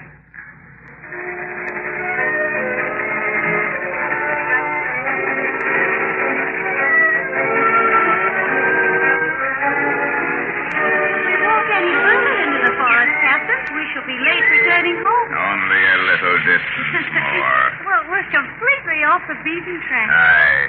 Should one die among these trees and thickets, it might be many months ere their body was found. What made you think of such an awful thing as that? The sort of one who was left alive. A father, for instance, might suffer long and keenly ere his, child's, for instance, fate was known. If I were lost, it would kill my father. But of course nothing will happen to me with you here to protect me. Nay. Thou dost trust me. Of course I trust you. Thou art a child. Thy purity enables thee to read men's hearts. That's what my father said. And I know your heart is good, because in one whose eyes show such unhappiness, any evil that was there before must have been completely burned away. Oh, little fool. What would thee think if I taught thee different? Stop acting as though you meant to frighten me, Captain. And sit down on this log. Come. I'm tired. I sit close beside thee. Thou hast never shown fear of me as others. Why should I show fear of you? No reason. Except that people always do. Captain, I think someone ought to talk to you. Of what? Yourself. I don't think you know yourself at all. Oh, thou thinkest not. I think you're the sort of man who thinks he's awfully bad and who tries to be bad, all because he's afraid to let folks see what's really underneath. So? Yes. You're exactly like a little boy who lives next door to us. When he's outside in the garden, he's always playing at being Indian and scalping people. Yet I've seen him through the window of his room at night when he thinks he's all alone, fondling his sister's doll. Thou sayest I resemble him? Exactly. I've seen him stand out in the rain when the lightning flashed and thunder roared just to prove how brave he is. When all the time I knew he wanted to hide his head in his mother's lap and cry with fear. You're exactly like him underneath. Well, that's just the way he glares at me. Oh, little fool, Rude and ill-mannerly, just as you are. How long since you've seen your mother, Captain? Why, I'm never saw her. Have any sisters? Nay. Ever married? Nay. In-law? Nay. Well, that explains everything. You've never been brought up. What? You've had no one but God to go to with your trouble. No wonder your eyes show such unhappiness. For God must seem awfully far away sometimes to one who has no other friend. No other friend. No other friend. Yes, he's awfully far away. How secluded this place is. When we're lost here, they never would be found. Well, Captain, why don't you kill me as you planned? You knew? Yes. I wasn't a bit afraid. You see, I know the little boy next door. Playing Indian. Scalping people. Suppose you put your head in my lap and have a cry. Why? He does sometimes when no one else is near. Why? Seems to help. I don't think you've cried in a long, long time. Why?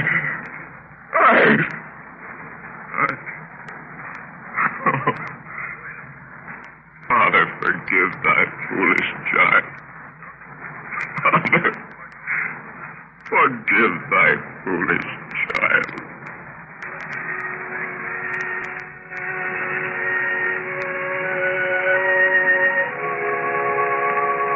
Farewell, Judith. Goodbye, Captain. I hate to see you gentlemen go. Your fortnight here has brought us happiness. My ship awaits, Mr. Cooper. I cannot tarry longer. But my old friend here will stay ashore with thee. John, my son! This voyage I take alone. Thou wilt share my punishment no longer. Thou hast found at last. I have found myself. I don't understand you, gentlemen. My comrade may explain when I am gone. And now, ere I bid a last farewell, Mr. Cooper, may I kiss thy daughter once, as a father on the brow. I will answer that, John. Kiss me as a lover on the lips. I did not mean to speak. I do love thee, Judith, love thee. And I love you. Oh, nay, child, love me not. Another will come to thee, one of thy age and goodness, one worthy of thy love. I want no one but you. But, John, take me with you on your voyage. Nay, I cannot. Take thy arms from about me. I must go. Oh, no, John, come back. Farewell. John, wait. Your black ship is not ready. I see no sign of crew. They are waiting for my coming. Oh, he's in the sailboat, leaving me. This ship flies through the waters by magic. Look, already he's reached the black ship's side. He's climbing up the ladder. He's aboard. Father, the sails of these black ships filled, but there's no wind. It's putting off to sea. Farewell, my son, my comrade. Come back to me, John. I love you. And I love thee. Farewell forever. No, not forever. Father, the ship is sinking. Yes, sinking beneath the waters. Listen. I love thee.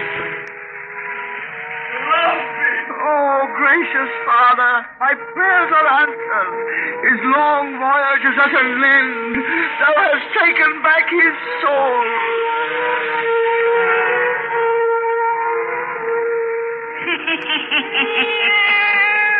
And now you see why the Flying Dutchman is seed upon the seas no more. Well, that's the end of that done, Satan.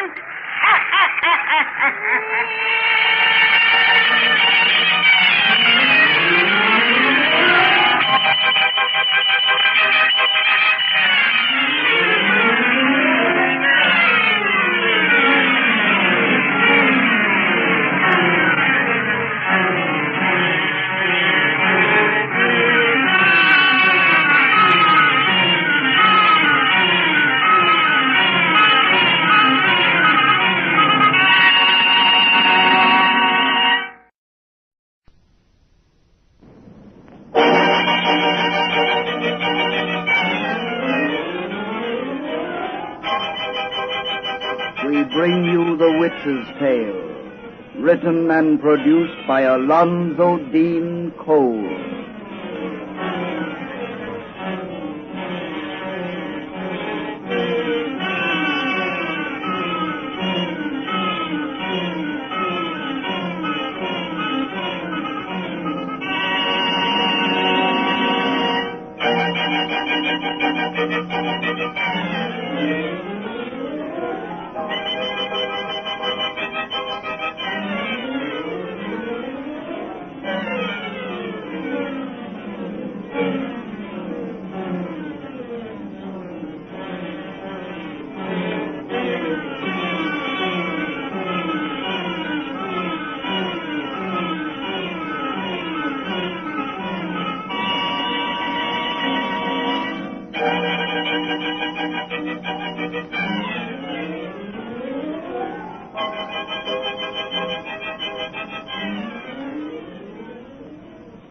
And now let us join old Nancy and Satan, her wise black cat.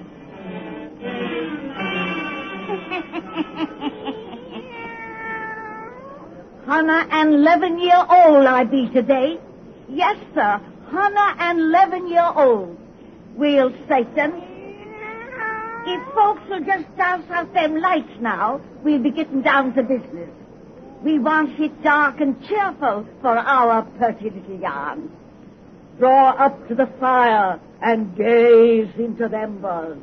Gaze into them deep, and soon you'll see a dusty road way down in South America in the wilds of the Argentine. On that road begins our tale of the wonderful bottle. The wonderful bottle.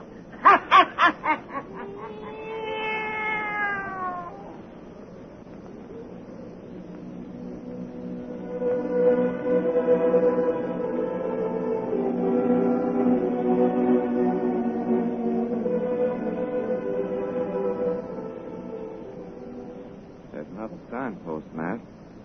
We're only 100 miles from Buenos Aires now. You'll never be able to walk it, kid. Why, the soles is all worn from your shoes, and them feet of yours are bleeding. I'll walk it. I've got to. The hike will be easier now.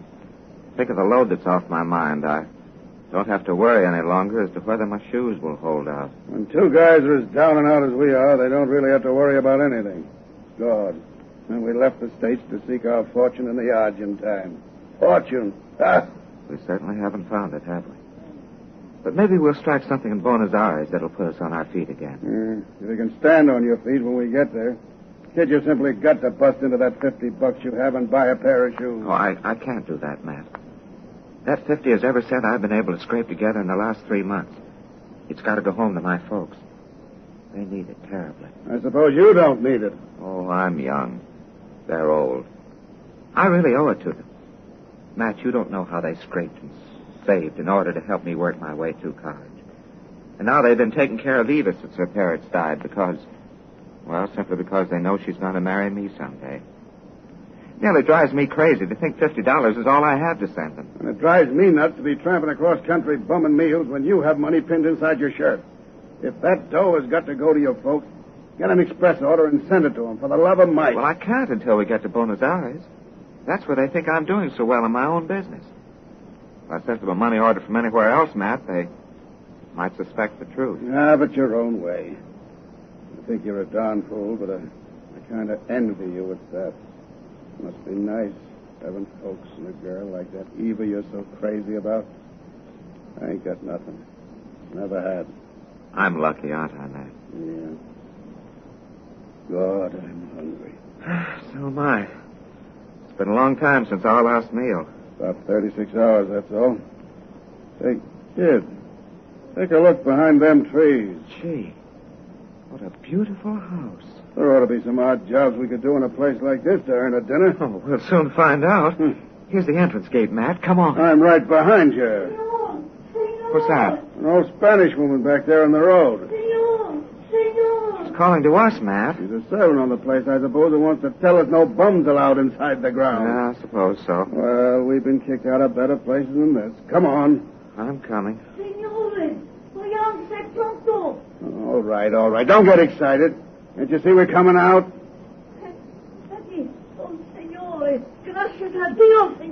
Matt, I don't think she's trying to bawl us out. Oh, what is she doing then? You understand the Spanish lingo. I'll ask her. ¿Qué dice usted, señora? Gracias a Dios. Con este al momento de salvarles de una situación peligrosa. Matt, she says she saved us from great danger. Danger? What danger? ¿De qué se trata, señora? Si son entrados por las puertas de esta casa, Adrián, que sitúan las almas inmortales. Señora!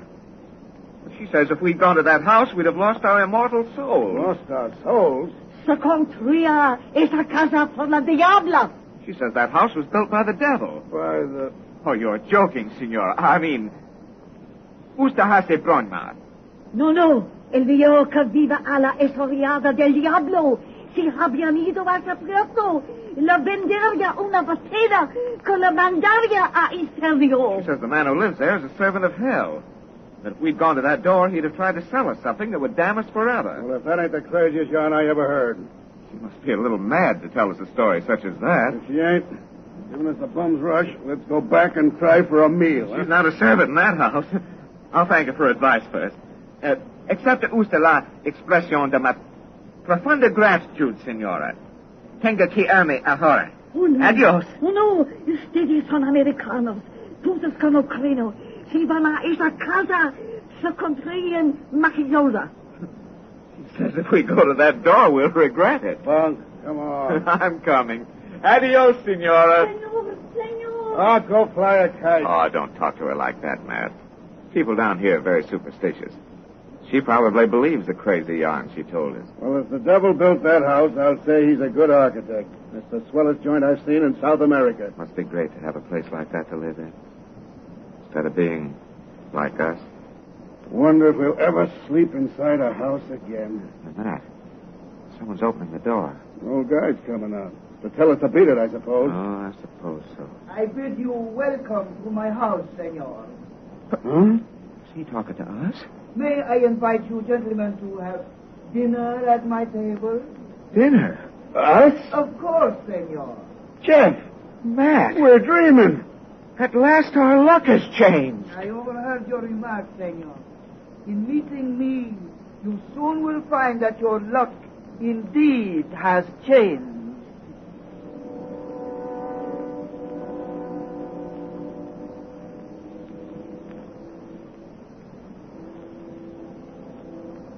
Oh, gee, senor, you've been wonderful to Oh, us. no, senor. Oh, boy, we're nothing but a pair of ragged tramps. Yet you served us a wonderful dinner, shown us about this beautiful house. Treated us as though we were gentlemen. It has been great happiness to have you here. No one ever comes to visit me, and I am very lonely. No one ever comes to visit you? No one. And as you perhaps have noticed, I have not even servants. I've been wondering who does the work in this big place of yours. I am about to speak of that. I saw you talking to one of my countrywomen on the road outside. She may have told you tales of me. Did she tell you tales of me, senor? The old woman told us a lot of superstitious bunk, if that's what you're driving at. You Americanos are not superstitious, as are the people of my country. You do not believe in the devil whom she told you was my master. My pal and I haven't much faith in anything right now. You have been very unfortunate in South America. I'll say we have. Yet you, my young friend, say you have in your possession $50. Well, you asked if we were absolutely penniless, senor, and as you'd been so generous, I thought it only fair to explain my exact situation. Your principles do you honor. What would you say if in exchange for that $50, I offer you a house as beautiful as this? If I offer you wealth, power, women, anything your heart desires? I don't understand you. Yes, you're not trying to kid us into believing what that old lady said was true. No, I am not trying to jest with you, senor. Excuse me. I want to show you something I keep in this closet. This, my young friend, is what you may buy with your $50. That? For $50? Why, that's just a glass bottle. But not an ordinary glass bottle. Here, take it in your hand. Certainly, if you wish me to. What? Holy... Hey, how'd you make it to that? Matt. Well, the thing leaped right out of my fingers. And returned to mine because I am its owner. Let me see you do that trick again. It was not a trick. But I would show you something more worthy of the powers of this bottle. Is there something you wish for very much, senor? Something you consider impossible to attain? What are you driving at with all this? You soon shall see. You, my young friend, tell me what you wish most. I... Come, no matter how impossible, tell me what you wish. I wish to hear the voice of someone at home. The voice of Eva. Listen. I wish you to hear the voice of Eva. Matt! God, is that? Yes! It's Eva's voice! I've heard her singing that song 1,000 times. But it can't be Eva. She's in California, thousands of miles away. Shall I wish her to stand within this room that you may see her? No. I want you to have nothing more to do with her. Stop that voice I hear. Stop it. Very well. I wish you to hear the voice no longer. How did you do that? Who? What are you? I am merely the owner of this bottle, and whoever is its master can have each wish come true. I will sell you this wonderful bottle for only $50. What are you trying to put over? We ain't kids who believe in fairy tales. Some fairy tales are truths, senor. Truths that have been forgotten in the centuries of time. Thousands of years ago, this bottle came from hell. An emperor owned it who conquered the world. He sold it to another who became the wealthiest of men. He He sold it Now, to wait. another who... You mean to say if that bottle granted wishes, anyone will dispose of it? Its owner must dispose of it before death. This bottle will cure sickness, but it will not prolong life. And whoever dies possessing it must burn in hell forever. I am old. You see why I must sell it before it is too late. You must buy from me, senor. You must. My neighbors fear me. They warn strangers from my door, as you have seen. I'm afraid to go away and seek a buyer, for I might meet accident upon the road and die while I still own it. You may be my final chance, senor. Give me your $50 for this mastery of life. You are young. You too can sell when you grow old. Senor, I beg. This is some new kind of confidence game, Jeff. No, no, I swear. Since you were so anxious to get rid of this wonderful bottle, senor, why must you sell it? And for just the sum you know I have. It cannot be given away, and it can neither be destroyed or lost. That is its law. It must be sold, and for less than its purchaser paid. So its price has dropped through the ages. You see the danger were I to sell too cheap. Someday a buyer cannot sell. Please buy. I swear it will give all I say. Oh, we've heard enough of this bunk. Let's get out of here, Jack. Oh, no, wait. You do not believe. You think I would cheat you with a trick. Look, give me your $50. Take the bottle. Say, I buy. Then wish your money back into your hand. If you do not find it there, I say no more. Oh, really? I don't Go on, Jeff. See what happens since he puts it that way. I'll see you get your 50 back. Well, if it's only to see. Good. Give me your money. Say, I buy. Here. I buy. Ha! The bottle is yours. It doesn't jump away now. Wish for your money back, kid, as he said. Yes, I wish for... The money's in my hand. Thought is quicker than words. The king's on the level. Good Lord, I believe it is. And you bought it. You own it. And I am free at last to die in peace. Now you will have each wish fulfilled. Now you will bear each curse that follows. Curse? Wait and see. You own the wonderful bottle now. You own the wonderful bottle.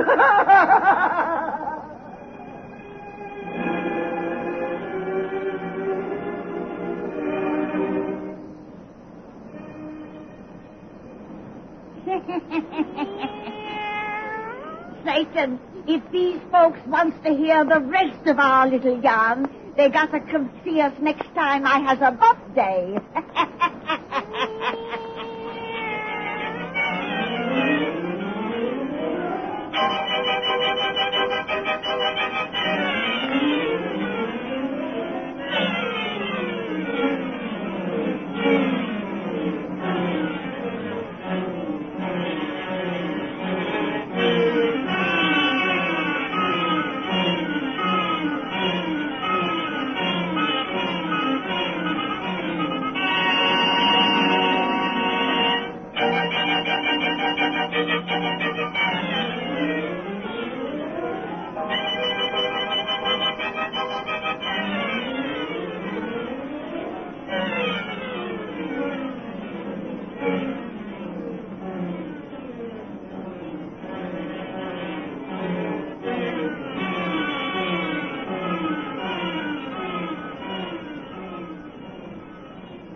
We bring you The Witch's Tale, written and produced by Alonzo Deen Cole.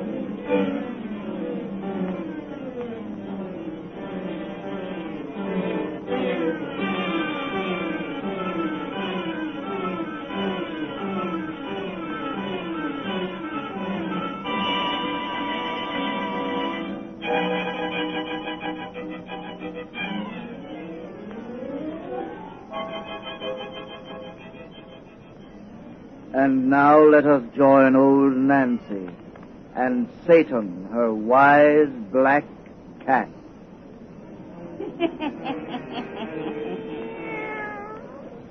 105-year-old I be today. Yes, sir, 105-year-old. And now, if you just douse out them lights, Satan and me'll spin you the finish of that little yarn we started last time. We told you how a couple young American fellas down in Argentina met an old Spaniard who sold one of them a magic bottle that grants its owners every wish. That bottle was made by the devil. And anyone who owns it must get rid of it afore he dies, or he'll burn in hell's fire forever. The bottle can't be destroyed or lost, but it can be sold for less than the seller paid for it. Now draw up to the fire and gaze into the embers. Gaze into them deep and hear some more about the wonderful bottle. The wonderful bottle. I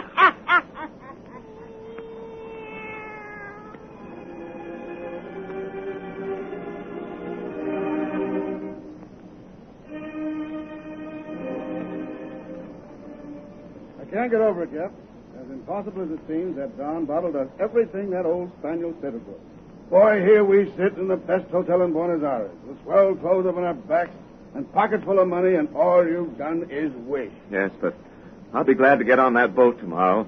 It's going to take us back to Frisco. See, I'm just crazy to see my folks and Eva. You can see 'em, here and now, if you wish. Yes, I know, but I don't want the bottle to have anything to do with them directly, Matt. If there is a curse goes with it, I want it to be just mine. Oh, forget about that curse business the old guy spoke of. Nothing but good has happened yet, has it? When you wished yourself into all you can think of, you just sell that bottle to me. And you're going to get it pretty soon. There isn't much more I'll want now I have the house I wished for. That was the darndest thing, you finding that old letter from your folks when you got here saying how they struck oil on that farm and had bought just the very house you'd wished for. Yes. Everything I wished in a home they described as parts of the one they'd bought. No, that ain't really your home, though. It's your parents'. Well, whatever belongs to one belongs to all with my family. Yeah, but you wish for a place for just you and this Eva kid. Yes, I did. Matt, I'm going to sell you this bottle now if you want it. I'm afraid of it somehow. What's the matter, kid? Oh, I don't know, only I just want to get rid of it. All right. Well, I got $40 change. Is that all right? Yes. Take it. Say I buy. I buy. Stays in my hands now. Oh, boy, what I'm going to... Well, there's someone at the door. I'll see who it is. Cablegram for you, Jeff. Oh, thanks. What does it say?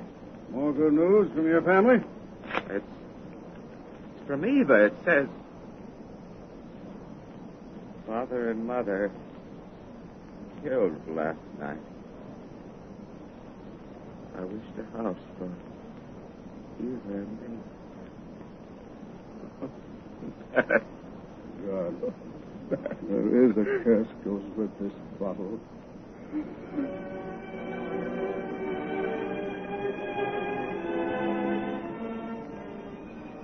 Jeff, it's a sight for sore eyes seeing you again. Why, it's been over a year since you left me in Buenos Aires. Yes. Come inside the house, Matt. Thanks. This is a swell place you got here. Where's the little woman? I'm dying to meet her. Eva and I aren't married yet. Not married yet? No, that's the reason I cabled you to come here. I don't get you. Matt, have you still got the bottle? No. It's gone? Yeah. Wished myself $1 million and a private yacht. Then sold it to a Portuguese for $30. I was scared to keep it. You know where it is now. Do you know where I can find the man you sold it to? That's why I sent for you, Matt. I've got to find that bottle. What for? I'll show you. Why are you tearing off your shirt? So you can see why I haven't married. Why I won't even go near the girl I love. Why you can see why I don't leave this house. So you can see another curse of that bottle. Look at my back. Yes. The spot of a leper. A leper. Help me find the bottle, Matt. It's my only hope. My only cure.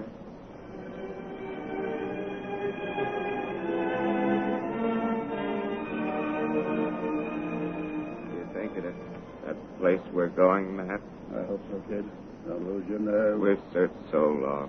3 years. And everywhere we find it sold again with misery left behind. Yeah.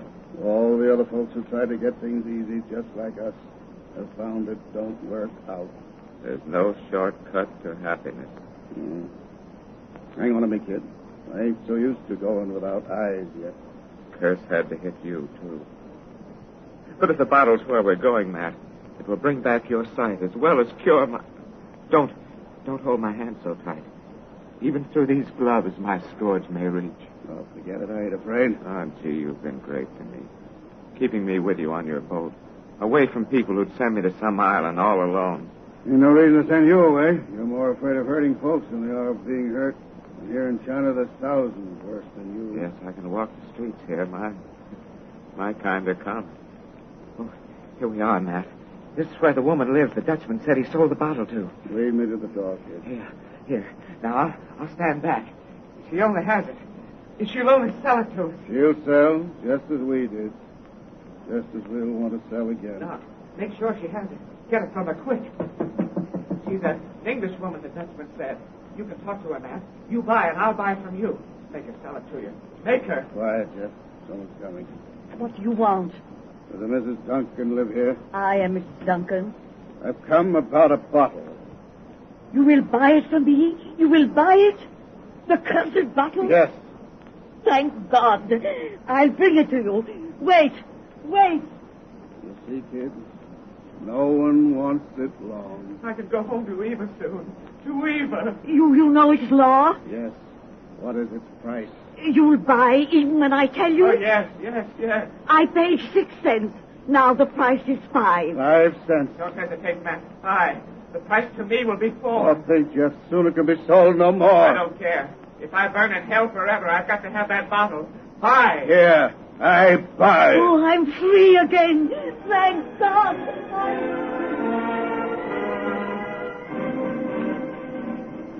It was awfully good of you to come back. Gosh, Eva, when you or the kids send for me, I'm always Johnny on the spot. Jeff will always be a kid to you. I shouldn't wonder. Kind of hard to realize he's getting along same as me. Lord, you and him's been married 10 years now. Yes, it's 10 years since you brought him back from China. Yours. I want to talk to you about that tonight. That's why I asked you to come while he's away. To ask your help. Matt, Jeff is dying. What are you talking about? He's as well as I am. No, he's dying of fear. Eva, that kid ain't afraid of anything. He's afraid of death. Of death which would separate him and me forever. What are you talking about? I've learned about the bottle. The bottle? Yes. Jeff told me about it when he came home from South America. When he sailed with you around the world, I knew it was the bottle for which he sought. And, of course, I knew you found it. You are no longer blind. But it was not till yesterday I learned he still possessed it, that he cannot get rid of it. He told you? No, I found it where he thinks it's safely hidden. Oh, but Eva, how could you know it was the bottle? There can only be one that leaks from every hand except its owner's. Someone must buy that thing from Jeff. What did he pay for it? You know it's law? Yes. He paid 4 cents to me. Then he must sell for 3. And the next buyer pays but 2. And after that, one can buy but cannot sell. Yes. Matt, I want you to buy and sell to me. No. You must. To save Jeff's life, his reason. You think he'd accept a sacrifice from you? But he mustn't know. I won't do it. Oh, Matt, please. You're all I have to go to. Listen to me. It won't be a sacrifice. I'll sell the bottle. You can't. Wait. The opportunities aren't as few as you think. Here, a cent is the lowest coin, but in other countries, they are smaller. I'll find another buyer, Matt. I have one now. Yes, Matt, honestly, I have a buyer now. Ain't just saying Oh, that. no, I swear. I'll swear by anything you say. Only get that bottle from Jeff. Oh, Matt, I love him. You've got to save him. Say you'll get it from him. Please. All right. I don't know much about women. I hope you ain't lying to me.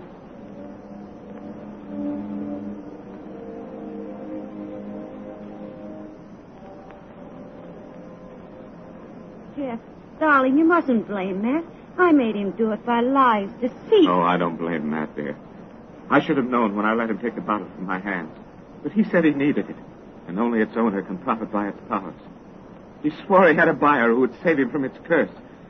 I might have suspected his buyer could be no one but you. I never thought you'd find it out. You forget that whenever the bottle grants a favor, it exacts a punishment as well. This time its curse was knowledge. Knowledge that you would become its possessor. Perhaps the last, who will pay its final price. Oh, Eva, did you think it would be easier for me to know in life and after death that you suffered torment in my place? Did you think our separation would be easier than if it were I who paid alone? But there may be no hell of torment. If there is a power of evil, no just God would let it punish so. The power of evil was the creator of that bottle, which can neither be destroyed nor lost. And there is justice in punishment. For always the bottle has been bought for selfish ends. By someone who wished to find an easy way. That's how it came to me. How I employed it. Even you were selfish in buying it for love. I am selfish now again, as I thrust this penny in your hand and say, I buy. Yes, take it back. No, the bottle is mine again, and you are free. I did not consent. It can't be bought that way. But it can. It stays within my hand. That's because you are my husband. We are one. You can have no possession I do not share, no punishment that is not mine as well. See, I too can hold the flask. Oh. I am its owner as well as you. Eva. What do we care? Earth, heaven, or hell, we'll be together. One forever. Yes, I love you. What does it matter? Who's there? You have a bottle. I have come to buy. A buyer, Jeff. I'll let him in. It comes too late. I am the last purchaser. I paid a single cent. I have brought smaller currency than that. Give me the bottle. I buy. What have you given me? A grain of sand. Who are you? I can't see you well. Your eyes. You seem only a voice in a cloud of mist. Who are you? One stronger than evil and selfishness. One with the strength of love. He's gone. The last purchaser.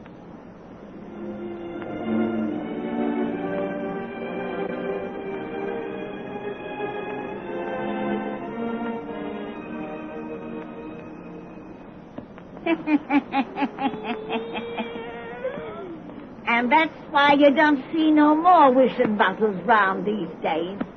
Too bad. They was handy in a pinch, long as you weren't the last to buy.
The Witch's Tale.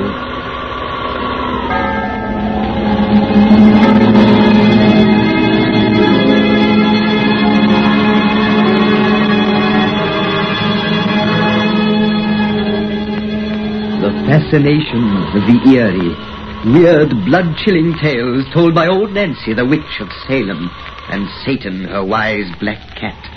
They are waiting for you.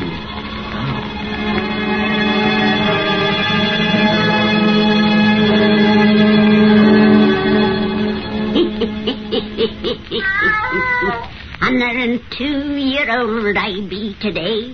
Yes, sir, 102-year-old.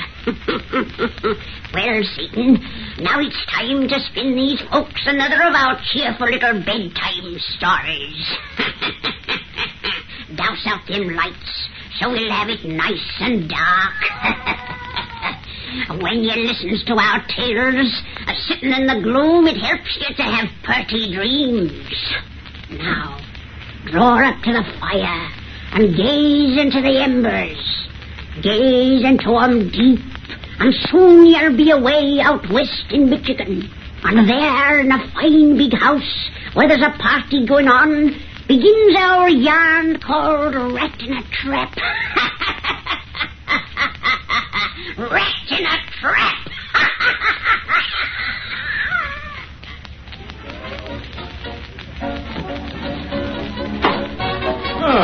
Didn't know you were out here on the veranda, Denny. Oh, enjoying the night air, Mr. Copper. Oh, it's as hot as blazes inside. But young fellas like you should be in there dancing in spite of the heat. I'm afraid I'm not much of a dancer. You mean when the only girl you care to dance with doesn't happen to be around, eh? Son, you're certainly a model for husbands. Too bad Lucy didn't come in with you this morning. She'd have enjoyed this. I wish she had come along the way things turned out. But you know I expected to return on the late afternoon train. I'm glad you missed that last train, so we can have you here tonight. Yes, it's nice to be here, but this is the first night Lucy and I have been separated since our marriage. And Nowadays, ladies have the vote. One of the first things a rising young lawyer with political ambitions must learn is not to appear too much married. I forgot that you're trying to make me president someday. I may, but right now we'll compromise on United States Senator. Seriously, son, you have the stuff, and people have begun to talk about you. You're pretty young for the job, but I've about decided to run you for prosecutor next election. Think you can make good? I? All I can say is that I'll do my best. That's pretty fair from what you've shown so far, but, Dan, you have a couple of faults that won't fit so well in the district attorney's office. Oh, what do you mean? You know, you've shut off your mouth a lot about certain disagreements you have with our criminal code. Well, I've said that our laws are unfitted to the crimes they were designed to control. I've said that because I think it. Our penal code is wholly unsuited to cope with the 1,001 types of crime, the varied individuals who commit it. If I had the power, I'd amend that code so that it would cease to be a makeshift of political expediency and instead would truly serve the cause of justice. Doggone, that's as good a piece of campaign propaganda as I ever listened to. Oh, I meant what I said. Maybe you did, but you said it like a politician, and that's what interests me. I take back what I said about your faults. Develop them. But it's getting late. Come and dance with some of those pretty girls inside before the party breaks up. I'd better telephone Lucy first. I feel a little uneasy. That summer place of ours is so isolated back in the woods, and... Lucy's not alone there. No, Pete Laurelard and his wife are with her. Or if she'd been alone, I'd have hired a cab and driven back tonight instead of waiting for the morning train. Over those roads, you'd arrive tomorrow afternoon. Come on, let's go inside. All right. Oh, there you are, Dick. Oh, we've been looking for you everywhere, you and Abner. There's a lovely little blonde simply dying to meet you. Oh, well, I've come gladly to save her life, but I really think I should call up Lucy once more, if you don't mind. I do mind. And so will Lucy if you call her at this hour. Daddy, she'll be sound asleep. I suppose you're right, but somehow Speaking of telephones, hello? Who do you want? Daniel Miller. Oh, for me? It's Lucy. Lucy? Dan, she's crying. There's something the matter. Something the matter? Now, give me that phone. Lucy? Yes, dear, this is Dan. What's wrong, darling? You sound hysterical. You say the Laurelards were called away this afternoon? You're alone? 3 men are breaking in the house? Lucy! Lucy! Oh, my God!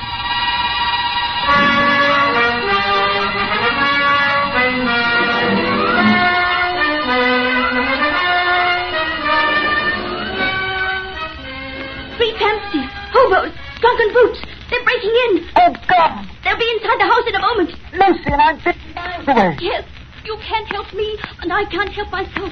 We're both helpless. Helpless, as rats in a trap. May God forgive me for what I'm making you suffer, but I had to call you to hear your voice for the last time. The last time? Yes, the last. These men are beasts. They're drunken. They know I'm alone. You have a gun? The gun I gave you. I have it in my hand. I fired all the shots but one. I saved that for myself. No. It's the only way. Listen, dear. Listen, please. You can't help me now. But maybe you can punish after I'm dead. Oh, God, Lucy. Listen, darling. I have so little time.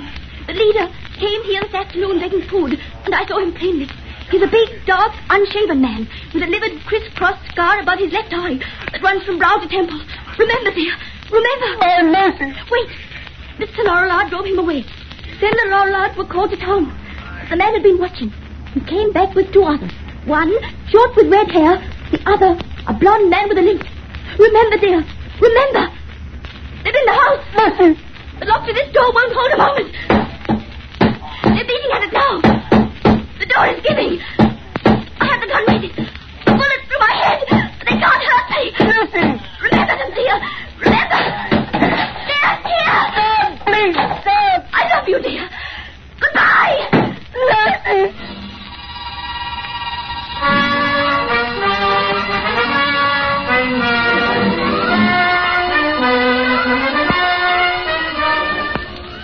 And boy, you shouldn't have come to my office today. A man who's just spent 6 months in the hospital has no business to even poke his nose outside of doors. I'm quite strong now, Mr. Cowper, and I had to come and have a talk to you. While I was in the hospital, out of what you thought was kindness, you censored all police reports to me. Now I want you to tell me whether they honestly expect to ever find the creatures who caused my wife to put a bullet through her head. Danny, I want the truth. All right, son. I won't lie to you. I've kept the cops working on this case as they've never worked before. They haven't fallen down because they've never had a single worthwhile clue to work on. When they arrived at your house in the woods that night, the men who broke in had disappeared. We assume they were hobos of the most depraved type. But that's all we know about them. We found no fingerprints. We have no clue to their appearance even. Except the meager description of poor, frantic Lucy.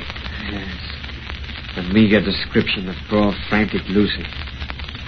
A big, dark man with a livid crisscross scar above his left eye that runs from brow to temple.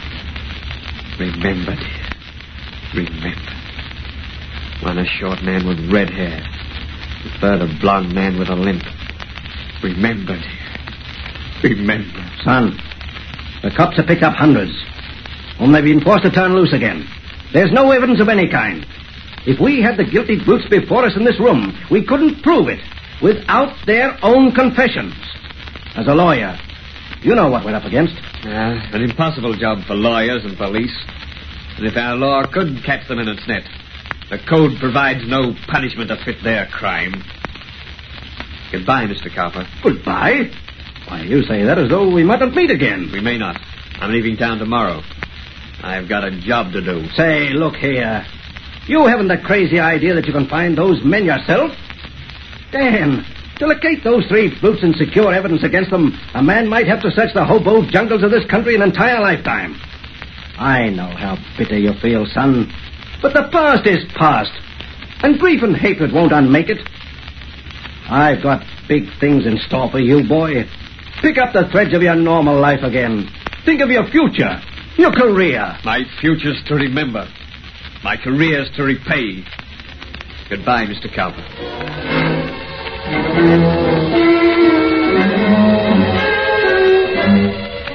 Hello there, Lawyer Thomas. That Yankee partner you on around? Hey, you might find him down by the railroad yards, Jesse.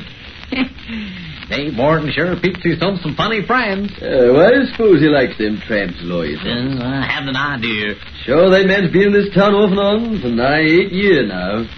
Yet no one knows him. Well, I wouldn't say that, Jesse. I know him pretty well. Yeah, know why he jumps like a shell-shocked soldier every time the telephone rings? No. Yeah, know why his hair's snow white when he ain't a day more than 40? No.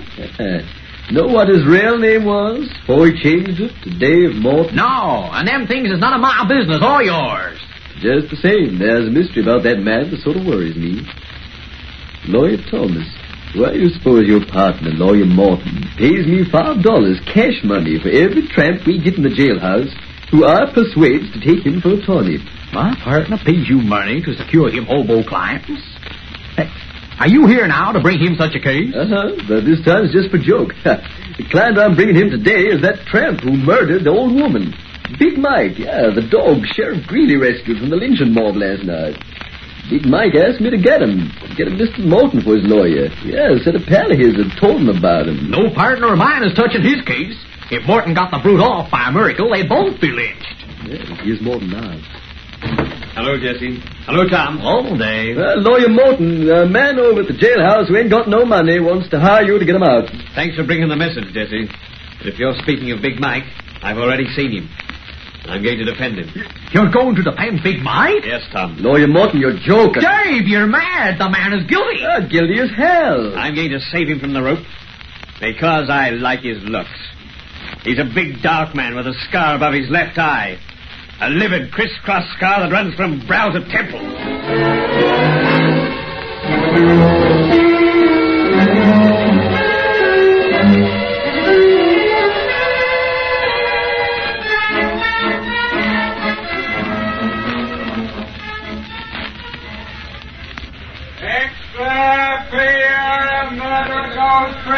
Big Mike not guilty. Extra payer.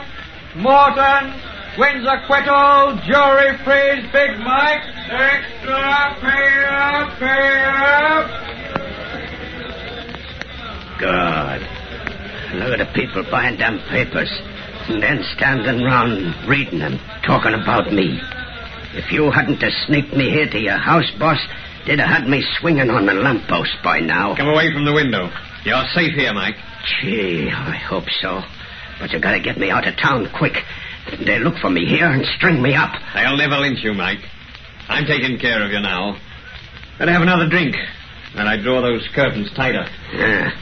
I do need another hooker, boss. And I'm drinking it to you. No other mouthpiece in the world could have swung that jury so they'd bring a verdict of not guilty. No other in the world. I used perjured testimony, lying witnesses, a framed alibi. I used every dirty trick in the book. But I got you off, Mike. Out of jail, away from the hangman. And I've got you now. Alone with me. See, you're acting a little crazy, boss. See, I'll have another. You know I can't figure you out, boss. Why do you make me tell you how I croaked that old woman for you to take my case? I was interested in you, Mike. And for 10 years it's been my rule to know the truth about my client's guilt or innocence before I took a case. Yeah, I heard that. And every hobo from Maine to California says that spilling you the truth never brung him home. That's why I told you the works right off the bat. You got a great name in the jungle, boss. Yeah, it took me 10 years to build that reputation, Mike. Won't you have another drink? Thanks.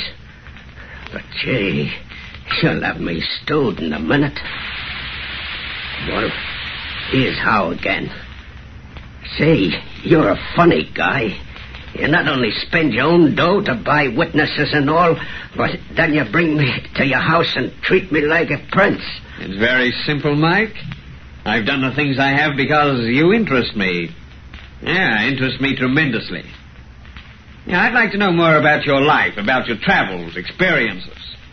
Other little peccadillos before you so neatly strangled that last old woman. Say, why you always asking me questions about what I done before we met?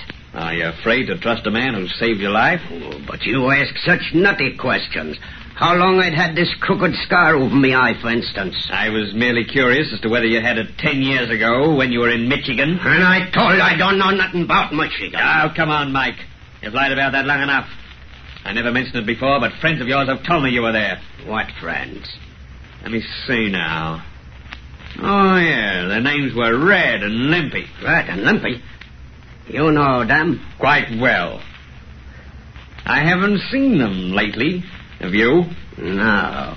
Neither has anyone else. What do you mean? That they disappeared from the road. And they ain't in jail nowheres. They're just gone. What'd I tell you about me in Michigan? The most interesting story I've ever heard. About a house in the woods. And a woman. They told you that, eh? Yes. Have another drink. I'll open this fresh bottle and join you. Suppose you tell me about your Michigan adventure. I didn't have no part in it. I didn't... Here's your drink, Mike. I must be off my nut to be afraid of you. I got reason to trust you. And I need help about that Michigan job. Need it bad. Listen, the word's gone round that dame's husband has been searching ever since it happened. That he's been on the road with the bows and riding the rails, living in the jungles, asking questions, trying to learn who caused his wife to shoot herself. They say he did for Red and Limpy, and no one's even found their bodies. He used to be a lawyer, just like you, boss. He was... God! Why are you stopping, Mike? The notion just crossed me mind that you might be him.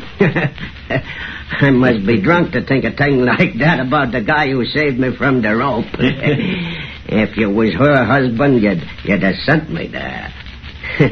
So give me that drink, boss, and I'll spill the works. This liquor tastes funny, but it's good. It's swell. Drink your own, too, boss, and I'll tell you all about a pretty little dame in the house in the woods. Helpless she was as a rat in a trap. Helpless, frightened, like I like to see 'em. Too bad she shot herself before. Say, boss, what's eating you? You crushed that glass in your hand as if it was paper. And your eyes look crazy. See, what you pulling them curtains on the wall for? So you can see what lies behind them. Just a couple of plaster statues of two guys' heads and shoulders. But the faces is all gone, so the bones are shown through. What happened to those faces? You're going to find out, Mike. Just as Red and Limpy learned. Red and Limpy? These busts are their death masks. Taken in soft plaster. After they'd lain here helpless. Helpless. Helpless as rats in a trap. And you're going to lie here, helpless, while your punishment fits your crime. God, you're the guy... I'm the husband of the girl you brought to death. I'm going to get out of here. You can. You can rise from that chair. You dope me liquor. I can't move. I'll move you. Down to my cellar below. Down to my cellar for which I've saved you from the gallows. The news for you will be too easy, Mike. Your punishment will fit your crime. No, let me go. Let me go. What you gonna do? Your punishment will fit your crime. Your punishment will fit your crime.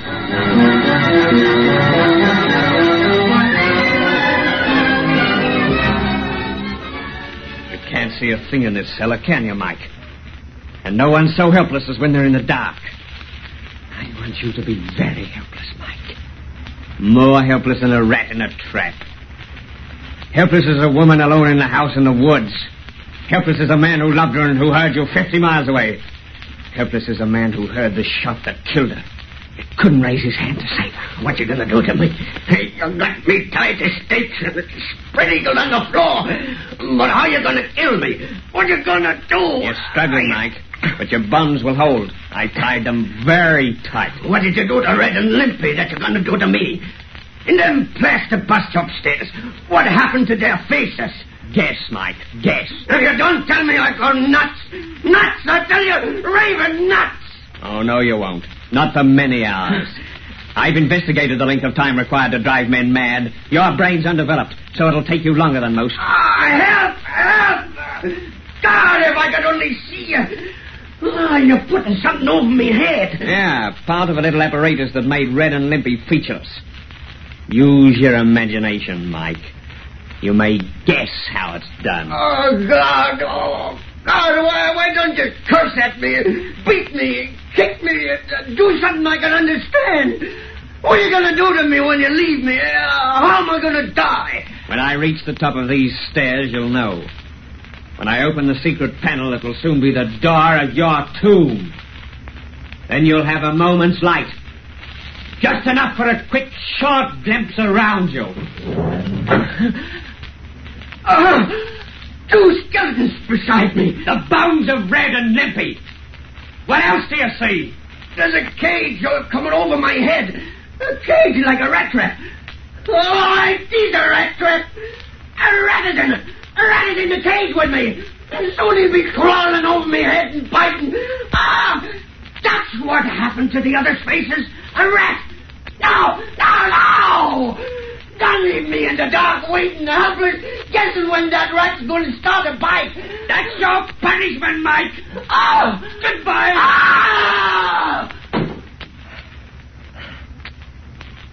The third, Lucy. And the last. I remembered. And I repaid. Martin!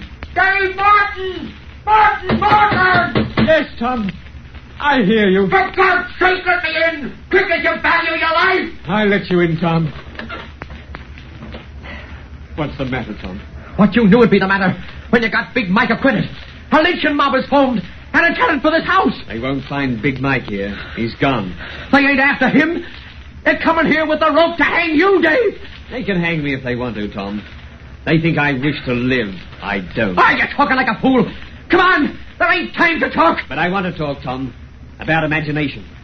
Imagination that can see a living rat in a crumpled old grey rag and mutilated human faces in two old broken plaster busts of poor blind justice. Imagination that kills more horribly and surely than if the things it sees were real.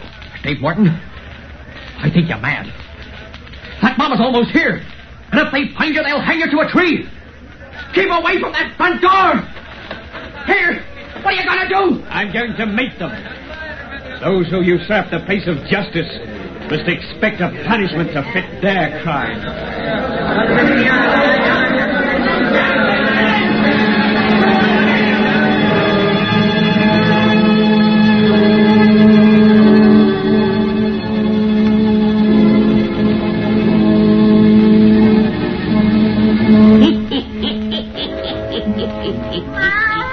Well, that's the end of that, Satan.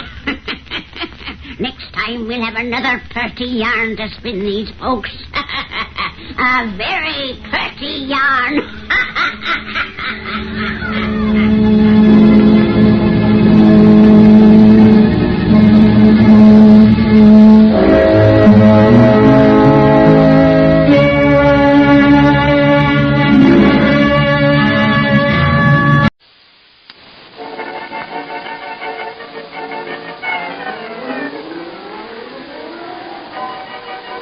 We bring you The Witch's Tale, written and produced by Alonzo Deen Cole.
And now let us join old Nancy and Satan, her wise black cat.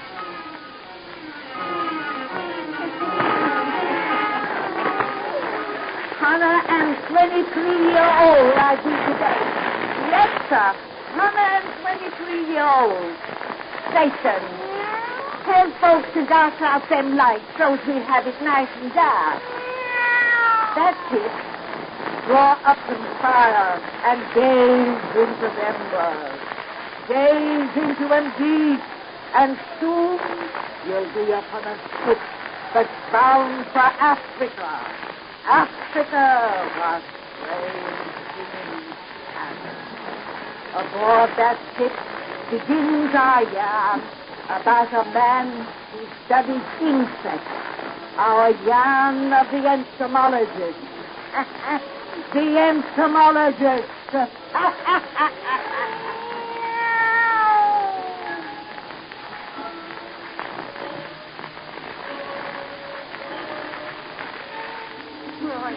I've never known you to acquire such a sudden dislike for anyone before. Yet only a few days ago, when you learned Dr. Sternup was on this boat, you could hardly wait until you were possessed of him. I know. He's probably the greatest entomologist in the world. It's an honor for a mere journeyman bug hunter like myself to have him even say good morning when he passes, but Edith, the man gives me the shivers. That body of his that seems all arms and legs, and the black whiskers, he reminds me of some tremendous spider. Maybe that's what happens to men who study insects. They grow to look like them. My goodness, Roy. When you reach his age, you may resemble a... what is the bug you specialize on? My future's safe. I go in for butterflies. Then how attractive you'll be at 50. If a little flighty. Oh, but seriously, I think your prejudice concerning Dr. Sternup is absurd. I rather like him. You show it. Why shouldn't I? His offer to escort me to Rogers Plantation from Cape Town places me rather deeply in his debt. You cabled your brother not to meet you, but that you were going to make the trip with Dr. Sternoff? Yes. It'll save Roger a difficult journey from what he's written me of the traveling facilities in his part of Africa. And as Dr. Sternoff's own headquarters is so close to the plantation, it becomes a natural neighborly arrangement. Edith, will you let me take you to your brother's place when we reach Cape Town? Why, boy, you're going to Natal, you said. Roger is in Tomorrowland. Well, I can study insect life there as well as in Natal, and I'd like to meet your brother, and, you know the real reason. Oh. The same reason I followed you aboard this boat, that I followed you everywhere during the last 2 years. I'm mad about you, Edith. You turned me down so many times, I'm not going to ask you to marry me again now, but I'm not going to let you go traipsing around Africa with anyone like Sternoff. Oh, are you jealous of a man twice your age? No, I'm not, but I don't like the way he looks at you. I'm not going to have you alone with him. I'm going to take you to Tomorrowland myself. Oh, Roy. Eventually, I suppose I'll have to marry you. Apparently, I can't lose you. You only would marry me. I'm not going to ask you again. It seems so useless. You never tried asking me under such romantic conditions as this. Starry night, the deck of a ship, wild waves singing. A dreary road, just a roaming of the ideas. Stop making fun of me. Well, if you won't propose, I can't make you. I'm tired of hearing you say no. I'm tired of saying no. Huh? Edith. Will you marry me? Yes. What? Uh-huh. Oh, my. Edith, you really mean it. I do. Edith. But I'll change my mind unless you quit staring and kiss me within the next half second. Oh, Edith. Darling. Oh, sweetheart. Good evening. Doctor. It seems that I intrude at an unwelcome moment. Excuse me. Oh, wait, Doctor. For the sake of retaining your good opinion, let me explain that I don't make it a habit to let men kiss me and much my hair. Dr. Sternoff, Miss Gardner has just honored me by promising don't be tilted, Roy. I've just decided, Doctor, that Mr. Bolton will make me a fairly good husband. So we've just become engaged. Mr. Bolton is to be congratulated. I envy him greatly. Thank you. Now, since you have Dr. Sternoff to talk to, I'm going to leave you, Roy, and go there. Oh, Edith. I'm tired. With the prospect of matrimony staring her in the face, a girl needs solitude and rest. Well, I'll take you to your stateroom. No, I want to be rid of you now. See you in the morning. Good night. Good night, Miss Gardner. Good night, Edith. A very fine girl, your fiancée. Very. I think I'll go to my cabin, too. Good night, Doctor. Do not hurry away, Mr. Bolton. Suppose we talk a while. When do you and Miss Gardner plan to be married? We haven't discussed that yet. You will take time, I hope. Affairs of such importance should not be rushed into. Perhaps you will wait until after you conclude your studies in Natal. I've decided not to go to Natal. I'm taking Miss Gardner to her brother's. Oh, that is a pleasure I had looked forward to. Since we shall all be going to the same part of the country, I suppose there's no reason why we shouldn't all take the trip together. No, except that I had counted on Miss Gardner's company alone. Sorry to have disarranged your plans. It is unfortunate that you have. I do not like my plans disarranged. I don't like your tone, Doctor. Just what do you mean? Suppose I hear your views on my probable meaning. All right, I'll give them to you. If you think I haven't noticed the way you followed Miss Gardner around ever since we came aboard this ship, you're crazy. And I don't like the way you keep looking at her. As though she were some specimen you were tracking down. I don't like anything about you, Doctor, since you've asked for it. And I want you to keep away from my future wife. You are so candid, I shall be equally so. I enjoy the society of your future wife. And as the future is such an unknown quantity, I do not intend to keep away. Also, as an entomologist yourself, you must have heard that I seldom track down a specimen in vain. Why, you think... I think your engagement to Miss Gardner is a mistake. One that may be rectified before marriage. Before you leave the ship. Good night, Mr. Bolton.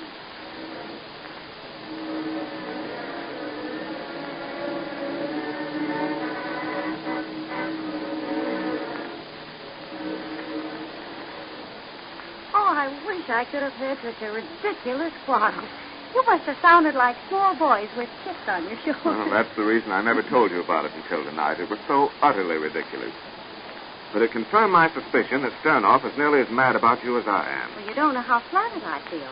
two mad lovers on one small ship. I don't believe you feel flattered at all. There's something too inhuman about that man for you to really want his attention. All you enjoy is my jealousy. He's very strange. A little insane, I think. You know, he's literally obsessed with a desire for power. Rather peculiar in a naturalist who's devoted his life to the study of tiny insects. Those tiny insects, if uncontrolled by man and not destroyed by their own warring proclivities, could annihilate all other living creatures. They are power, undirected. He made a remark something like that. Said that someday a genius would develop a new species that would enable him to rule the world. By genius, he meant himself, of course. Oh, boy. You feel so ridiculously bitter toward the poor man. You say he threatened you that night? Oh, he didn't threaten exactly. Simply said our engagement was a mistake that might be rectified before I left this ship. Rectified by what? By his personal magnetism, maybe. By proving to you that his charm so outshone mine that you give me back the ring I haven't bought you yet and take his instead. Well, if that was his purpose, he's evidently forgotten it. I've scarcely seen him since that night. And tomorrow we land at Cape Town. Which reminds me, there's packing still to be done. Don't go in yet. Oh, I must. There's so many things to get together. And I'm sleeping anyway. I'll take you to your door, then. Let's get married in Cape Town tomorrow, dear. Oh, now, don't start rushing me again. Roger's the only relative I possess, and I'm not going to marry you without his brotherly blessing. Here we are. Good night, dear. Sweet. Roger, I'll let me go before someone comes around the corner. Good night, dear. You look so romantically sad at our parting. Here's one more kiss. That's all. Good night. Good night. Good evening, Mr. Bolton. Huh? Oh. I seem to come upon you always at the conclusion of a romantic moment. You seem always to be watching for such moments, Dr. Sternoff. On the contrary, they're very painful to me. I would prefer not to witness them. But let us not quarrel again. Our ship lands tomorrow. Let us simply say goodbye. There'll be time for that when we dock in the morning. One never knows in the rush of departure. We may not meet. When Miss Gardner and I reach her brother's place, we'll be neighbors. Farewell seemed rather superfluous, Doctor. I live for 10 miles from Miss Gardner's brother. Still, goodbye. Goodbye, Mr. Bolton. Goodbye. Hello, Mr. Bolton. Here to be a sight room. Oh, hello, Stewart. Yes, going to bed. Just saw you talking to the gentleman with the whiskers. Something important you wanted to see you for, I fancy. Been hanging around this corridor whole evening. Waiting for me? We didn't try, but as he belongs over in Section A, I imagined he was waiting for someone, and he went away after talking to you. He wasn't hanging around Miss Gardner's door, was he? Oh, no, sir. He wasn't hanging around any place special. Just up and down the hall, yeah. Wasn't he waiting for you, sir? Oh, I don't know. It doesn't matter. No, sir. Well, here we are at your door. Good night, sir. Good night, Stewart. Oh, wait. We'll be parting tomorrow. I may as well have your tip off of mine now. Here. Thank you for your very excellent service. Oh, thank you, sir. Here, don't bother looking for your key. I'll unlock your door, sir. Thanks.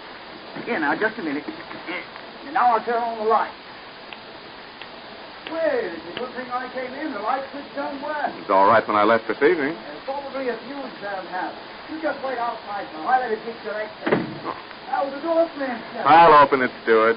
Please, sir. I'm across the devil's on it. Let me fix it, yeah. The spring latch is snapped. Wait till I find my key. Yes.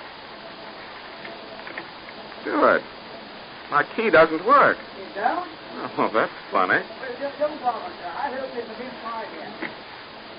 That is funny. I can't turn the latch. Well, what's happened to this lock? Worked all right when you opened it a moment ago. I'll soon find out this. Wait till I strike this match. There. Oh! Stewart! Stewart! Stewart, what's wrong? Stewart! Help! Help me, someone! What is it? What's happened? Stewart's locked inside my cabin. He just screamed. Here, help me break down this door. Here, I will just... Here, together with our shoulders, now. Now, get in. That did it. Stewart! Stewart, where are you? Yes. Oh, who has a flashlight? Here's one. Here he is, on the floor. Really hot. Throat has been torn open. He's dead. Dead? Oh. What killed him? There's nothing. There's no one in this room.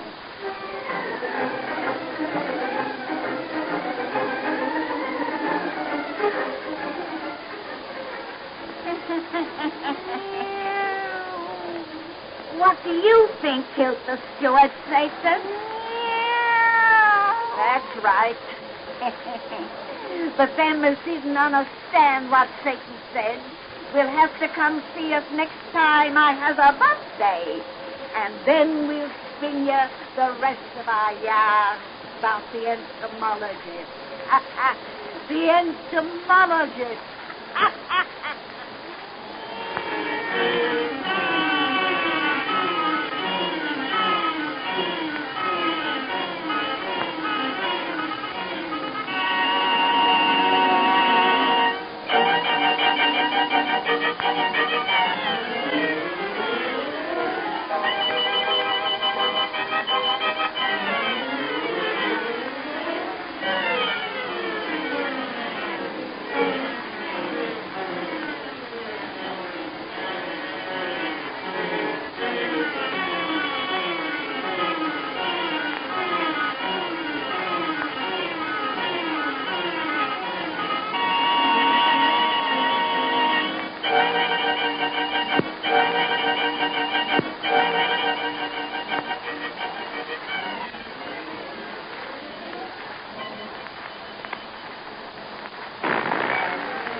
Witch of Salem, written and produced by Alonzo Deen Cole.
And now let us join old Nancy and Satan, her wise black cat.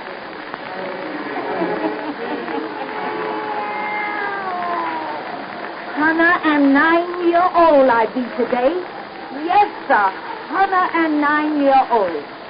Now douse out them lights and we go on with that perfect story we begun last time you was here.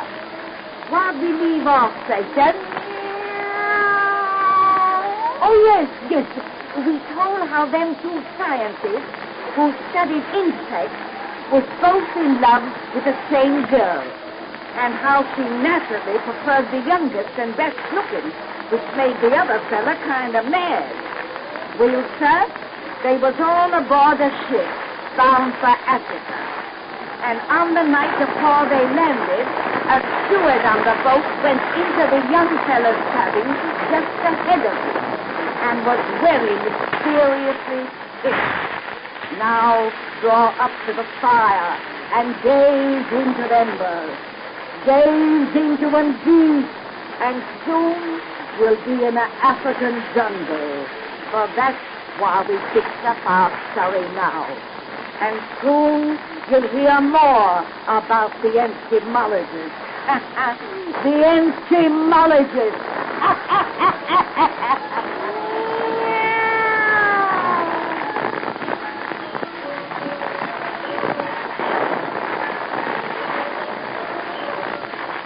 No question in my mind, Roger, that whatever killed the steward in my cabin was intended to kill me. The door that made him prisoner didn't slam by chance. A spring had been attached to it. The lock had been tampered with. If he hadn't gone in there ahead of me by the sheerest accident... But what killed the steward? No one knows. But Dr. Sternoff, I think. But he was with the captain at the time it happened, so had a perfect alibi. You say there was no way for anyone to get out of the cabin except through the single door? No, and nothing came out that way. One of the portholes was open, but no man or animal could have escaped through it. Unless they could scale smooth horizontal walls like a fly, they'd have had to drop into the sea. The steward's throat was torn. No, it wasn't torn exactly. It was as though something had bitten him there. Something poisonous or killed instantly, and the wound was frightfully inflamed. Yet if the bite was made by an animal, it was one of an entirely unknown species. I've seen two such wounds as you described. You have? Yes. I didn't want to talk any more about this before either. That's why I suggested we walk out here in the bush tonight. He's upset enough about the whole thing as it is. He refuses to believe that Dr. Sternoff had anything to do with it. Why, she'd have made this trip up here with his party if I hadn't absolutely insisted we come by ourselves. I don't share my sister's trust of Sternoff. You say you've seen two similar wounds. So that which killed the steward? Yes, on black boys in the vicinity of Sternoff's place. Only whatever bit them was not frightened away as easily and as soon as your steward's case. But when found, every drop of blood had been drained from their dead bodies. What on earth? The natives ascribed death to vampires. That's ridiculous. Nothing is ridiculous in Africa. The blacks say Sternoff set the vampires on the men. They call him the devil doctor around here. I'll be glad for me to find Mary tomorrow and on our way to Nate's to help. I don't want her even in the same province with that man. I'll hate to see you go so soon after your arrival here, but, well, I'll feel a little easier myself. Well, here we are back at the house. The lights are all out. Edith must have gone to bed. We've been talking back there in the bush a long time. It's late, but someone's still up around the place. There's my houseboy. He must have something on his mind to make him run like that. Effendi Garner, you are well of your sickness? Sickness? Yes. Yeah, you start back before your lady sister find you. What are you talking about? Where is my sister? Miss Gardner isn't here. No, men come say Effendi Garner sick, hurt in bush. She go look see. How long ago? Half hour, maybe. Roger, where do you suppose? Who was the man who came here for my sister? Black boy come from Devil Doctor house. Sternoff, come to the house and get our guns, and we'll find out what this is all about. If he laid his filthy hands on Edith, Take your shirt on. He wouldn't dare do anything to her. What? But the door's locked. My sister locked it, Nebu? I know, see. Never mind. Burst it open. Let me get a gun and start my... Now, there it goes. Strike a light, Nebu. Never mind. I can find the guns in the dark. Oh, what's the matter? Something brushed across my face. Felt like a sticky silken cord. There's something in this room, Effendi. Something moving. Yes, I hear it. Get those guns. It's an animal of some kind. I have my rifle. A light, Nebu, a light. Me do. Oh, look! Shoot! Shoot! Hurry! It's running away! Oh, there. I got it this time. God, look at it. That's what got the steward. And your blacks here. It was put in this house tonight to kill us. But no such monster can exist. It's impossible. It did exist. There's its dead body. A giant spider, 2 feet long.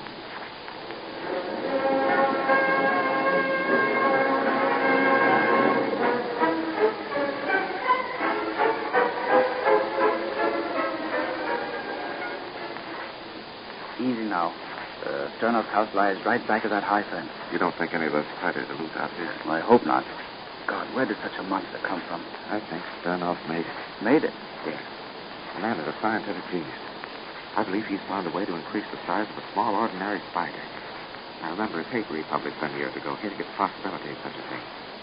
That cord which thrust across my face was a strand of its web. You hadn't felt that? We'd have stumbled right into it. Then... Don't speak of it. Now I know why the blacks found dead here had been drained of blood. He thought that this little spider is too small to assimilate solid food. So he sucks the juices of his prey. I'd rather believe the natives' vampire theory. More pleasant at that. Just think. Sternoff, the monster who turned loose such things, has Edith in that house. We'll find her safe. He only wants to be rid of us. He's in love with her. The gate's unlocked. Quiet now. He thinks we're dead. We'll get him unawares. He should get the drop on us before. But if he does, Nebu has reached Sumed by this time, and he's on his way here now with constabulary. Sure you can trust Nebu? Absolutely, where harm is promised Dr. Sternoff. One of the blacks that spider killed was Nebu's brother. Come on, hurry. I want to get my hands on Sternoff. He won't escape. He hasn't got a chance. What? Let go! I have their guns. Find their arms. Let me go! It is useless to struggle, gentlemen. My black boys were selected for their strength. They are bound to send me. You see, gentlemen, it is you who have no chance. You're not going to get away with this. I must contradict you. You have been very lucky twice, Mr. Bolton, but no luck holds good forever. Look here, Sternoff. You'd better turn my sister over to us and let us go while you have the opportunity to save your life. In half an hour, the Sumed constabulary will be here. They'll tear you to pieces if you harmed us. I anticipate no trouble from Sumed. You see, I have here another prisoner besides yourself and Edith. Nebo. Nebo. There is Nebo on his head, Effendi. Lord. My boys brought the faithful servant down almost directly he left your house. Now, Mr. Bolton, I intend to prove that your engagement to Miss Gardner was a mistake. A mistake that shall be rectified tonight forever. Take these white men to my laboratory. Yes, sir. As a student of insect life, Mr. Bolton, you will appreciate the specimens I am about to show you, whom you will meet intimately. Spiders, gentlemen. Giant spiders. Monster insects that will make me master of the world.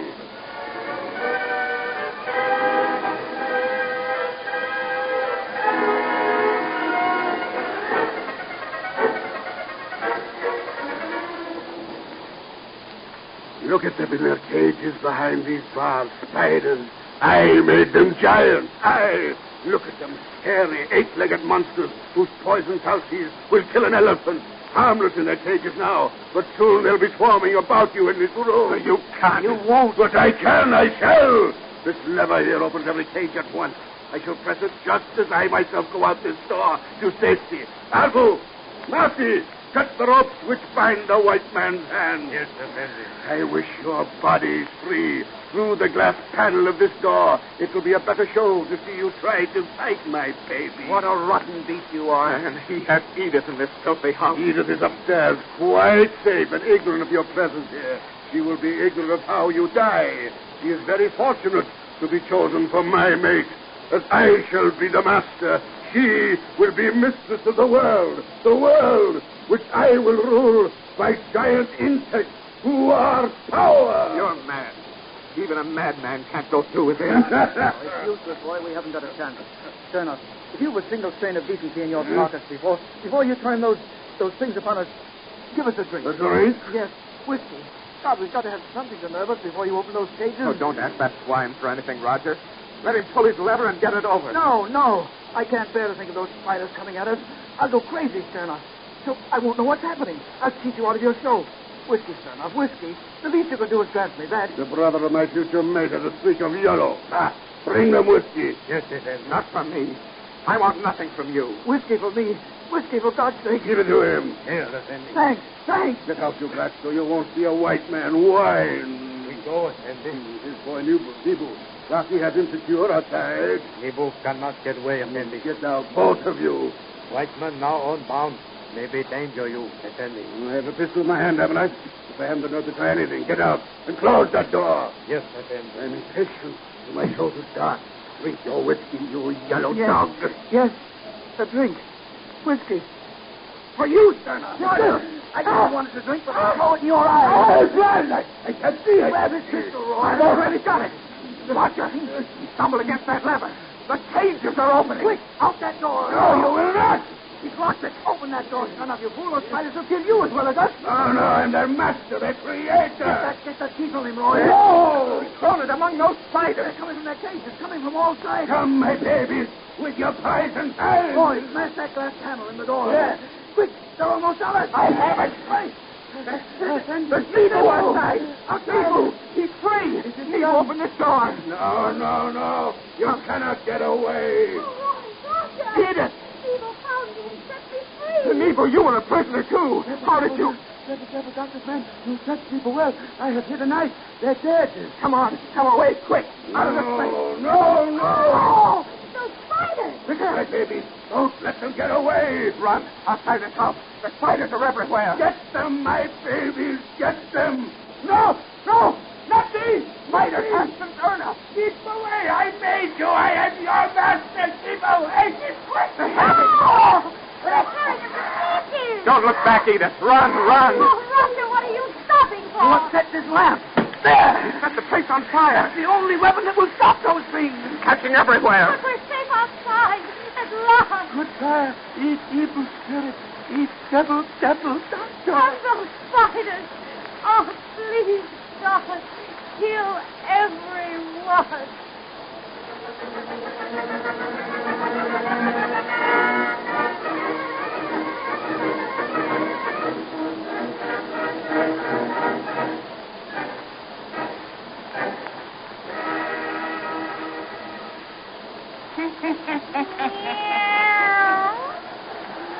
Satan and me's just bitten that if you ever goes to Africa after hearing this Percy yarn, he'll take along a can of insect powder.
We bring you The Witch's Tale, written and produced by Alonzo Deen Cole. The Witch's Tale.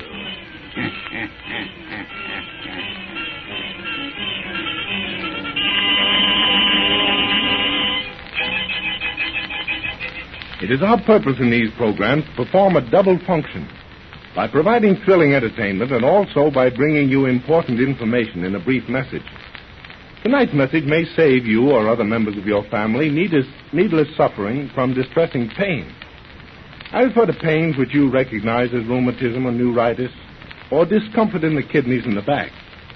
Now, most of you know that for many years, wealthy people were sent to famous European mineral springs and came back reporting enthusiastically that the expense of the trip was well worthwhile. Those European mineral waters relieved them of the pains of rheumatism, neuritis, and kidney trouble, and renewed vital energy was reflected in their faces and in every step they took. Now, I've reminded you of this so that you will understand why Crucian salts relieves pains of rheumatism and similar ailments so quickly and effectively. You see, Crucian was developed to duplicate the therapeutic effects of those famous European springs. Crucian contains those elements in a balanced combination of 6 mineral health salts. Doctors know this remarkable Crucian formula, know that it is absolutely harmless and marvelously effective. That is why Crucian is prescribed by more doctors throughout the world than any other medicinal salts or crystals. If you are subject to rheumatism and neuritis or kindred ailments, let Crucian gently but surely rid you of the poisons which have secretly accumulated in your system, and you will be amazed at the result. For these poisons circulate through the bloodstream and set up an aggravated pain that gradually gets worse if it isn't properly relieved. Don't put up with it needlessly another day when your nearest drug counter has Crucian. That word Crucian, spelled K-R-U-S-C-H-E-N, has meant joy to millions of grateful people. In countless homes, it keeps happy folks free from acidity, free from acid-caused headaches, sour stomach, and flatulence, and free from the aches and pains of rheumatism, neuritis, and distressed kidneys. As your doctor will confirm, all these troubles can be related to each other. So tomorrow, join the millions who keep themselves feeling fit and looking fit due to crucian. Learn for yourself what it means to always have that crucian feeling. And now for our visit to old Nancy and her wise black cat.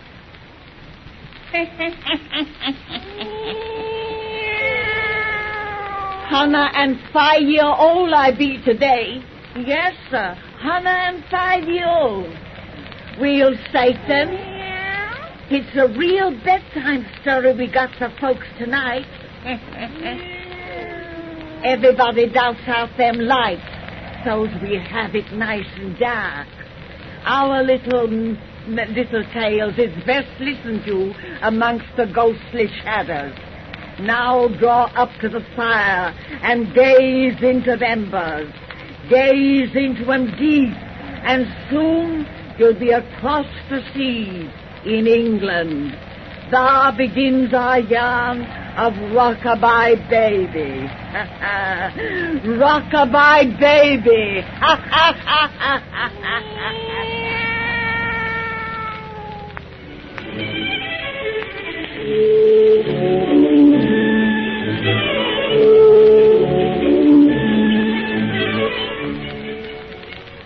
Mr. Melvin, you don't honestly believe what you just said. Oh, yes, my dear fellow. There's a room in the east tower of this old mansion which is positively haunted. Mrs. Beckett, he's just fooling, isn't he? No, indeed, Mrs. Christie.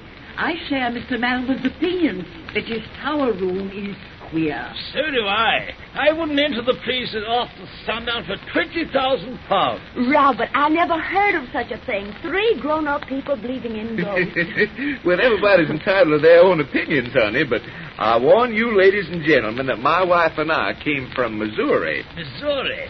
You know, so many Americans say they come from that great state. It must be very populous. But, George, I understood Mr. and Mrs. Christie to say their home was in, such a difficult name. Robert and I were born in Kentucky, Mrs. Beckett. It's only since you mentioned spooks that we've been from Missouri. I don't understand. I do. But whether you believe us or not, Mr. Christie, the fact remains that no one can pass a night in the room I speak of. You mean to tell me that I couldn't stay there? My dear fellow, you'd find it an utter impossibility. Is that so? Well, say, now look here, I'm just... be still. Let Mr. Melvin tell us about the place.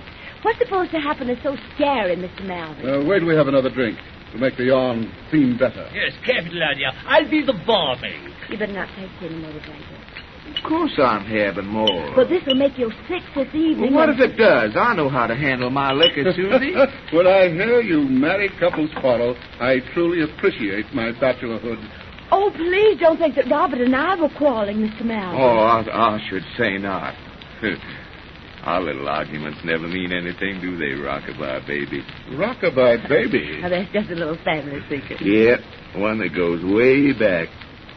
Way, way back, don't it, honey? But now, Mr. Melvin, suppose you tell us what awful things happen in that haunted room of yours. Yeah. Just what sort of a person is your family ghost? Well, it's the uneasy spirit of an ancestor of mine. His portrait hangs here upon his wall. That old gentleman in the red suit?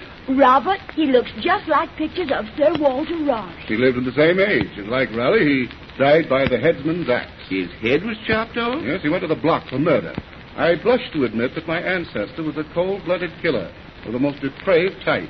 He was a sadistic strangler. Whom did he strangle? Old records placed a number of his victims as between 30 and 40. Say. That room in the tower was the scene of his crimes, which may be the reason his evil spirit lingers there. Oh, bunk.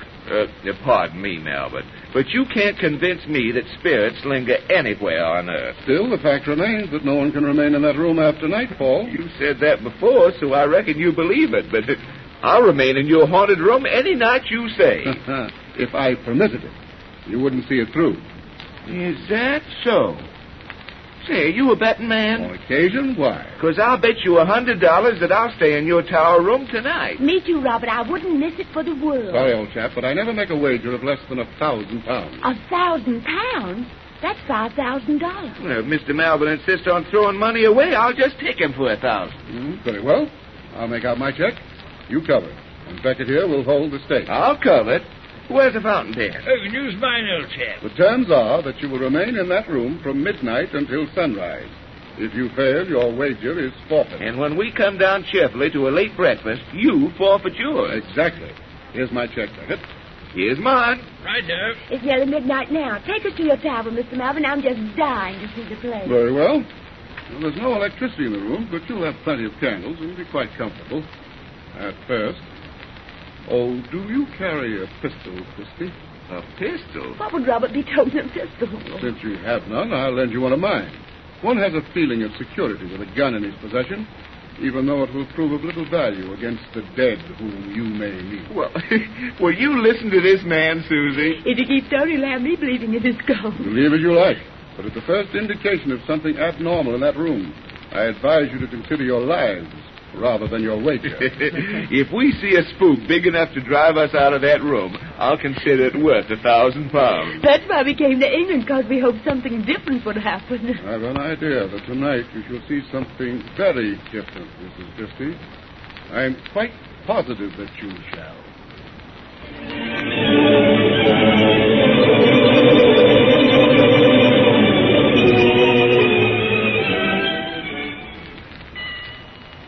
$1:00, honey. We've been here over an hour. This must be the night when Malvin's ghost don't work. I reckon. But I've got to confess that when we first came in here, I had cold shivers running up and down my spine. Well, I don't wonder. This is sure enough what a haunted room should look like. Yes, it's so full of spooky shadows and dark corners. You know, I'm not scared of anything, but I'm awfully glad we have so many candles here. It wouldn't be very cheerful without them, that's a fact.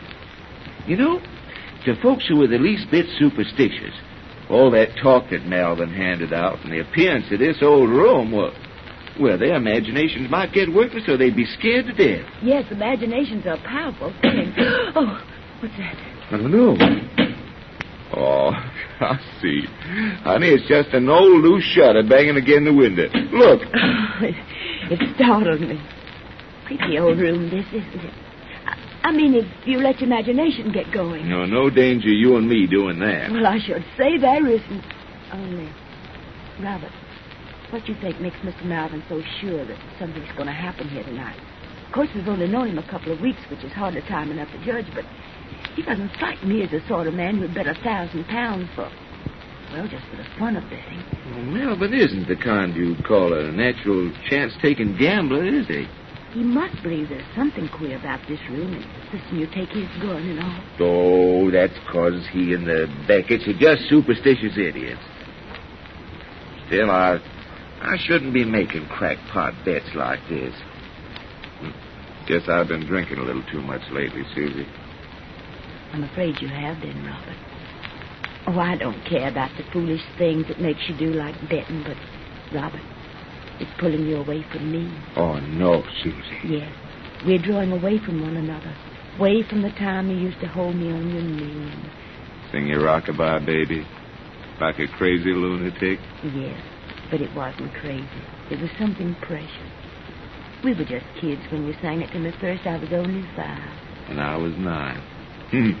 With a mother instinct. Don't make fun about it. You did it because you love me. As we grew up, you kept on doing it all the time we were going together, while we were engaged, and first after we were married. You haven't a very good singing voice, Robert, and you helped me uncomfortably most times, but that song was a foolish, wonderful secret between us two. It was a kind of symbol of our love, and don't sing it to me anymore. I haven't forgot our love, Susie. And I haven't forgot our start. Come here on my knee, honey. You're going to be rocked in my arms right now. Robert, you're mussing my dress. What do we care about an old dress and there's important singing to be done? I love you, little sweetheart. Darling, I love you. Rock-a-bye, baby, on the treetop. When the bough... What's that? I don't know. Oh, it's just the window curtains flipping in the wind. Yeah, but it sure ruined my song. Say, look here, honey. If you're getting nervous about that room, this old room, that £1,000 bet don't mean anything to me. I'm not nervous. Why should I be when there's nothing here to be nervous about? Robert, two of our candles just went out. Candle? Yes. Oh, the wind must have blew 'em. Light 'em again, will you? There isn't any too much light yet when all of 'em are going. Well, that's a fact, there ain't. Say, Mr. Beckett borrowed my matches and forgot to give 'em back. Take one of the candles that's going and relight the others for me. That's an idea. Doggone, this one went out. It's a reefball. Well, close the window and shut out the wind that's doing it. Yeah. There. Now they'll be all right. Robert, there goes another candle. Well, the wind didn't blow it out. Not with the window closed. Well, I wonder what... Dear, another's going. That's funny. These candles just suddenly flicker out and die. There goes another. What's causing it? I don't know. There goes another. Relight 'em quick. If you don't, we'll be in darkness. I will, honey. Don't you be scared. Oh, two more went out. There's only 3 left. I'll get one of them and... That one's gone now. This one just went. Only one's left. Now it's gone out. Robert, put your arms around me. Hold me tight. Now, here I am, honey. Here I am. What made those candles all go out? I don't know, but there's some natural explanation for it. Don't you be scared. I'm not. Only I can't bear this darkness. Take me to the window where the moon's shining in. Yeah. Quick. Come on, we'll get in the light. The shadows all about it, such ugly shadows. There's only shadows, Susie. This is just a plain old room. Nothing here can hurt us but our own imaginations. I know it. It isn't possible that old murderer who lost his head for strangling folks will come back here from the grave. Of course it's not. Imagination is all the ghosts are made of. Yes. Imagination. Just imagination. Sounds like footsteps. They're in this room. No, they can't be. We'd have heard the door open. There's only one door to this room. Something shadow don't have to come through doors. No, honey, no. Don't say such thing. Robert, look! It's just a shadow. No, it's a man without a head. Whoever you are, keep back. I have a gun. I'll fill you full of lead. It's moving towards us. Shoot! Don't let it touch us. Woman, don't stop it. It's a dead. Come back to it. It's reaching out its arms. It's strangling head. Well, I'll throw. No!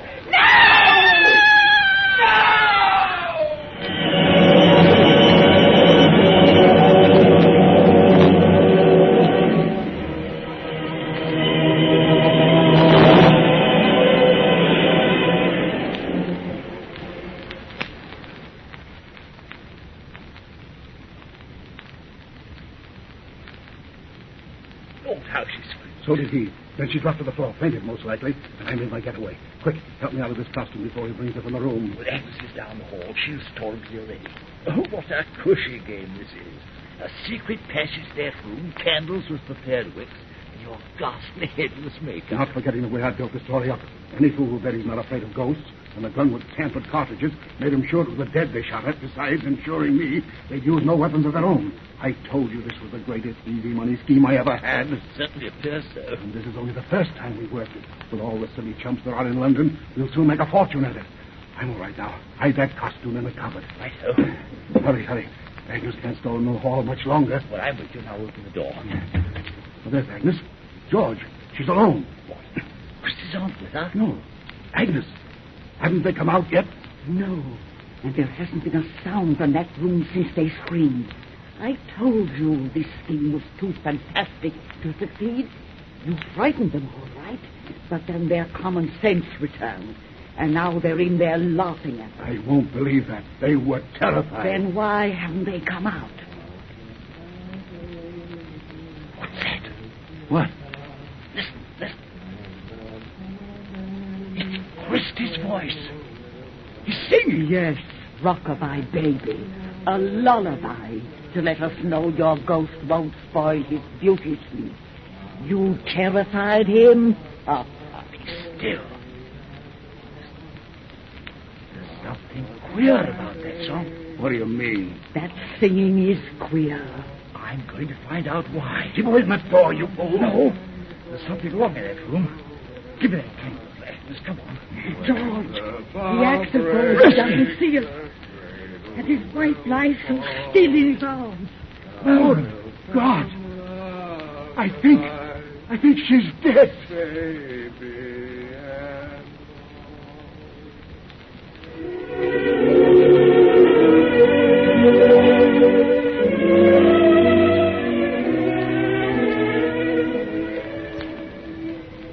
Well, she was dead, all right. Dead of fright. And he was mad, a childish innocent. God, I can still hear that lullaby he sang over and over and over as he rocked her body in his arms.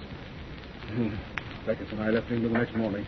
I've been here in Paris ever since. 5 years. The Beckett was dead, you say? Yes, train record tells you. 6 months after the Christie thing happened. Unfortunate. Unfortunately, it didn't happen sooner. The poor judge got drunk and blabbed the story. It never been known otherwise. That's how you came to hear of it, I suppose. Indirectly, yes. But it's only recently I learned that you were Malvern. I had to change my name. Christie's relatives were looking for me. People from his part of the States go in for vendetta, like the Corsican banditti, I've heard. But since you're an American, you probably know more about Kentuckians than I do. But I know their reputations. Christie himself is dead now. Yes, I saw it in the papers. Died singing Rockabye Baby, I suppose. Oh, let's not talk about it anymore. I wouldn't mention the thing, only you sort of drag it from me. You shouldn't mind discussing anything with me. I don't. I trust you. You're my kind, a wise one, an easy money schemer. The only bit of luck I've had in the past 5 years was meeting you. Luck for me as well. To meet such a clever, imaginative fellow who can use his wits to get what fools must work for. Joan, will you marry me? Marry you? Yes, I'm mad about you. We'd make a great team with your looks and my experience. The easy money would just roll in. Oh, Melvin, this is so sudden. Oh, I don't blame you for laughing. I forgot I'm wearing shabby, worn-out clothes, and I'm down and out. I have been. On my word, I don't know why you even sit and talk with me in such a public place as this cafe. If you can get back your nerve, you won't be a has-been any longer. My nerve? Yes. The Christie thing broke you. You've admitted since that night in England, you haven't had a bit of luck. It isn't luck that's been against you, but your mind. I'll tell you why I've met you here each day. It's because I think we would make a great team. Melvin, if you can prove to me that you're a man and not a coward, I'll go along with you. I'll marry you. Joan, if you mean that, I'll do anything you say. All right. Tomorrow we go to England. I don't dare. Nonsense. 5 years is a long time. They'll have forgotten why you ran away by now. And we're going back to live in your ancestral estate of Malvern Manor. No. Yes. Your scheme of the haunted room and headless ghost is the greatest I ever heard. We're going to work it for everything it's worth. I'll never try that again. You will. It's a perfect racket. Only a man of imagination could have planned a game like that. Imagination. Yes, I have imagination, all right. An imagination that for 5 years has kept that room before my eyes, that's dinned it into my ears, a madman's song. All right, it's stolen. Nerve. But I can't return to that house to get it back. All right, then. You and I are through. Don't say that. Oh, don't go away, Joan. I'll do anything you say. Then you go to Malvern Manor, and I marry you, on condition that our bridal night is spent in that tower room. Bridal night? In that tower room? Yes. As you regain your nerve, you'll also gain a wife and partner. That appeals to my imagination. You see, I have imagination too, dear. It's a great thing in all that.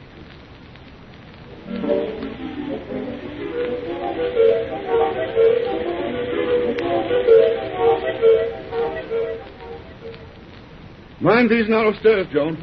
Don't want my brand new wife to have a fall. God, it's good to be in this old house again. I knew you'd enjoy your return to Malvern Manor. You're right. Make me come here. Has given me back my nerve. What a chump I was to stay away from England all these years. The Christie affair simply made the natives here believe that old room is really haunted. Good example of how ghostly legends start. Yes. Imagination needs but a grain of sand to build a mountain. So here we are, dear. The tower room. My bridal night. Yet I've waited and longed for this. All right. How gloomy it is here with only candlelight. It's not a very cheerful place. But it was your idea that we occupy it. Let me close the door. Now at last. We're alone. I wonder if we're alone. Of course we are. How can you be sure? In a room where you've seen a ghostly legend start. Where did you find Robert Christie singing Rockabye Baby? Joan, let's not talk about that now. I wish to talk about it for your nerve's sake. The room this is for the scheme you work. So full of eerie shadows. Yes, it's what gave me the idea to play on fool's imagination. What's that? I think a shutter blew against the wall outside. Oh, it startled me. Back to this room. Anything might happen here, especially in the darkness. Joan. What? That candle just went out. Eh? Must be a draft. Oh, it's possible. The windows are closed. There goes another. What made them go out? Well, perhaps their wicks have been tampered with, like those which you once used. No, hasn't he reason to play such a trick on me? Of course not. There'd be no easy money in it. Well, there goes another candle. And another. There go 3 at once. Where are my matches, Joan? You bottled them. And all the candles have gone out. Let me find the door. What? You're not afraid to be in the dark? Afraid? Oh, what rot. You brought me here to prove my nerve. I'll show you it's all right. Only, Joan, come here, where I can see you by this little bit of moonlight. Where are you, Joan? What's that? Joan, is it your footsteps I hear? Is it you who's walking toward me? Joan, why don't you answer me? Ah!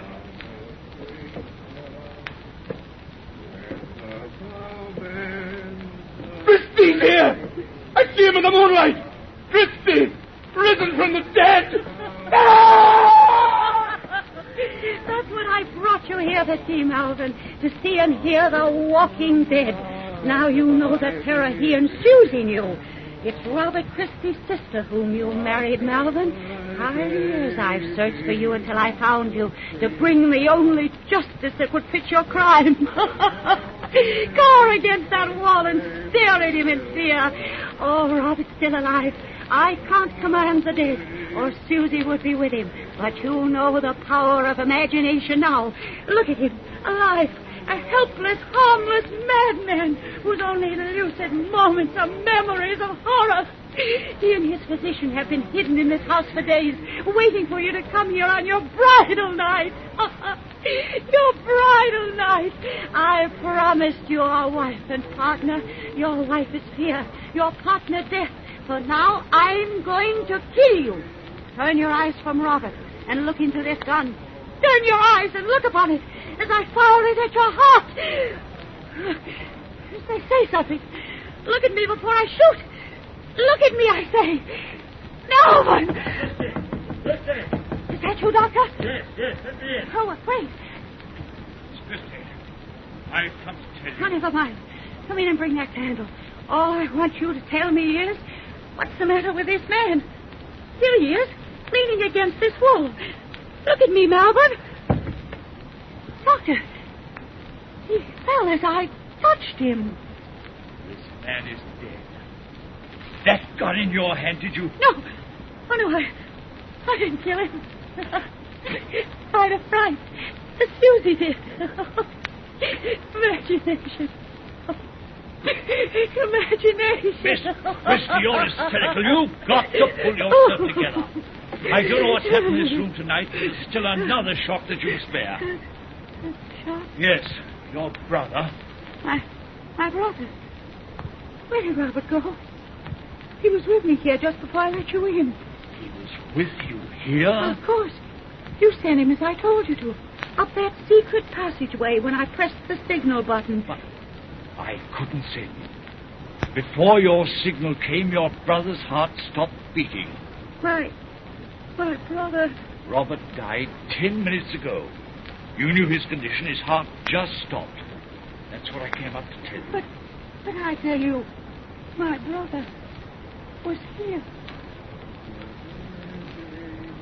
Doctor.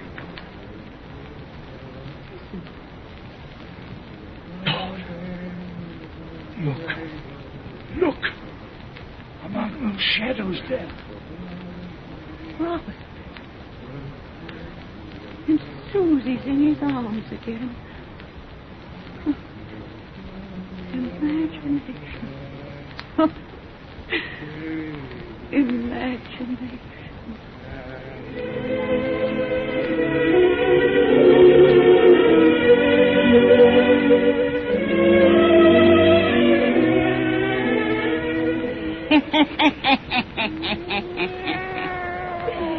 You never can tell about imagination, Satan. You never can tell why it begins or why it ends. Now, you folks sit still a minute, and we'll come back and tell you about the cheerful little yarn we've got for you next week.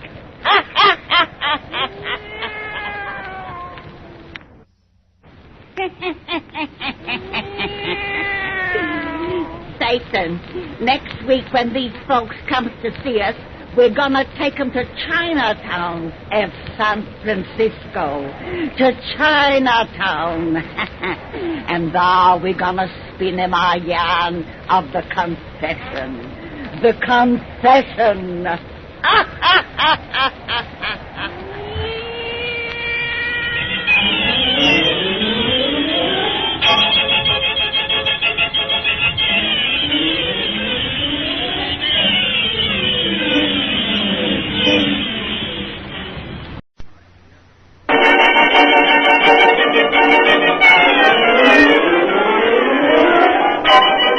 We bring you The Witch's Tale, written and produced by Alonzo Deen Cole.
And now let us join old Nancy, Witch of Salem, and Satan, her wise black cat.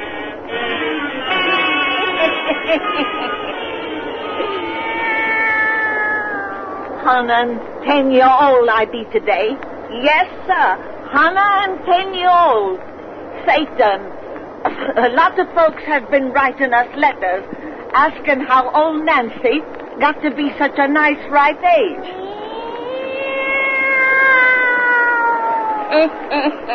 You said it, Satan.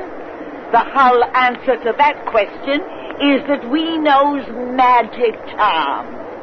I wears a iron ring to keep away rheumatics. There's always an onion hanging over my door to drive off chills and fevers. And round my neck I wears a potent talisman made during the increase of the moon, which protects me from all accidents. A body who takes care of her health with powerful spells like them is bound to reach 118 years like I just turned today. That's right, Satan. Another reason for me living so long is that I never tells a lie, which proves there's no truth in the saying that the good dies young. Well, we got another cheerful little bedtime story for you now. If you'll just turn out them lights and make it nice and dark. That's it. Now, draw up to the fire and gaze into the embers. Gaze into them deep, and soon you'll see 4 people at the door of a fine big house. Soon you'll learn about the hairy monster. That's our tale for tonight. The hairy monster.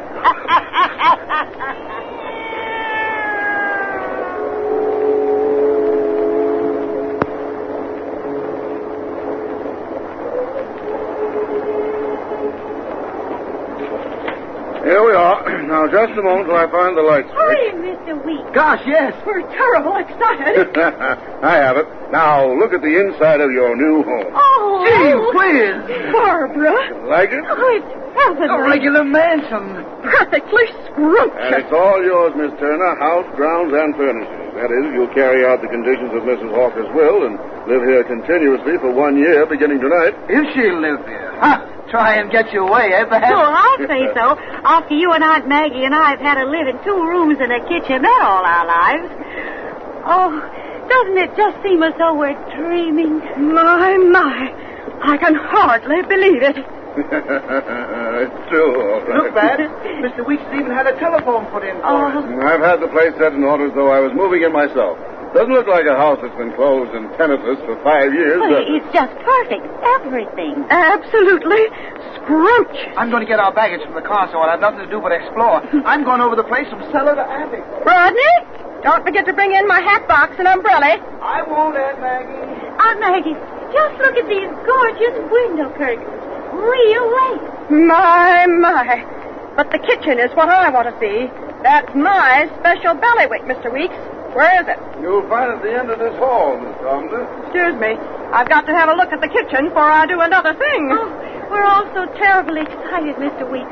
And we'll never forget that our good fortune is entirely due to you. Oh, nonsense. I'm only acting as any attorney would to serve his client's interests. But other attorneys kept this place away from us for 5 whole years. Well, they had no legal grounds for their action, as the courts have finally decided. The terms of Mrs. Hawker's will were specific and clear, in spite of certain rather strange provisions. Her sister, Helen, was named as sole heir. And in the event of her demise, it was provided that the estate should pass to her nearest female kin, which happened to be you.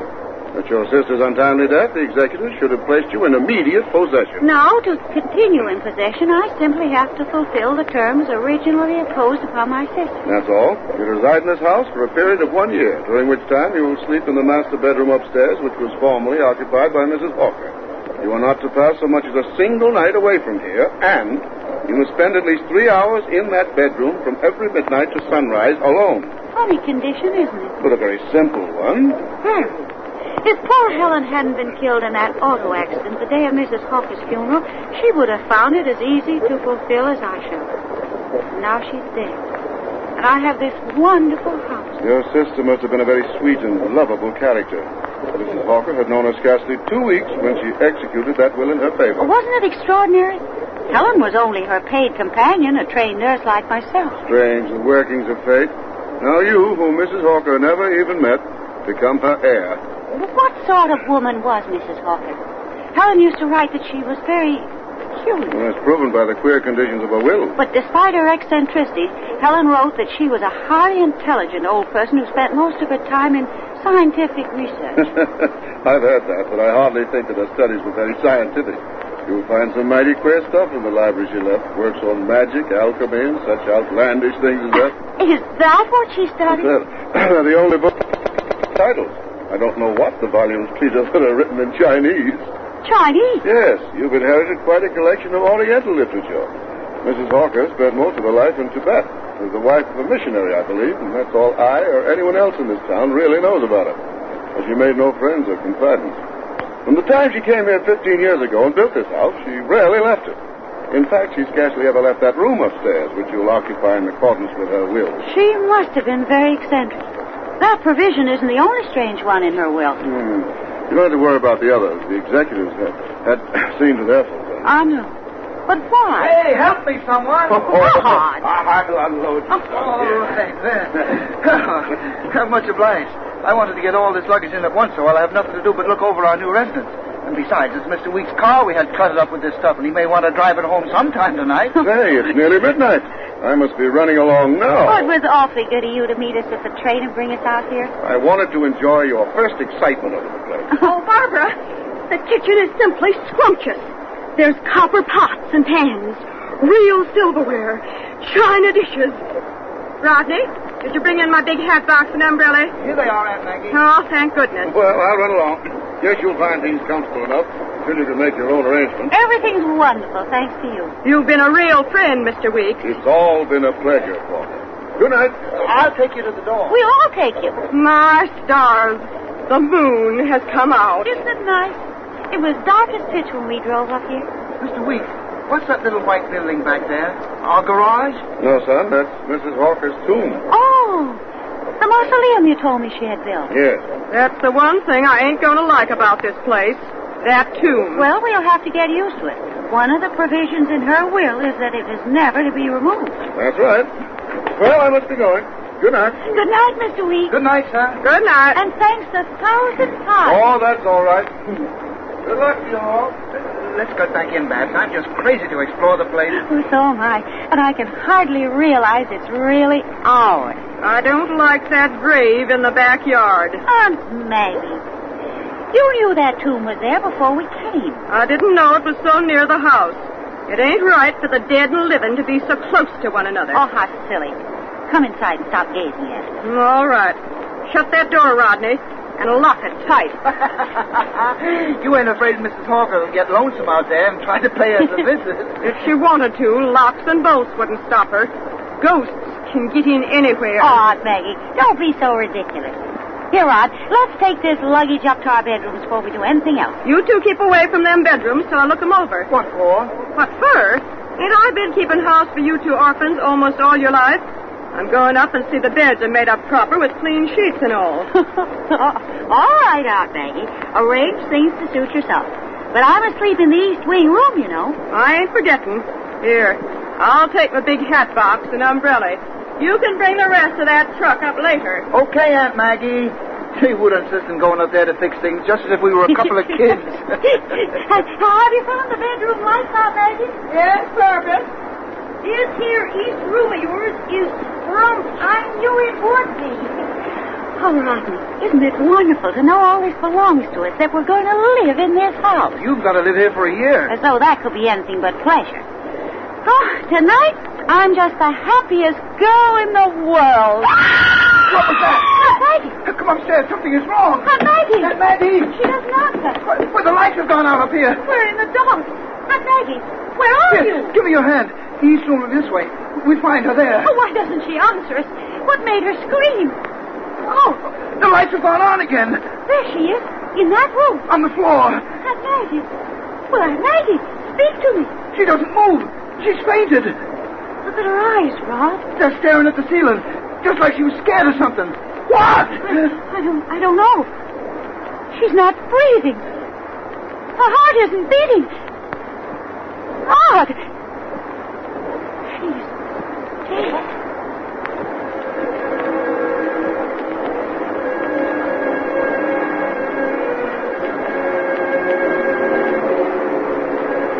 You still insist, Doc, that this woman was frightened to death? I do, Lieutenant. Until an autopsy shows me some chronic organic weakness that isn't apparent now, I'll say she died of paralysis of the heart muscles brought about by shock. The expression of her face and eyes indicate that shock was caused by sheer, stark terror. But what could have frightened her? There was nothing here to do it. You two entered this room almost immediately after she screamed? Yes, and the room was just like you see it now. Well, she couldn't have been frightened by anything seen through these windows. Shutters are closed. Shades drawn. You're positive every door and window in this house is locked on the inside, Ryan? Yes, sir. Absolutely positive. Yet you found no one hiding in the place. No, sir. We've searched every corner. You're sure neither of you touched anything after you found your aunt? No, sir. Not even the front door, which was locked until you got here. Oh, we just phoned for you police and then sat down until you came. If that woman died of fright, then she must have been scared by her own imagination. Oh, that's impossible. She wasn't that kind. It's the only explanation that is possible, miss. When the coroner here first gave us his theory of her death, I suspected a tramp or burglar had surprised her. But we've proved that no one has gotten in or out of the place and that nobody's here now except ourselves. Oh, someone must have turned those lights on. Yeah, and turned them on again. No, that was caused by defective wiring, maybe. I'll have the electric company look into that just to check. This is a coroner's case, not a police matter, boys. Come on, let's go. Lieutenant, sir. Yes, Ryan? Do you mind putting me on duty inside this house for a couple of days, maybe? What for? The case is closed. I kind of got a notion that it ain't. What do you mean? I've just kind of got a notion. Another of your crazy notions, eh? I've got his idea, boys. Detective Ryan is an authority on spooks. There's an explanation for us. A ghost could frighten a woman to death, and they wouldn't be stopped by locked windows or doors. I ain't suspecting a ghost of being in this house tonight, sir. For I've just found something that no ghost would leave behind. What have you found? This, sir.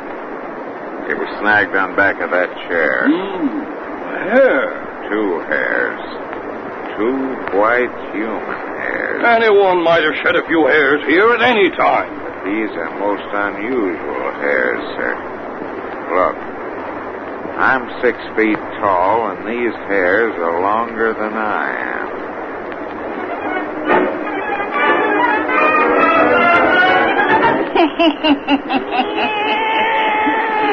Well, that's just the beginning of this dirty story, Satan. You folks come see me next time I has a birthday, and I'll let you know what sort of critter them 6-foot hairs belong to.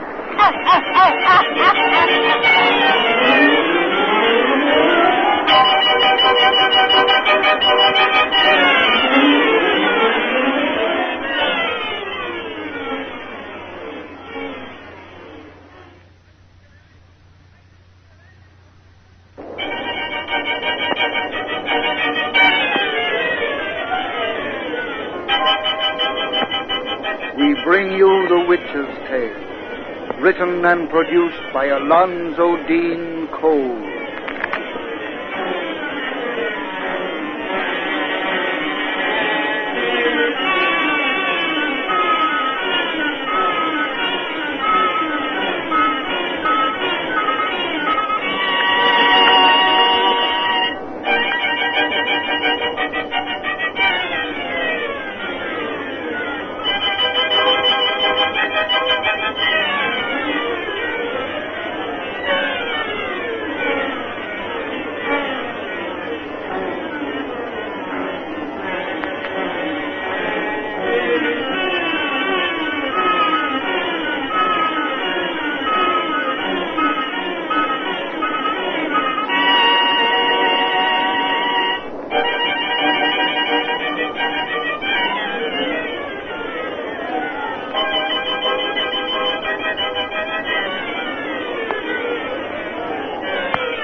And now let us join old Nancy and Satan, her wise black cat.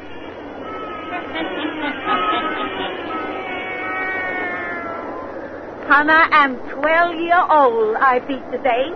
Yes, sir. Hannah and 12-year-old.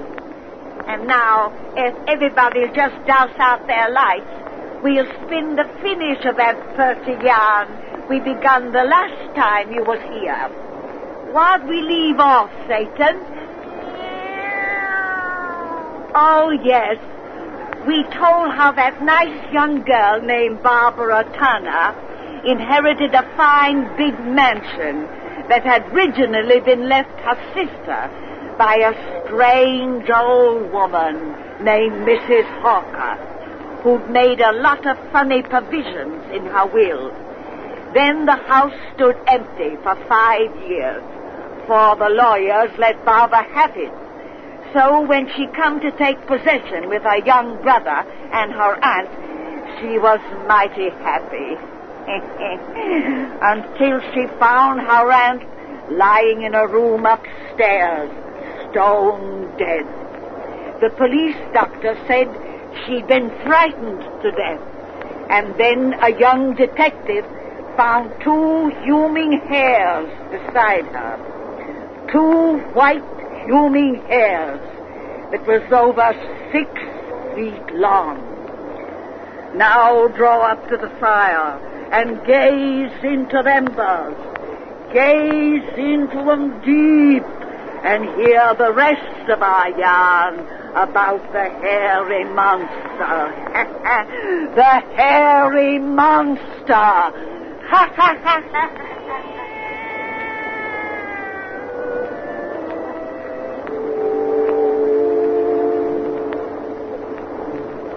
It's almost 1 o'clock, Mr. Ryan. How much longer are we going to sit here in the dark? It's a little before 12. You heard your aunt scream in this room last night. Yes.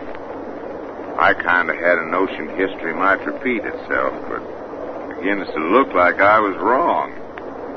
You're all in, aren't you, Miss Turner? Of course she's all in. She hasn't had a wink of sleep. Oh, that doesn't matter, Rod, if there's anything to be gained by watching here. Well, I'd kind of like to sit it out a while longer, if you don't mind. You still think those hairs you found had something to do with Aunt Maggie's death? Well, I kinda got a notion. But what could have hair like that, nearly 6 feet long? I don't know, son. You say the autopsy this afternoon strengthened the coroner's conviction my aunt was frightened to death. Yes, sir. But you are positive no human being could have gotten in here. Mr. Ryan, do you believe in ghosts, as the lieutenant said last night? Well, I keep a sort of open mind, miss. You know, folks are apt to say things ain't so just 'cause those things haven't been a part of their personal experience. I've got a kind of notion strange things happen in this world that can't be explained away by simply saying they couldn't happen. You're Irish, aren't you, Mr. Ryan? Well, Ryan ain't exactly a Polish name. You mean maybe I come by my funny beliefs natural. Belief in the supernatural is common to all races. Only the Irish seem to have a deeper insight into mysteries, and, well, only the Scotch can compete with them when it comes to having notions. Yes, and my mother was Scotch. Is that so? I'm Scotch-Irish, too. Well, you know, I kind of had a notion. Yes, sir. The moment I looked at you, I said to myself, now there's too nice a girl to be anything. Say, if but anything's going to happen in this room, when is it going to begin? Just wait a little longer, son. Yes, sir, Miss Turner. You're the type of girl who... Say, you're not engaged or going with anyone steady, are you? You know, according to Mrs. Hawker's will, my sister has to stay in this room at least 3 hours every night alone. Oh, I don't care anything about that, Rod. After what's happened, I hate this house. Funny conditions in that will you, Mrs. Hawkers, you told me about. Awful funny. Come on, son. Let you and me leave your sister alone in here. Not if you think anything may happen. It won't. That was just a bum notion. Here, now switch on these lights. Now leave them burning the rest of the night, miss. I think you'll sleep better. I'd rather you and Rod would stay here with me, Mr. Rod. I'm not afraid, but I'm too upset to sleep. No, I'm not. I'm tired, and I'm going to bed. Come on, son. If my sister don't want to be left here alone, She'll like it don't when she have gets to. used to it. Come on. Hey, let go of my arms. What do you Come think? on. Don't do that. Mr. Ryan. Good night. Say, are you crazy? Shut up. I will not. You can't so real first. I want to keep my hand over your mouth so you nod your head. You keep your face closed. You keep quiet? All right. What's the idea? I just got a notion something might happen in that room quicker if so many people weren't hanging around. You mean that... I don't know. We ain't going to move 2 feet from your sister's door if we have to stay here all night. Now come back here. What's that crack of light under the door? If it goes out or your sister yells, we throw ourselves into that room double quick. 1 o'clock. What's your reason for all this? There ain't no reason. I just kind of...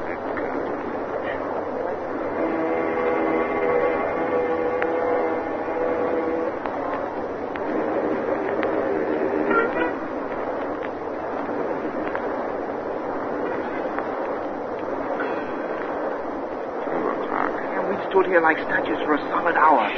My legs are cramped. Rub 'em. Your sister's asleep. Hear her breathe.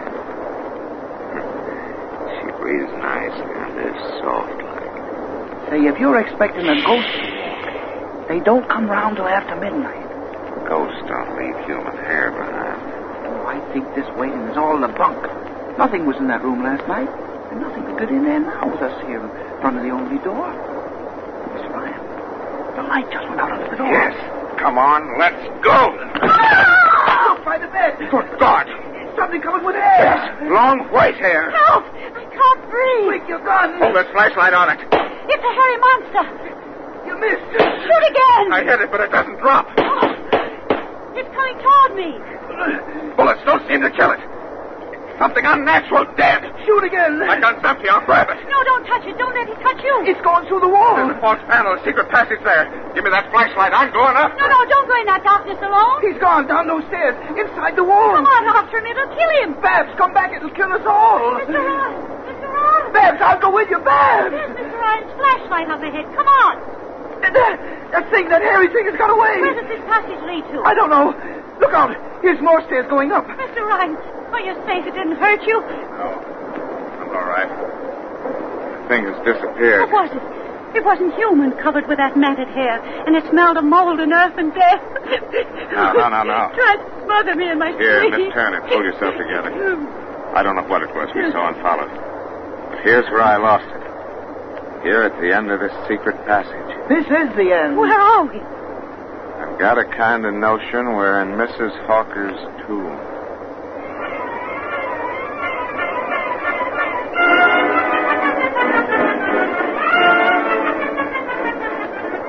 Mr. Ryder, that frightful thing we saw last night couldn't have been Mrs. Hawker. She's been dead 5 years. And you say yourself it was not a ghost? No. Ghosts don't leave hair behind. They're little things like this. What's that? Human fingernail, 5 inches long. I found it by the panel that leads into that passage.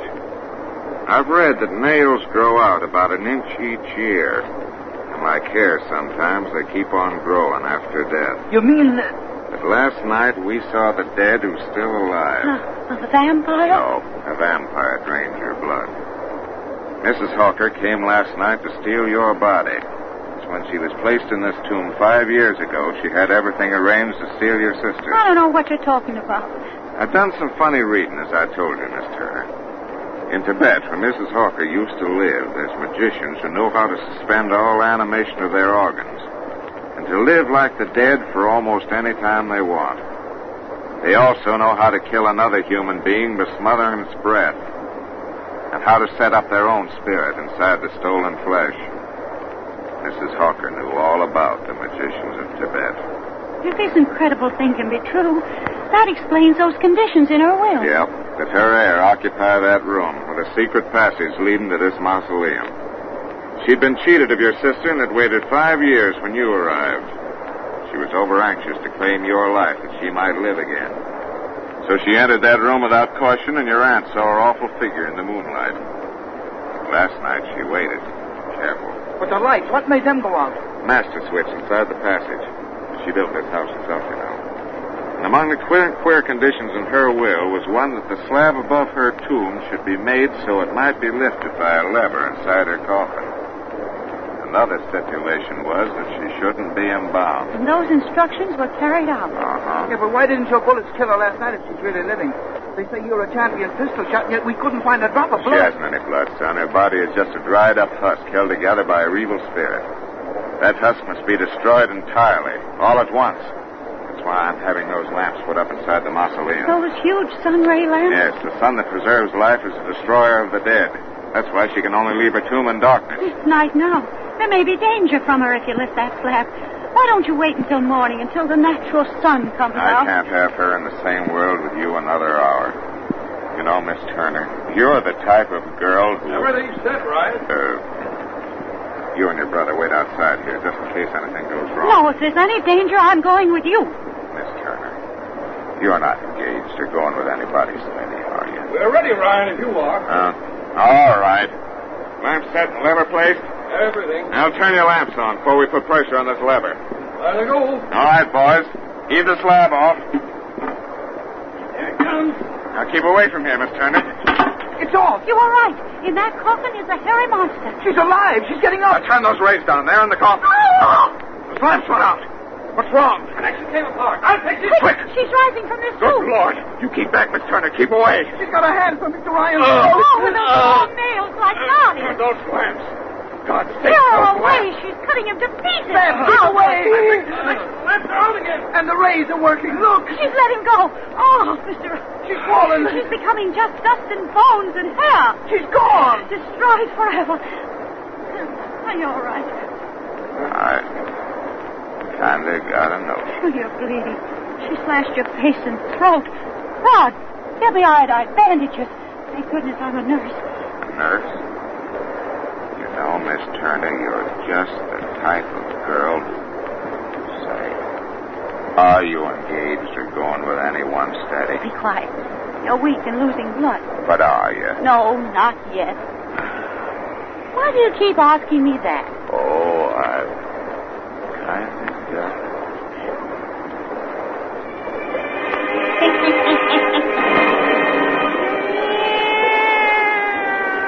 Well, that's the end of that then, Satan.